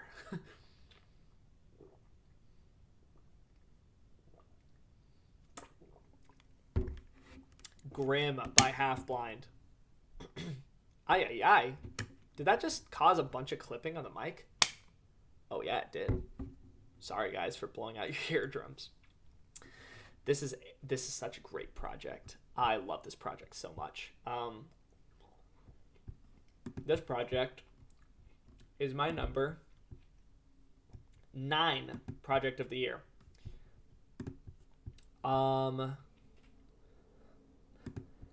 There we go. Have I listened to every single one of these? Yes. All the way through. I promise you, I did have a life this year. But I also had a whole lot of time. So yes, I did listen to every single one of these. Including the longer ones, like the Just a Gent album, and the Best of 2024 compilation, and Tortured Poets Department, unfortunately. So yeah, but Grim by Half Blind. The new alias of the artist formerly known as Ecstatic, who I did a remix for once. This is very heavily grim fairy tale inspired. in the storytelling and things like that. And he goes into some crazy directions that I would never have expected him to, especially in there was I mean, obviously Deal with the Devil, because it gets into some more metal territory. And there was one track, Traitor. Oh my goodness. Traitor is like an uncomfortable listen in the best way. It's nuts. I highly recommend this album, especially if you're interested in a bit of a darker and weirder type story.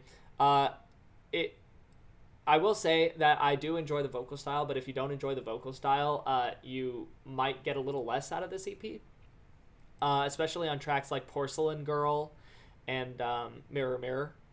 But stick it out till the end. Especially the third and fourth track are crazy. What percent of these would you say you listen to more than once? Probably the minority of these. But I think that the first appearance of an album, or of a project that we're looking at right here, that I didn't listen to more than once, is Valley. I think I did listen to the Valley album only once. So that's right here. But we might reach an album in this area. Probably not. Actually, let me go ahead and just see. Legend of... I'm spoiled it, actually. This one I listened to more than once. This one I did. This one I did. So the first appearance of an album I only listened to once is the Valley album. Which tells you a lot about the Valley album. But yeah, all that's to say, highly recommend Grim by Half Blind. Yeah, crazy. Love and War, the second EP from Hello World. We're once again doing the second EP first. This one had 2 tracks that were quite cool, and 1 track that I really just didn't vibe with. It was the vibe, I don't know. My connection with the vibe was a bit of a whipped cream EP situation, which you're about to see. I don't know. I just wasn't really vibing with that, and that brought the EP way down. But the other 2 tracks are great. So, the sound design is like cool as ever, but he's definitely gotten a lot of inspiration from the people around him that are more like pop centric in his writing. So yeah, that's Hello World for you. Well, maybe not Hello World as a whole. That's definitely this EP for you. So it is just above Get Off the Internet in alright tier. Mainly because of the other 2 tracks, which carry it. Okay, next up, we got The Quest Begins by Hello World. And I think that is pretty much what happened. The quest began. And it didn't really feel like the EP ended. But, like, honestly, I enjoyed it. I thought that it was pretty good. I thought that it was kind of a big build-up that didn't really lead to much of anything. But, hey. It's a good EP. So, this is going in good tier. Let's move this back. This is going in good tier. Take 2. The quest begins. Okay, next up. We are halfway through the EPs, by the way. Next up, we got Worth the Crash EP by If Found. I had heard some If Found before and have always been impressed with If Found, and then I heard someone say, I forget who, might be Mostrino actually, that If Found's music is like kind of hit or miss, and I was like, no way it's hit or miss. But this EP, yeah, was kind of run in the mill a lot of the time, but like I had fun with it. I had a good bit of fun with it. Ready for the 2 after this? I don't even remember what the 2 after this are, and I don't have the energy to look deeply at the folder. So, which one are we even going? Okay, we're doing If Found. Where's this guy? So this is going just above Wireframe. An alright tier. It's alright. Tier. Oh, I just saw it.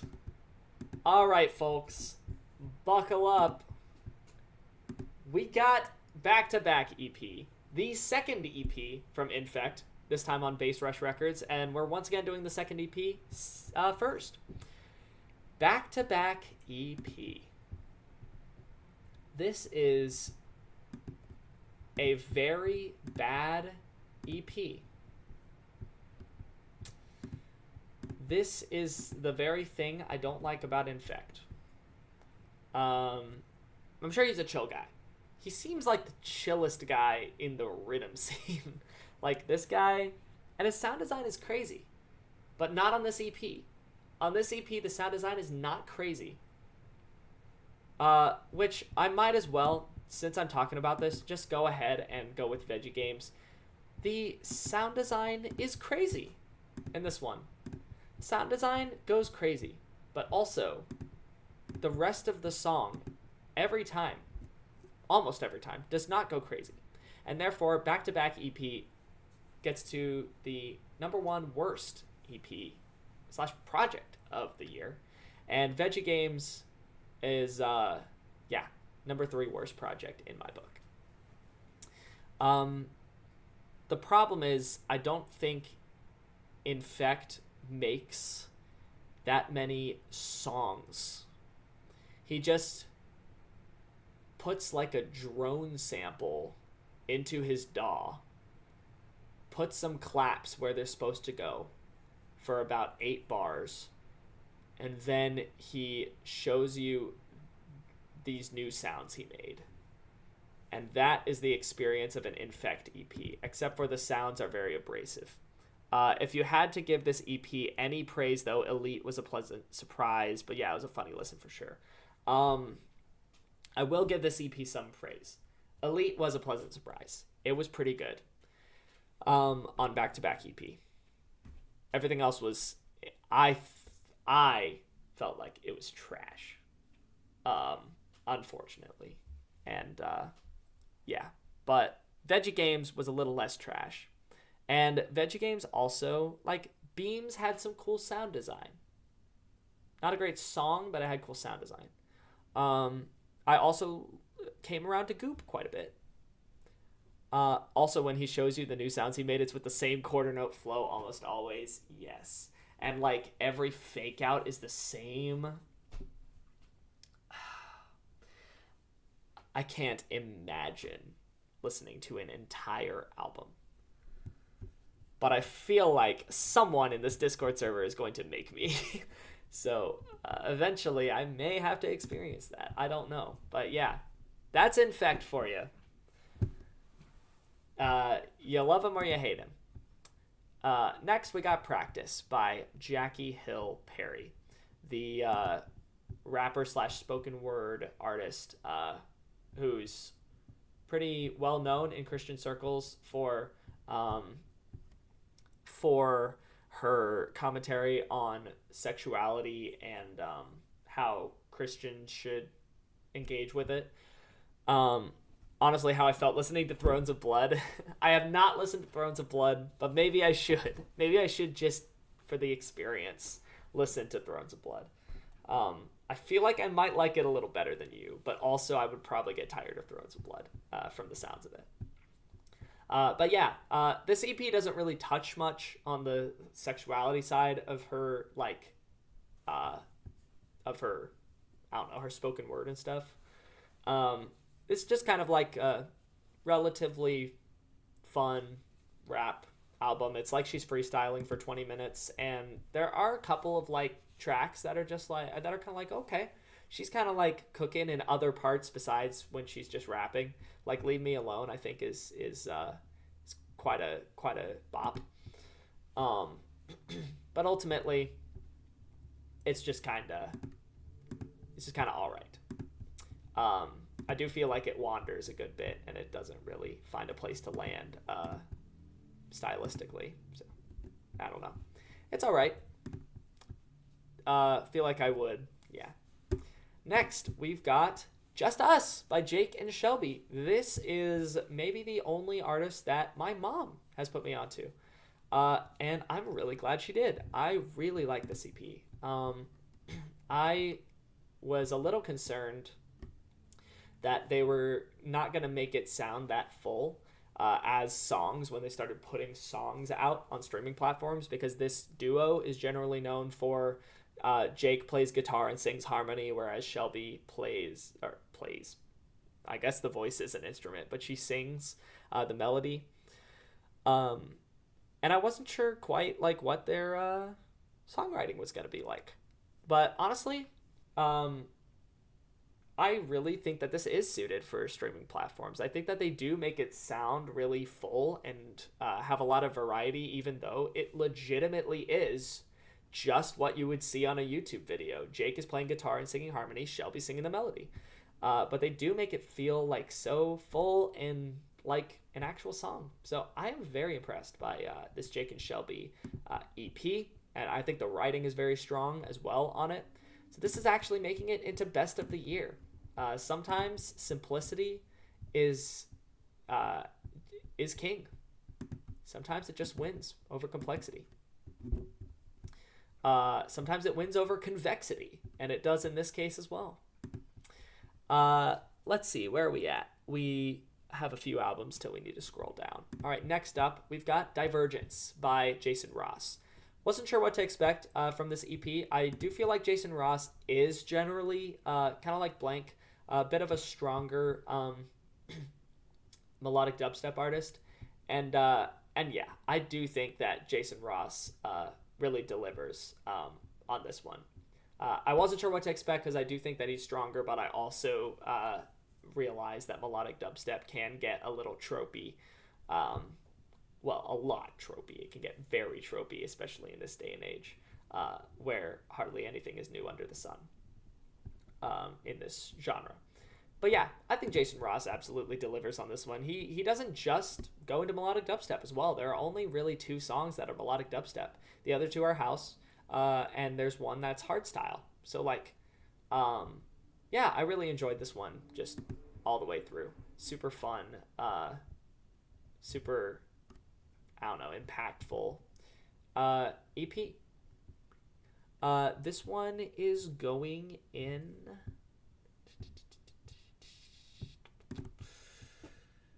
Where is Cody Towell's Our New Beginning? There we go. Okay. It's going solidly in the middle of great tier. Boom. There's Divergence. All right, next up, we've got How It Feels to Forget by Jeremy James Whittaker. This EP is spectacular. I just love this EP to death. And this is going to be in the top row of Best of the Year. I think that this actually is one of the most gorgeous EPs of the year. Maybe the most gorgeous EP of the year. Yeah. Maybe Luna Park at times gets a little more gorgeous, but yeah, How It Feels to Forget is such a vibe. I love it so much. If I like the house ones, it might be worth checking out some of the house trance stuff he's done on Anjuna Beats, especially Me Tonight. I really love. Okay. Also, Higher Love with Seven Lions. Oh, he did a track with Seven Lions? Okay. I did really like the track he did with Grant. All I Need with Grant and your friend Polly. That's a banger. So yeah, How It Feels to Forget, man. I love every track. This thing is so special. This is another one that Andre Delaney put me onto. Wow. Such a gorgeous EP. Definitely one of the best EPs of the year. Hands down. And I don't think there was going to be any competition for the spot that it ended up taking. So, yeah, we love that one. It has a lot of tracks with Seven Lions. Ocean on Ophelia is probably your favorite track for both artists. Wow. Okay. Jason Ross makes a lot of sense as an Ophelia artist. I feel like Seven Lions has released a lot on Ophelia, so that would also make sense that they would collab on that label. Okay, next up, we've got Wandering in the Dark by Jeremy James Whittaker. This one is a really great EP as well. It's I don't think it's like as dazzling as How It Feels to Forget is, or not dazzling, I guess, but like, I don't know, entrancing as How It Feels to Forget is. But it definitely has some interesting ideas. I do think that Far Away is a track that has a really strong start and kind of doesn't deliver much on the other two drops. But other than that, Tell Me What I Want to Hear is such a bop. And I'm a big fan of the style on that track. And yeah, I just think it's a really great EP. So, is Ophelia Seven Lions' label? No wonder the guy releases on it so much. All right, Wandering in the Dark by Jeremy James Whittaker goes just below Persona at the top of great tier. This guy is just goated. Okay, next up, we got probably the most awkward cover art since Empathogen, and that's Petals by Jessica Bayo. What is she doing on the floor? Why is she posed like that? Why is she looking at me like that? That's just kind of weird. I feel kind of uncomfortable. What is the stuff around her? Petals? Anyway, this EP was pretty alright. I mean, it was, I think Unsaid was obviously a little better. But this has some interesting ideas and some not so interesting ideas.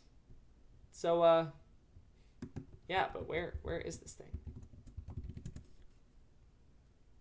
This thing is a lot further down from her album than I anticipated. But this is an alright tier. Yeah. It's mixed. Jessica Bayo. Boom. Okay. What do we have next? We've got the Josh Adams EP, Tehillim.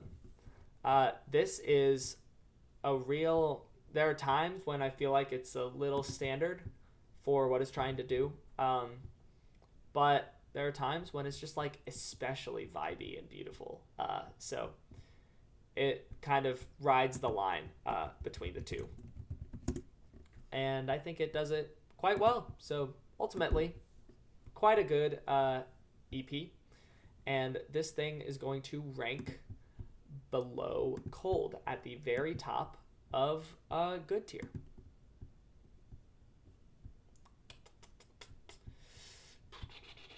Josh Adams to Tehillim. Okay, did I get that right? Yes, I did. Next up, we've got Cosmic Crash EP by Kaval.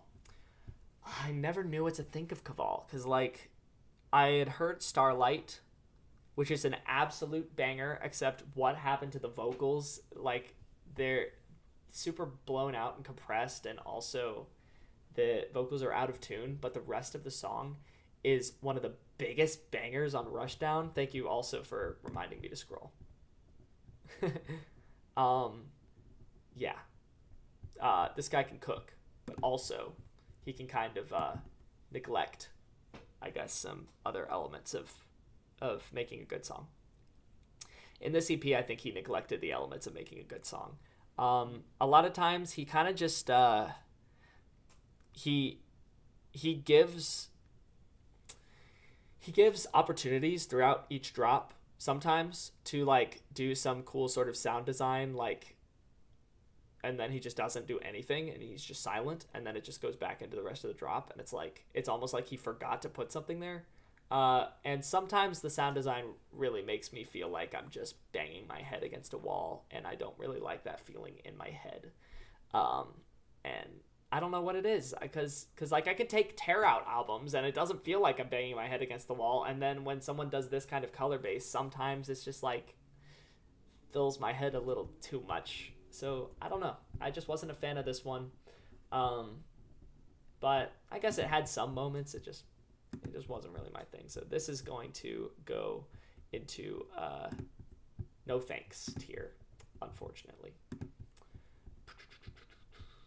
Caval, Cosmic Crash. All right, here's a real recent find, and that is Push the Sound EP by Kiro, which I believe I listened to yesterday. I quite like Kiro's style. In fact, Kiro's EP last year made it into my honorable mentions for EPs of the year. You just listened to All I Need, didn't know Jason Ross had a Grant collab. Yeah. I'd love to know what you think, because I really like the track. I think it's a fantastic track. Push the Sound by Kiro is a pretty good one. There are, well, where do I put this? Because like, I don't know. I wasn't extremely impressed with Push the Sound, and Mastrino definitely knows this. Very neat song. Big thanks for the rec. Yeah, okay. I rank this above Left on McKinney. So I was expecting something more than just good. But, you know, there were times when I was like, ooh. And there were times when I was like, yeah, okay, this is happening. And ultimately just like, yeah, it's pretty solid. Nothing crazy. I definitely think that some of Donna Kim's worst stuff is in that song with Donna Kim. But like, other than that, I don't know. Kind of reminds me of Riptide by Trivecta. Actually, yeah. I wonder if a mashup is, if you can do a mashup of that. I'm sure you can. You've done mashups of much less similar songs. All right, next. We've got Things Are Going Great by KJ52, the second EP from KJ52, which we're covering first, of course, because why not? Everybody decided to make their second EPs earlier in the alphabet, so we're doing this.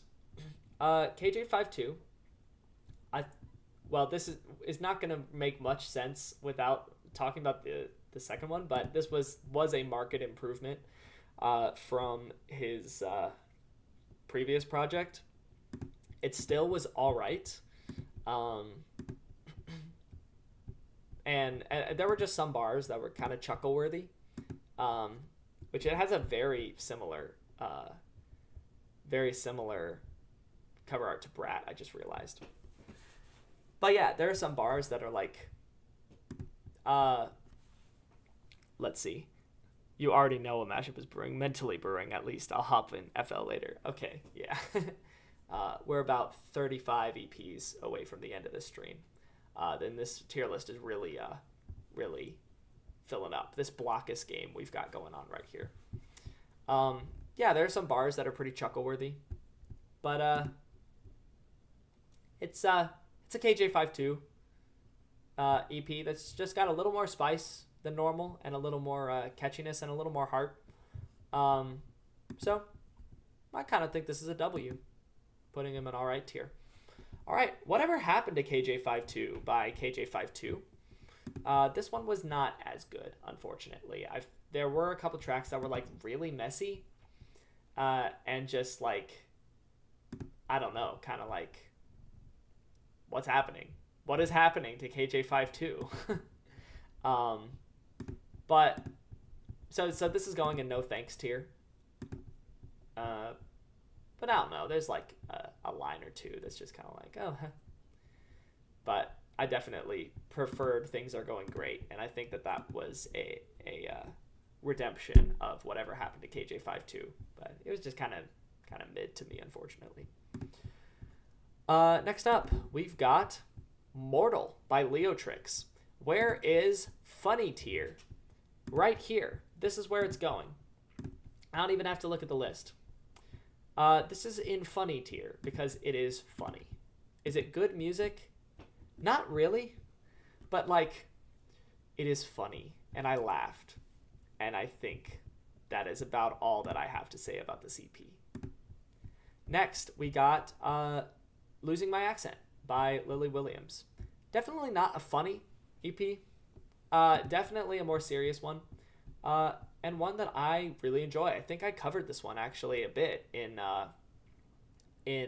will say, Mortal is in funny tier because I enjoyed it. It is in good tier. It's in funny tier because it's funny. It's in good tier because I enjoyed it. And I enjoyed it about as much as Neon Nights and whatever the heck the other one was that was also funny that I can't think of. Inner Circle. But yeah, I am losing my voice. Speaking of losing my accent,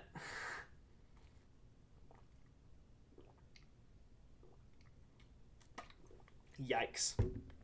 I gotta direct a church broadcast tomorrow. I'm gonna lose my voice. But it's worth it. This is a good cause. Losing My Accent is a great EP. I am a huge fan of this one. In fact, not only is this a great EP, but this is actually a best of the year EP that is going above Flambeau. I am very sorry, Mastrino, but this is going just above Flambeau. But the reason why is that it just connects to me lyrically a lot more than Flambeau's does.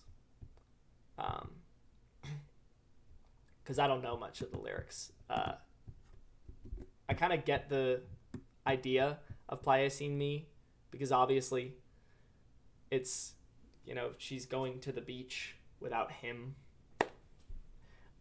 But, I don't know, and Micien is my 100, so it's probably like, yeah. Haven't heard this EP, so I can't hate. Okay, so I will stop justifying then. This EP is great. I actually put my mom onto this one because I know that she would probably like this one, and she did. It has some really interesting concepts, strong concepts to each song, and it's just like just nice and vibey indie type music, but it's got some like real cinematic moments, like in Every Storm and a couple of other areas. And yeah, I just really connect with this one. If I Don't Like You is a big one that I connect with. I think that Every Storm is a strong track. I didn't like it as much at first, but I really grew around to it.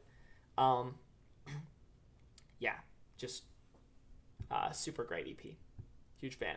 I can hate on the Sizzy being above Flambeau. I mean, I don't know what to say. I don't know what to say. Just think it's better. All right, Hot Water in a Cold Room by Magent, who has worked with Dumu on a number of occasions, including on an EP a while back that I thought was really great. But this one takes a real interesting direction. It's very like atmospheric and like it's not spacey per se. It's kind of spacey, I guess, but in a bit of a darker way. I do think that the vocals are quite strong. I think that the production is quite strong. Goes into some weird territory. And I think this is just a real solid, pretty short EP. So this is going just below Party right here in Great Tier. Yeah, I really vibe with this one. Magent, Hot Water in a Cold Room. Okay, next up, we've got Digital Reassurance EP by Marsix, which I listened to a little while ago and then I revisited today. And it wasn't as good the second time around, but honestly, this is such a great EP. I'm a fan of this EP. It's just got like a fun little analog sound, and it also has a bit of it kind of takes me back to like old Virtual Riot styles, like in Throwback, and obviously the tracks that Throwback inspired, things like Energy Drink, and yeah, it has quite a bit of fun moments. So I just realized I haven't been using the guides the number guides on the side ever since we started going on the EPs, which the whole point was that I wouldn't lose myself in the list. And I've done that multiple times because I haven't been using the guides. Anyway, we're almost done with this thing anyway, so it don't matter. Digital reassurance. Huge fan, highly recommend if you're into that kind of analog sound. That's going in great tier. Got some Virtual Riot vibes, absolutely. Next up, we got The Roots by Marshmello. This is going to be a real funny thing that I'm about to say and then do. This album was pleasantly surprising, and I actually didn't really mind it all that much. It was pretty okay to me. That being said, this is going to go in... Wait, where is this thing? Wait, actually, is it actually going to be Generational EP? I'm sorry. What I meant to say is this is a mind-blowing EP, an absolute phenomenon of an EP, and I will never forget the day that I listened to this EP. And that is all I've got to say about that. This is why it's funny. It's going in no thanks tier, even though I didn't mind it. It's just pretty mid all the way through. Pretty mid, unfortunately, because I did have a real open mind going into this EP. All right, next up. Thank you, Marshmello, for saving Monster Cat. That is so real. So real. Next up, we got Zocase by... why did I just almost say Matthew Case? Next, we got Zocase by Matt Zoe, otherwise apparently known as Matthew Case.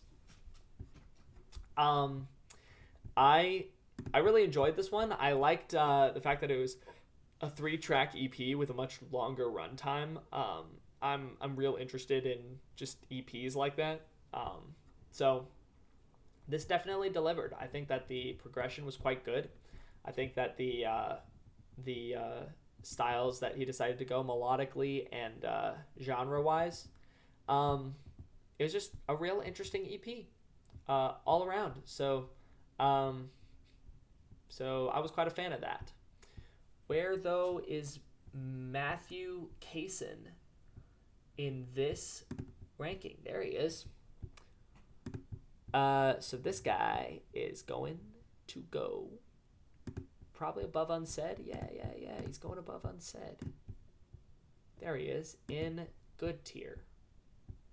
Upper good tier. Because I quite enjoyed it.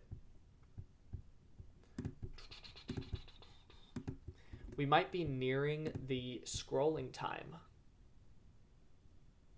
We are not even near it. We are halfway through. Are we at the point where actually if I scrolled down, then that would just be the end of the folder? Because I could just do that, actually. We are not at that point. Well, I've scrolled down, but we're one scroll away. Okay. So I guess I'll get through the next 4 EPs and then scroll. All right, cool. Next, we got Late Night Talks by Matroda. Yeah.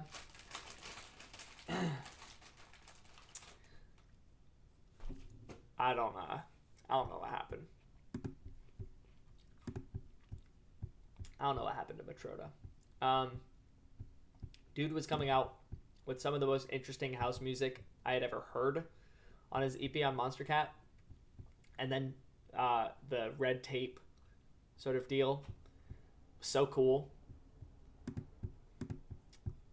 And then Jack the House 5 was my least favorite, or Jack the House 4, or whatever it was last year, was my least favorite EP of the year. And now this is just kind of... I was pleasantly surprised also by this one.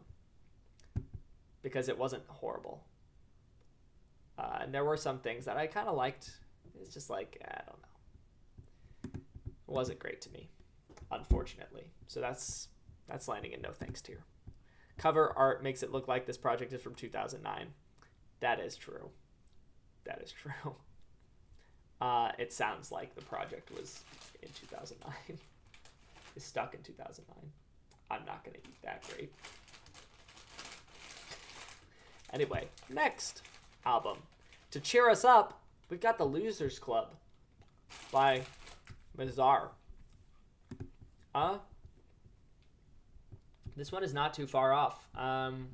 This one I felt like was just kind of mid. So this is going at the top of no thanks tier. The instrumental just felt like it was just kind of doing the job. And the vocals / lyrics were a little cheesy. I don't know. I wasn't a big fan of this one. It was just kind of mid to me. And not something I'd return to. Definitely one of the EPs of all time. It definitely is. There is some drum and bass. There's some drum and there's some bass. 100%. If I were going to listen to a Mazar one on Monster Cat, I think maybe I actually just have two options, but like obviously we're going with the other one. I forget what it's called, but it has like Wake Up and it has Promises and Open Heart.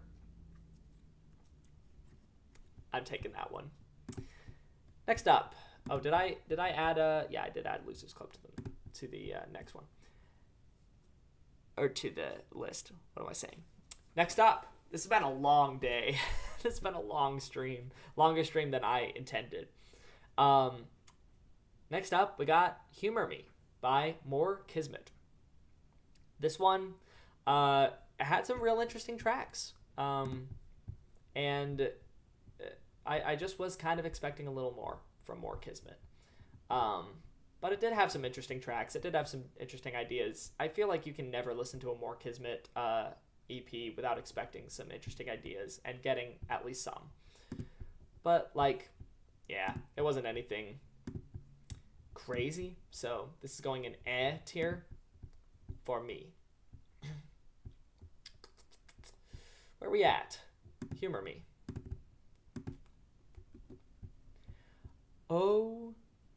Okay. Where are we at scrolling wise? One more EP to get through before the final scroll down. What is crazy is that my two least favorite tracks on Paracosm I like less than every track on the Losers Club, yet I also overall prefer Paracosm as an EP. To be fair, yeah, Losers Club has less tracks that are going to directly offend you. But I probably would like those tracks better. I feel like Wake Up is probably one of the ones that you dislike less than tracks on Losers Club. But like, yeah, I think we can probably both agree that Open Heart and Promises carry that album or that EP. But yeah, this is Take a Bite EP by Milk, which I believe is the first like solo artist EP on Champo. Yeah, it's Wake Up and Light It Up. Yeah, that makes a lot of sense. Because the light It Up, I bet a big part of that is the vocals. You're not a big fan of the vocals. Yeah, I don't remember much about Scared. But yeah. Anyway, Take a Bite, EP. Whereas the Losers Club had 0 highlights. Definitely did. Definitely had 0 highlights. Technically 0 lowlights. Definitely 0 highlights. I really like just the vibe of this EP. I don't know what it was about it that just like connected with me more than it did for a lot of people. I feel like a lot of people just kind of thought, this is kind of mid or just kind of good, but like not crazy. I don't know. I thought that this was really crazy for Milk. Like I was not expecting a heavier project. I definitely wasn't expecting like a real nostalgia heavy project for Milk, but yeah, absolutely. Mega, well, actually, every single track is actually very nostalgia filled, but especially Mega / Giga and Kilo / Mega and Giga are both very nostalgia heavy. Yeah, very surprising EP. And I was surprised by how much I liked Terra. I thought it was really weird at first, but then I don't know what it is about it. It's just like catchy to me. I just enjoy it, and it just kind of goes hard, especially when that like sort of chromatic-ish like melody hits. I like this one quite a bit. So, but where am I putting this one? This one, I was wondering if maybe this ended up in best of the year tier. That would be kind of crazy. It does not. It does not end up in best of the year tier. Terra, I don't think Terra is funny tier, but I think that Terra is funny. It is a very funny track. So, Take a Bite is going into great tier. For a while, it was a bit of an honorable mention for top 10 album or EP of the year, but then I just listened to more EPs, and then it became less and less the case. All right, next, it's time to scroll down, actually. This is the final scroll down. These are all the rest of the EPs that we've got for the night, which is good because that means that maybe I can get myself to bed before midnight / just before midnight CST. But next up, we got The Four Stages by Mern. I never know how to say that name, but Mern. Yeah, this is I just really like this one.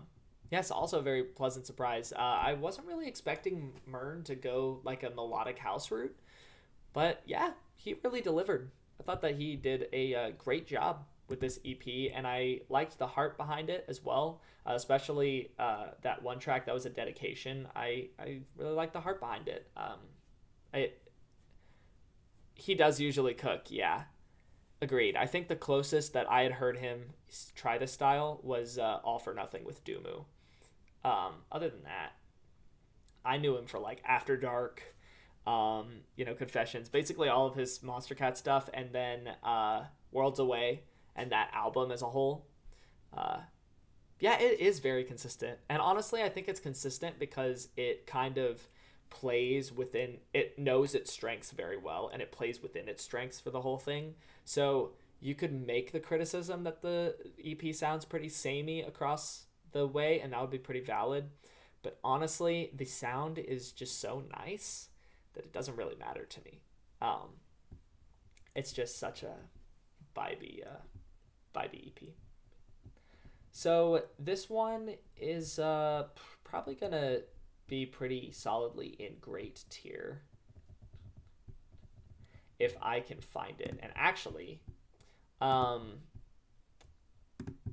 yeah, this is definitely solidly in great tier. I was kind of surprised that I ranked this high, but actually it does make a lot of sense. I do really like this EP. I think maybe mainly for the controversy, but not really. I actually do think that I would be more likely to really vibe out stronger to The Four Stages than to Signals, although I might be more likely to listen to Signals. Oh yeah. If it was like an album and he did the same thing over and over again, that it definitely would be a criticism for it. But yeah, definitely great as an EP. Next up, we got Star City EP by Nostalgics. I'm looking ahead at the EPs, hoping that we don't get an EP that is like bad to end it, because that would be such a bummer. But actually, we don't. I did like Sound Therapy as a spoiler, so we're good. We're chilling. Star City EP, on the other hand, I was not the biggest fan of Star City EP. In fact, this is gonna be pretty strongly in no thanks to you. Below Cosmic Crash. It didn't really seem like Nostalgics was going to appeal to me that much, her style. And she didn't really in this EP, but there were a couple times, like there's like one track maybe that was just like Shark Boy and Lava Girl type cover. Yeah, 100%. 100%. Yeah, it's it was just kind of weak. I felt like it was kind of, it had a lack of effort behind it. Maybe it didn't, but it sounded like it. And it just wasn't that dancey to me. There was one track that was kind of a banger, but other than that, it was just like, I don't know. I'm not vibing with this. Next, we've got Hearts on Fire by Nitrix. Apologies to anybody who really, really liked this one. I just thought that it was pretty weak from Nitrix. I thought it was pretty mid. I do think that the beatcore track is a banger, but I think most of the other stuff is just like, I don't know. It just felt kind of empty to me. So unfortunately, that's going to have to sit at the near the top of no thanks tier. Hate to say it because I do enjoy Nitrix style quite a bit. It's just not really this EP. Next, we've got Anthem by One Common. This is an interesting idea because funniest part about the Nostalgic EP is that there were multiple songs where the second drop would be a fake out, and then say switch and then do the exact same thing as the first drop. 100%. I was so like, what are you doing? What are we doing here? Are we switching or not? When you say switch, you need to switch. Anyway. Anthem by One Common. It takes like well-known worship songs and kind of adds new verses and stuff and flavors to it, which I think is really cool. And I was kind of expecting that to just kind of be the extent to which this album was super cool. But there are some real like, I think there maybe even be some like string usage and things like that that really take the atmosphere of this EP to the next level. So ultimately, it's just kind of a pretty intimate worship EP, but honestly, it does have that little bit of spice that makes me quite like it. So, One Common's Anthem is just above Roby's album or EP in great tier. I'm a huge fan. I will say that if you're not familiar with the worship songs, then you might be a little out of the loop on the enjoyment for this one. But like honestly, I don't know. It just sounds quite nice. Next up, we got 20 EPs left. By the way, we are almost there. This has been such a marathon of a stream, more than I expected. But yeah, at some point it would be really interesting to see what the genre distribution looks like per tier. You stay up late generally, so go for it. Make me a histogram. Which genres generally put out the best projects? I will say, I feel like it's going to be pretty heavy on EDM and pop. There are a few rap albums, which I guess if you split it by subgenres, then that would make for a bit more of an interesting graph. But yeah, there's a good bit of rap, but not a bunch. And there's a couple. If you send me the list at some point, I'd be down. Okay, yeah. I'll send you the master list afterward. I will say you might have to get a little bit of a taste of some of the EPs because some of them, like the Lily Williams EP, you haven't listened to and stuff like that. So anyway, that's a you problem. That's not something I got to deal with. I just got to send you the list. All right, Future Unfold EP by UK. This album, EP, was UK.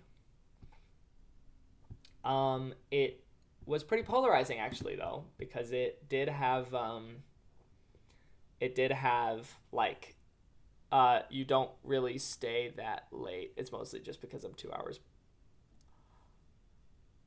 Oh, for some reason I thought that you were 2 hours ahead of me, but that makes zero sense because that's not a time zone. in this country. Ay, ay, ay. That makes a lot of sense. No Clue stays up an enormous amount of time then. Anyway. Yikes. Future Unfold, okay. By Myself, I quite like. Think it's a bop. Choppas, huge fan. I really like Choppas. I didn't really like the whatever the house one was at the very or the second track, because I think By Myself into that track is just like, what are we doing? I legitimately, the first few times I listened to the EP after By Myself, I thought an ad started playing, but it was just the second track to the EP. And then Going Down is just like, I don't think it's a great track. I do think that the vocalist did a great job. I think the songwriter, as a songwriter, he did a great job too. And Uke just kind of ruined it with that track. I thought that the basses were too scattered and like it just wasn't. I don't know. It wasn't great. It's like somebody who doesn't make dubstep tried to make a dubstep drop. But I know that he makes dubstep. I don't know. That was a disappointing track. But overall, real polarizing EP. So this is unfortunately going in probably A tier.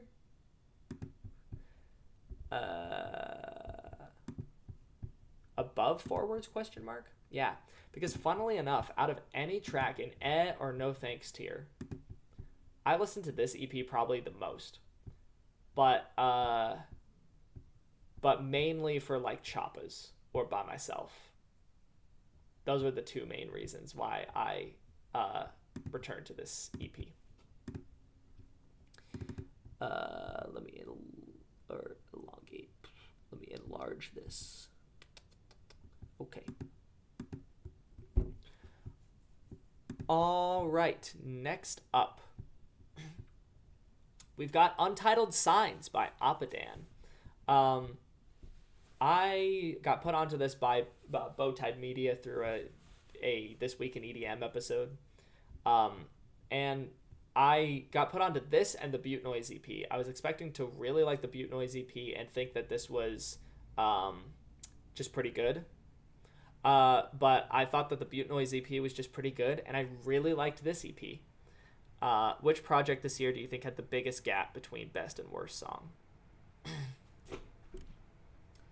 I mean, obviously, Jesse Volume 1. I was a huge fan of Little Blue, and I'd probably rate it about it like 10 out of 10.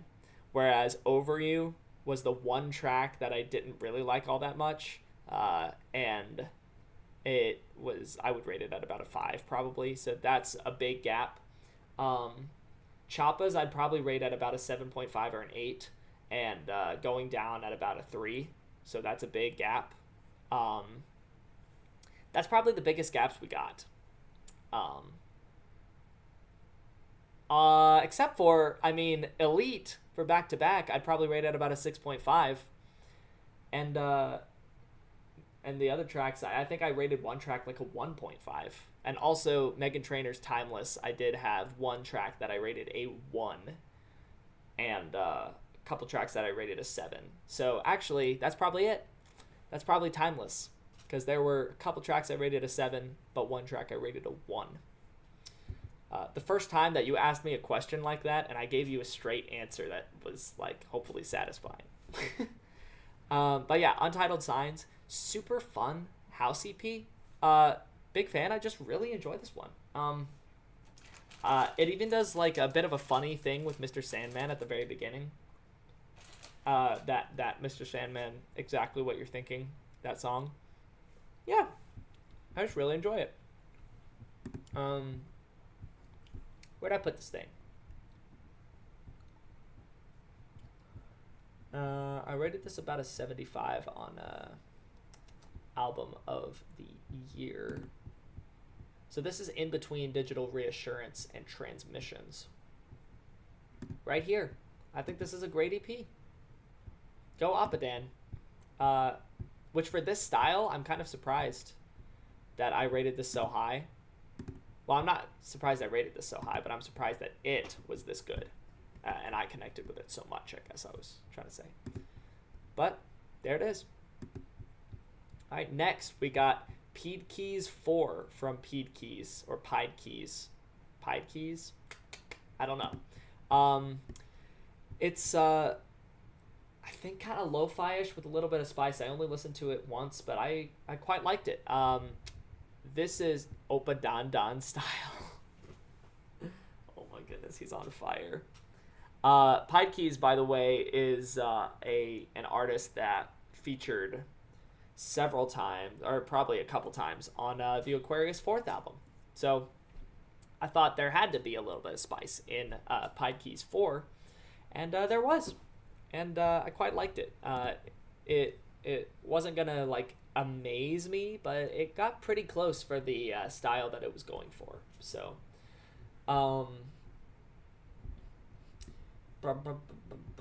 this is about 2 up from Butte Noise. Boom, good tier. Where are we at? Pied Keys 4. Okay, well, we have some real good EPs coming up, I just realized.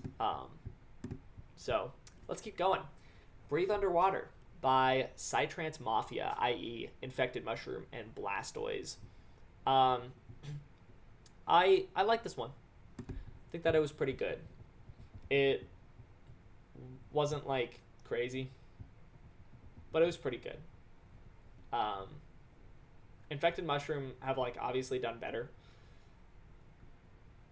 but it was pretty good. I feel like every single time I say anything, I'm gonna end it with, but it was pretty good, because that's pretty much my take on this thing.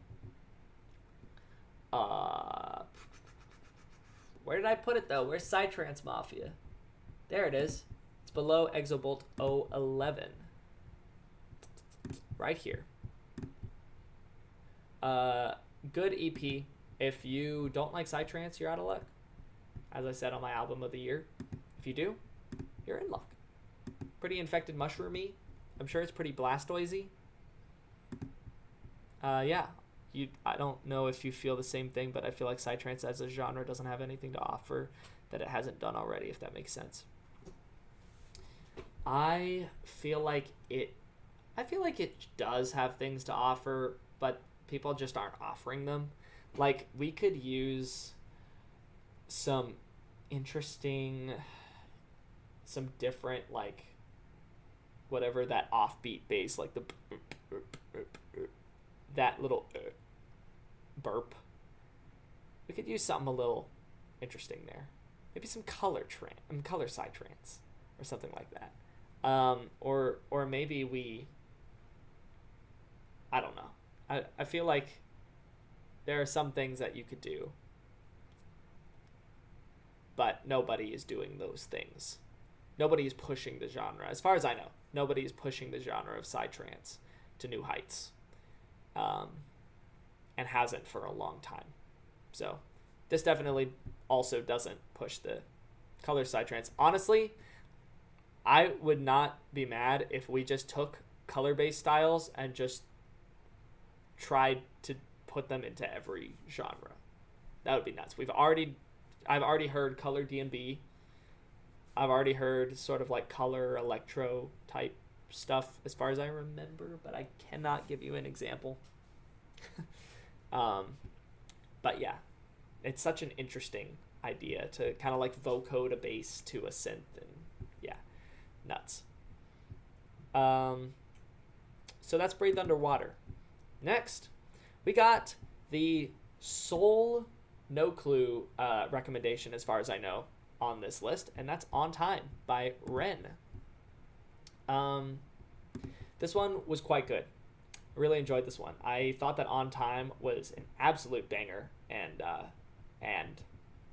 kind of rocked my world, as far as I remember. But the others were just very solid dubstep tracks. So ultimately, that doesn't put it in best of the year tier, but that definitely puts it in a good tier. But does it put it in the good tier? Let me see. Pied Keys 4. It's just below Pied Keys 4, which I actually think was in good tier. It does just make it to good tier. The other tracks didn't come through. It didn't carry. Unfortunate, but On Time was an absolute banger. That track was. Oh, Similar Outskirts Headspace was kind of color electro. Okay. Yeah. Cool. Next up, Legend of Max EP by Sam Bowman, which is going to take the second to last spot on the best of the year tier. Personally, I would put it above Caster, but it's fair. Fair. I think I just connected to the Caster one a little more. Like more of the tracks on it. Yeah. But this one goes just below Href. Legend of Max EP by Sam Bowman. This is a fantastic EP, in my humble opinion. I think that Sam just cooks. He made my he made my favorite album of 2023, and Sam Bowman is going to drop an album in 2025, and it's going to be like the Jesse Volume 4 of Sam Bowman, because he has been on a 3-album project ever since Children of the Burning Heart released in 2021. Some reason I thought you said he was dropping this year, but I'm probably misremembering. I thought maybe he was going to drop this year, but then it turns out he's not. He's going to drop next year. But he did drop an EP called Legend of Max this year, which is disconnected from the album. It's referred to as a decoy, which a little lore bit is, if you look at each of the 5 tracks, the first letter of each of the 5 tracks on the EP, it spells decoy. And there's some significance to that. But this is a very, very good EP. Very, very cool. It's not like the craziest thing that Sam Bowman has ever made, but he goes into some directions that are really different for him. Like Oh Wonder has a bit of a like reserved trap style to it, like melodic sort of trap style to it. And he also has a Latin beat throughout Your Eyes, and makes great use of a modal switch between major and minor several times throughout Your Eyes. Daybreaker has a nice like 6/8 type feel that's just a banger. Xander Salas feature on that. And we also had Crowley, which was like a sort of like road trip rock type deal, which is so different for Sam. And El Dorado is about the closest we've ever gotten to a Sam Bowman country song. But if you're not into country, do not be deterred, because the track is just a bop. Maybe not the best track on the EP, but like it is a bop. And Sam Bowman leans into very Sam Bowman things. And if you know what Sam Bowman things are, it's not going to sound like any country song you've ever heard vocally. He's just Sam Bowman in that one. So, but yeah, great treatment of the Psalms, which are a large inspiration for this EP. I'm a huge fan of this one. Big ups for Legend of Max. Next up, we got What Is Life by San Holo, which is the most San Holo title.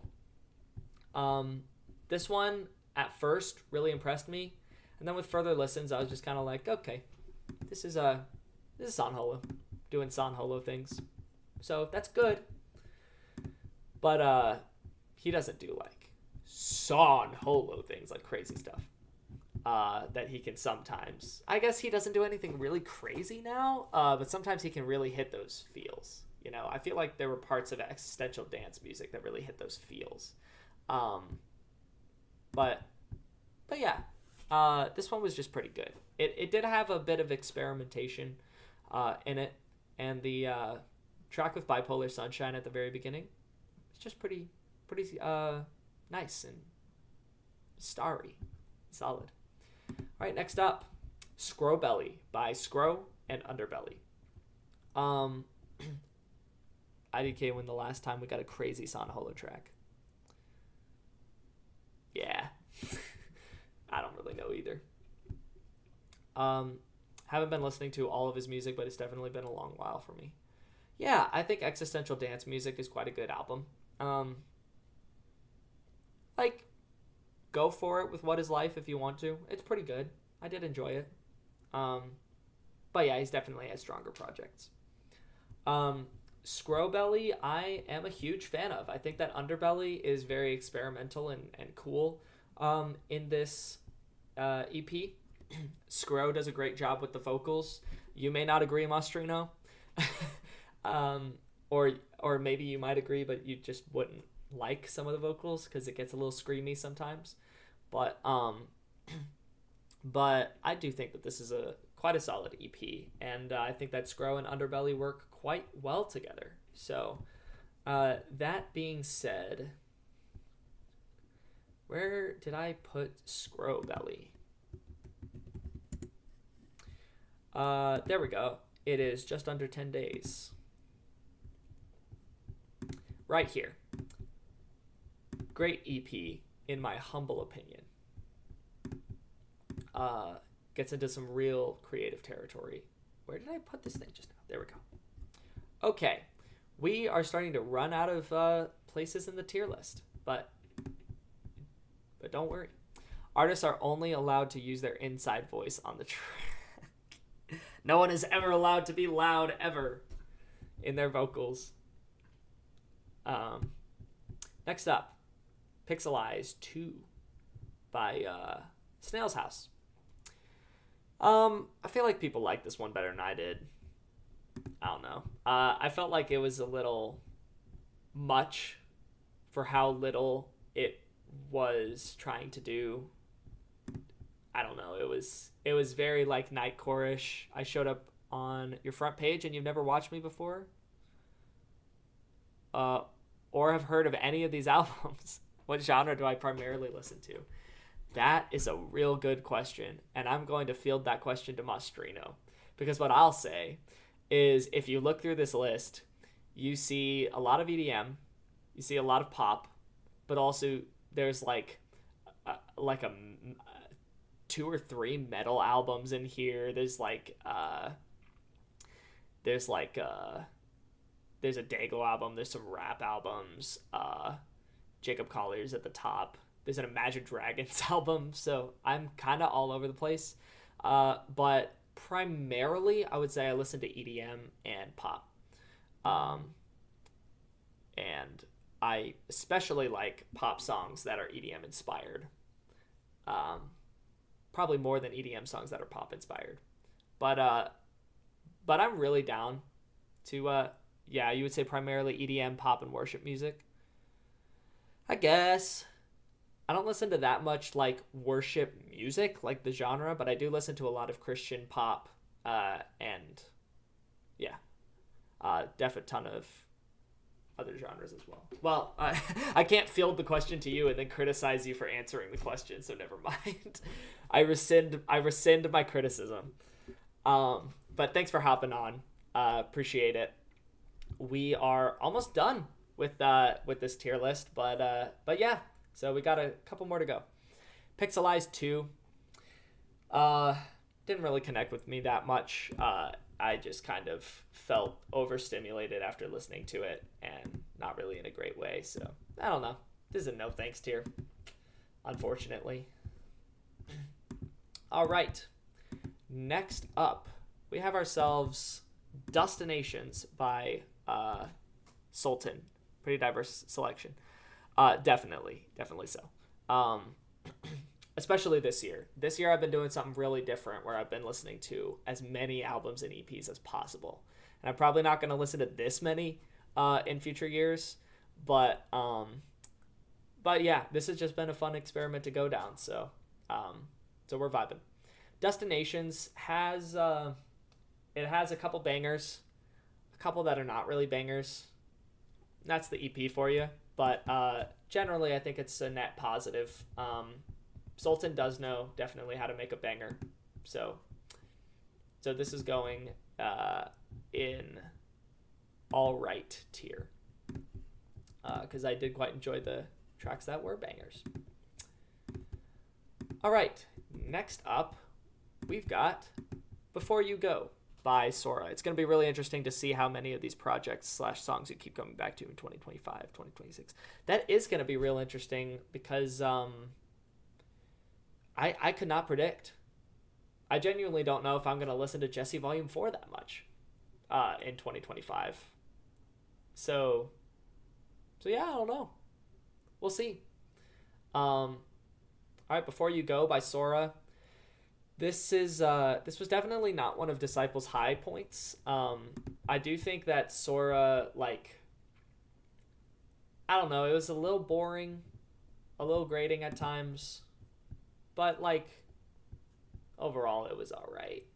There weren't really any standout tracks to me, and unfortunately you've hit like a big streak of songs that are just like, or albums / EPs that are just like not great, but that's the nature of the ranking.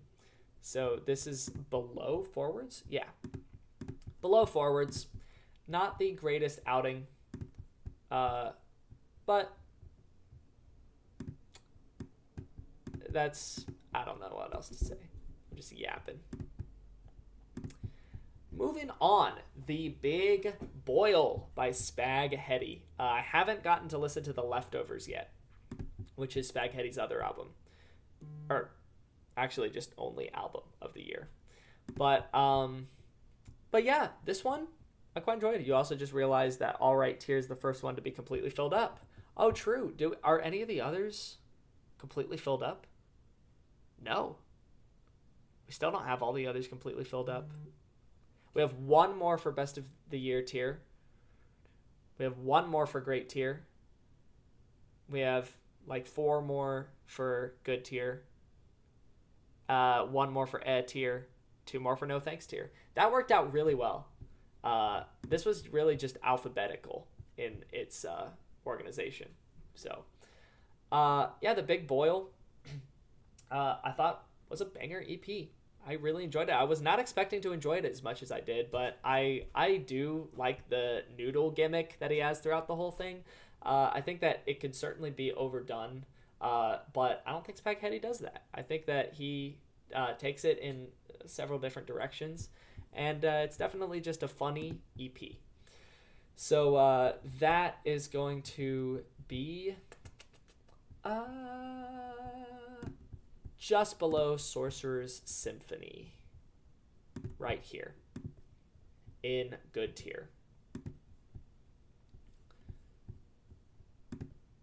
Because I will say it, I originally ranked it above Caster's EP, but some of the tracks sort of grew off me and got a little annoying, but ultimately fun EP. Next up, Cruise Cuts by Summer Was Fun. I recently figured out that Summer Was Fun released an EP for the first time in 10 years. And like, I enjoyed it all right.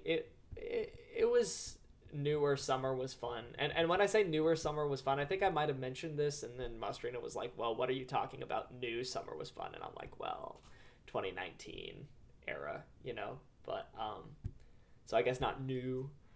But he hasn't released much since then. Yeah, he did. He did drop an EP this year. It's not a crazy EP, but I enjoyed it all right. I don't think a lot of people really enjoyed it. I thought it was fine. Definitely a Summer Was Fun vibe, so I'm here for it. Funnily enough, this is going just above funny tier, even though it's not like particularly a funny EP. It just happens to be just above funny tier. So that means no, never mind. Good tier is not filled up. False alarm. Next up, we got Distortion Theory by Tape B. I had not really delved into Tape B ever, but I got turned on to this by a Bowtied Media video. I think it was This Week in EDM, something like that. And he loved this thing to death. So I was like, let's check this thing out. I don't love this thing to death. I do generally think that this is just kind of all right, but there are some lowlights. There's a couple of ones where I'm like, okay, yeah. Funnily enough, I don't know if you could imagine what this EP sounds like based on the cover art. Also, let's go Minix Lemonade in the chat. Woo! Peep the Linkin Park album in good tier. And also, I have not listened to the other Linkin Park albums that you recommended yet. Probably getting to them whenever I start listening to like full discographies and stuff, and get into other people's recommendations and stuff next year instead of focusing so much on albums that came out this year. But yeah, thanks for hopping on. We are after this 6 EPs away. Top 10 stupid usernames.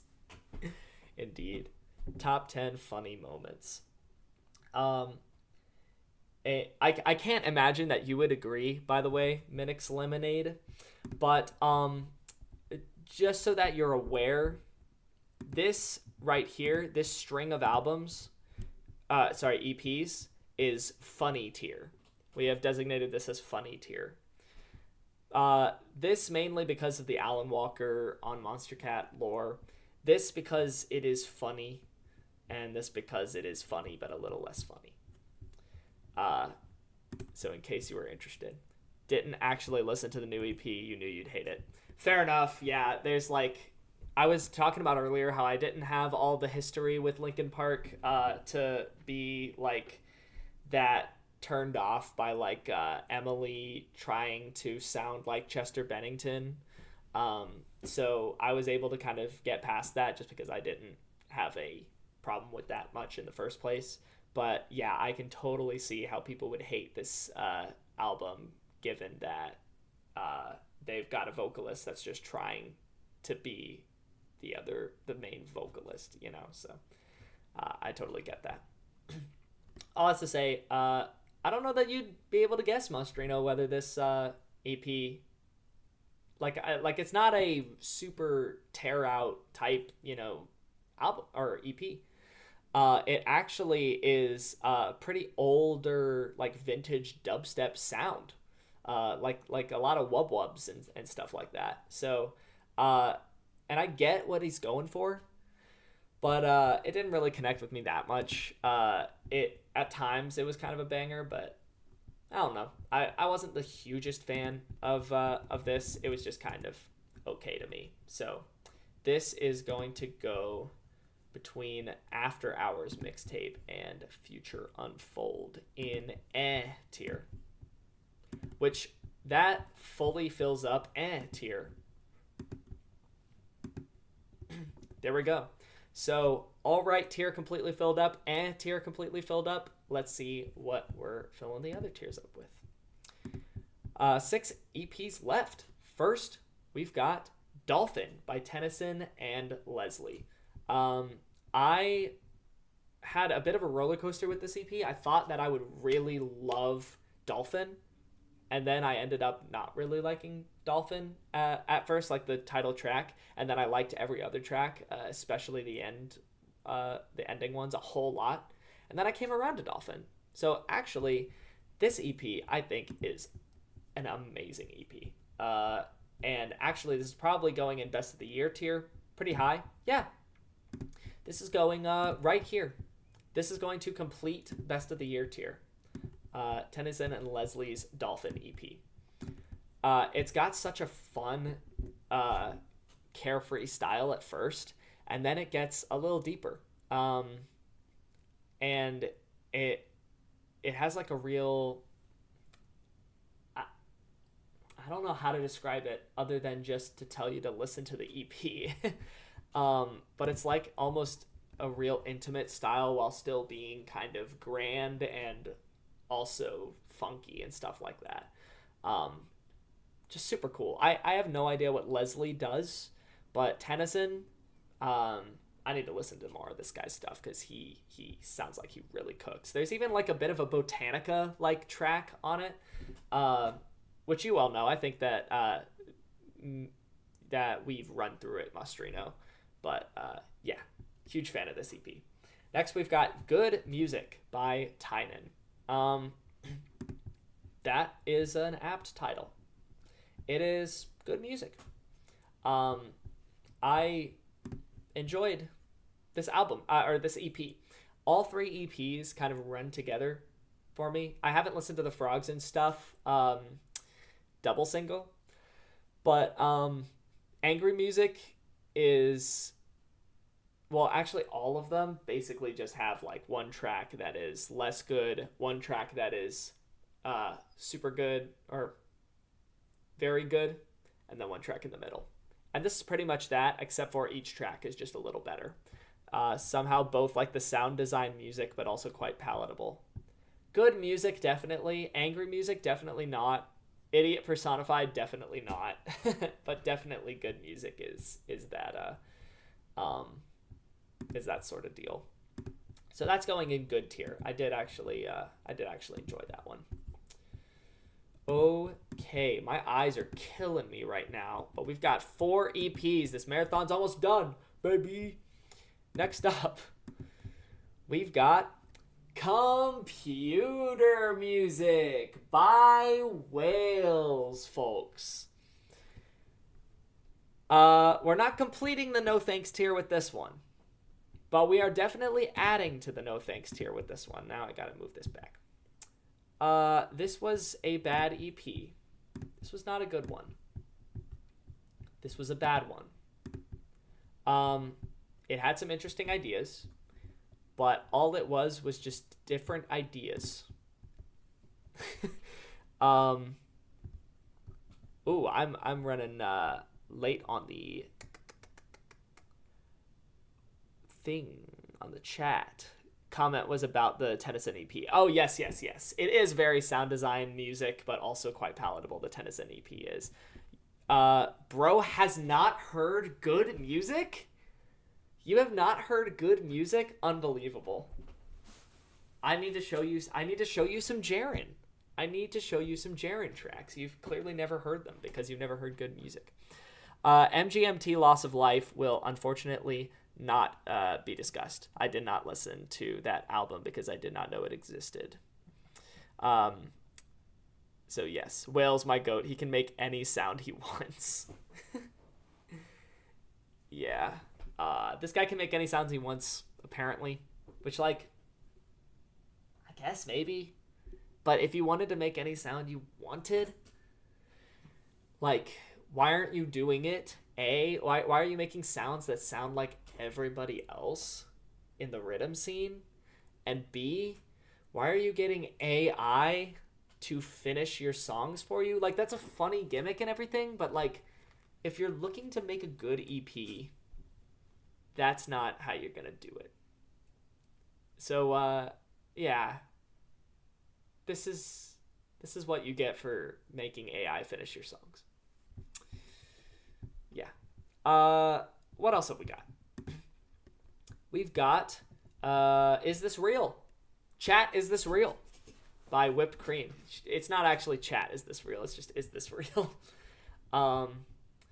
But yeah, this one is going to finish no thanks tier. This one definitely goes in no thanks tier. I don't know. I just wasn't a big fan of this. There were a couple of tracks where I was like, yeah, okay, I vibe with this. But then I started to get like AI. So true. There were a couple tracks No, there was actually most of the tracks I was just like actively annoyed by. Especially there was one feature that was just like so out of place. It's like, what is this guy doing here? This track doesn't call for this, and like, yikes! I don't know. There were if this entire thing was a double single of just like Real For Me and Still, yeah, this would be a pretty banger double single.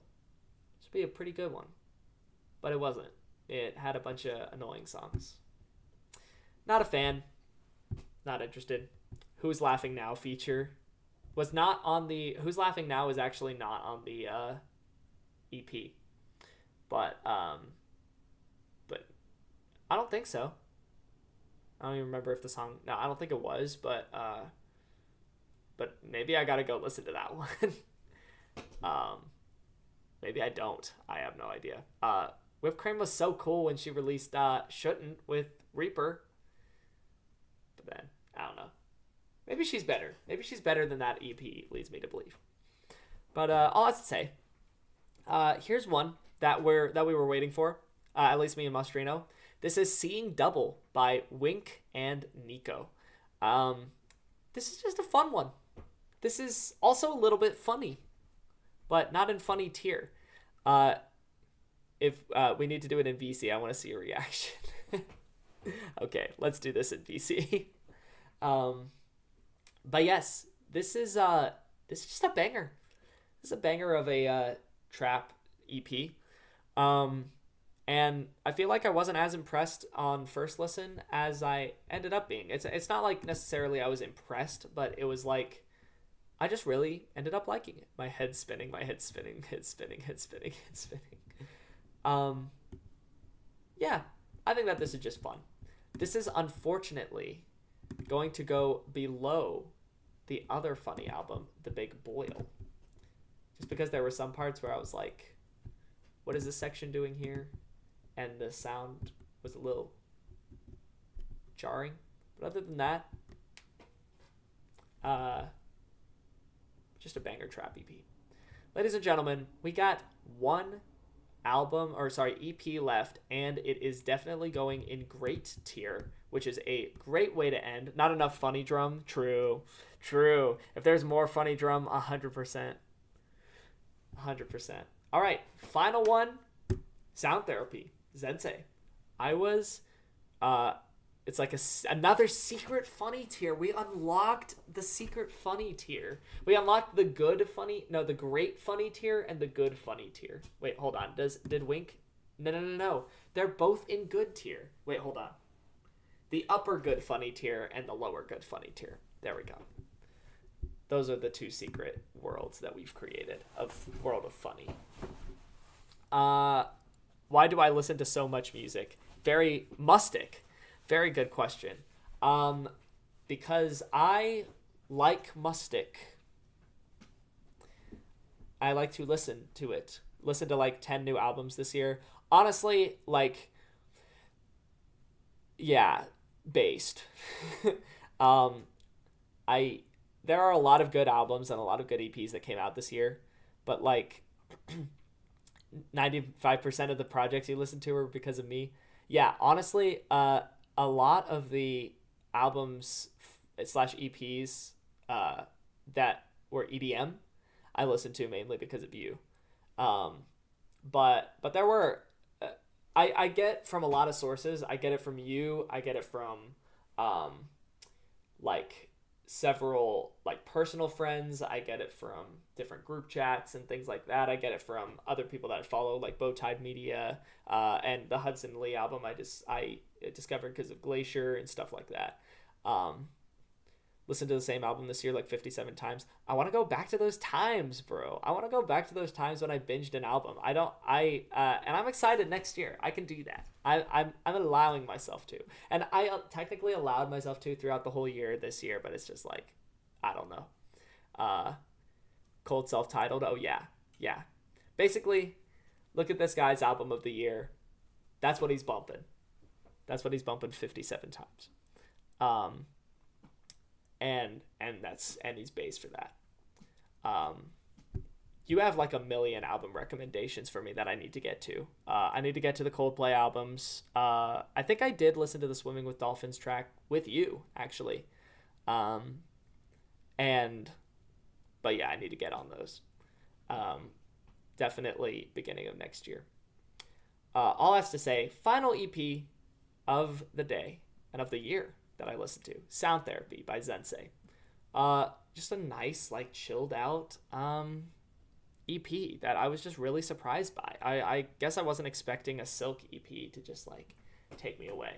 Except for, obviously Nigel Good was going to be fantastic. But, like, yeah, this is just, like, a fun little vibe. And it's got, like, I don't know. I just really like it. His taste is literally just Need for Speed Underground for the PS2. 100%. And that one, like, Disney skater game that, like, had the most banger soundtrack, I think that's hilarious. It had, like, I think, like, an Edema track or something like that. Have I heard Scrapyard or I do not know what that stands for, but I have not heard Scrapyard. It was kind of on my list adjacently to listen to, and I didn't end up listening to it, unfortunately. But I've heard great things about Scrapyard, and I do need to get into more of Quadeca's stuff from the sounds of it, because it sounds like he's great. Extreme Skate Adventure, there it is. Oh, I Laid Down My Life for You, JPEG Mafia. No. Didn't listen to that one either. So, unfortunately, you're out of luck. Sorry about that. But yeah, putting Sound Therapy right here. This is the full tier list. I'm pretty happy with this. I mean, obviously, there are some more EPs and albums on my list that I want to get to. I definitely want to try out that Turquoise Death album. Rebirth. Trust Company toured for the first time in over a decade last year and mentioned it. Okay, nice. Yeah, there are a couple projects I want to get into to kind of make a little bit of a fuller tier list. But honestly, this is already the most albums I will probably ever listen to in a single year. Different albums. Yeah, but I enjoyed, like, going on Album of the Year and reviewing them as well. I'm going to obviously continue to do that. So yeah, thank you guys for joining. Thank you guys for looking at this tier list, asking me about different albums and talking with me about them. This has been this true list. Yeah, tier list is definitely lacking. I really slacked on listening to albums. It's disappointing. It's disappointing I only listened to 225. Rate this tier list music out of 10. I would rate it Mustic out of 10, actually. But that's just me. That's just a theory. A game theory. So yeah. I'm thinking whenever I finish the top 10 albums and top 10 EPs of 2024 videos, I'll probably put this VOD up. So actually I'm going to stop recording right now, but keep streaming for just a couple minutes to kind of give you guys a proper outro. But thanks for all the YouTube viewers that dropped by. Let me know what you guys think is what your opinions on all of these albums / EPs are. This has been a fun stream. So I'll see you guys later. No Matter out. That was just the recording. So I am currently seeing you guys. Yeah, thank you guys all for hopping on. Apologies if I didn't get to an album / EP that you enjoyed. Feel free to throw me a recommendation. Honestly, I should stream on YouTube more. The amount of people that just randomly discovered this channel. That's actually true. That is actually true. because people don't really discover it as much on Twitch. And also, apparently, Twitch freaks out and delays the stream start time by 45 minutes. So, maybe I should stream to YouTube. I have it set up now. And honestly, I feel like Twitch isn't even really like a platform that is important to me as no matter anyway. So, you don't think you listen to more than 2 here? Yeah. I don't even know how many of these I would necessarily recommend to you specifically. Unfortunately, one of the only albums that you listen to is just in, what is it, in alright tier? No, good tier. I forget where the Linkin Park album is. Oh, there it is, bottom-ish of good tier. But yeah, I feel like I should actually. I might do that. I don't stream very much.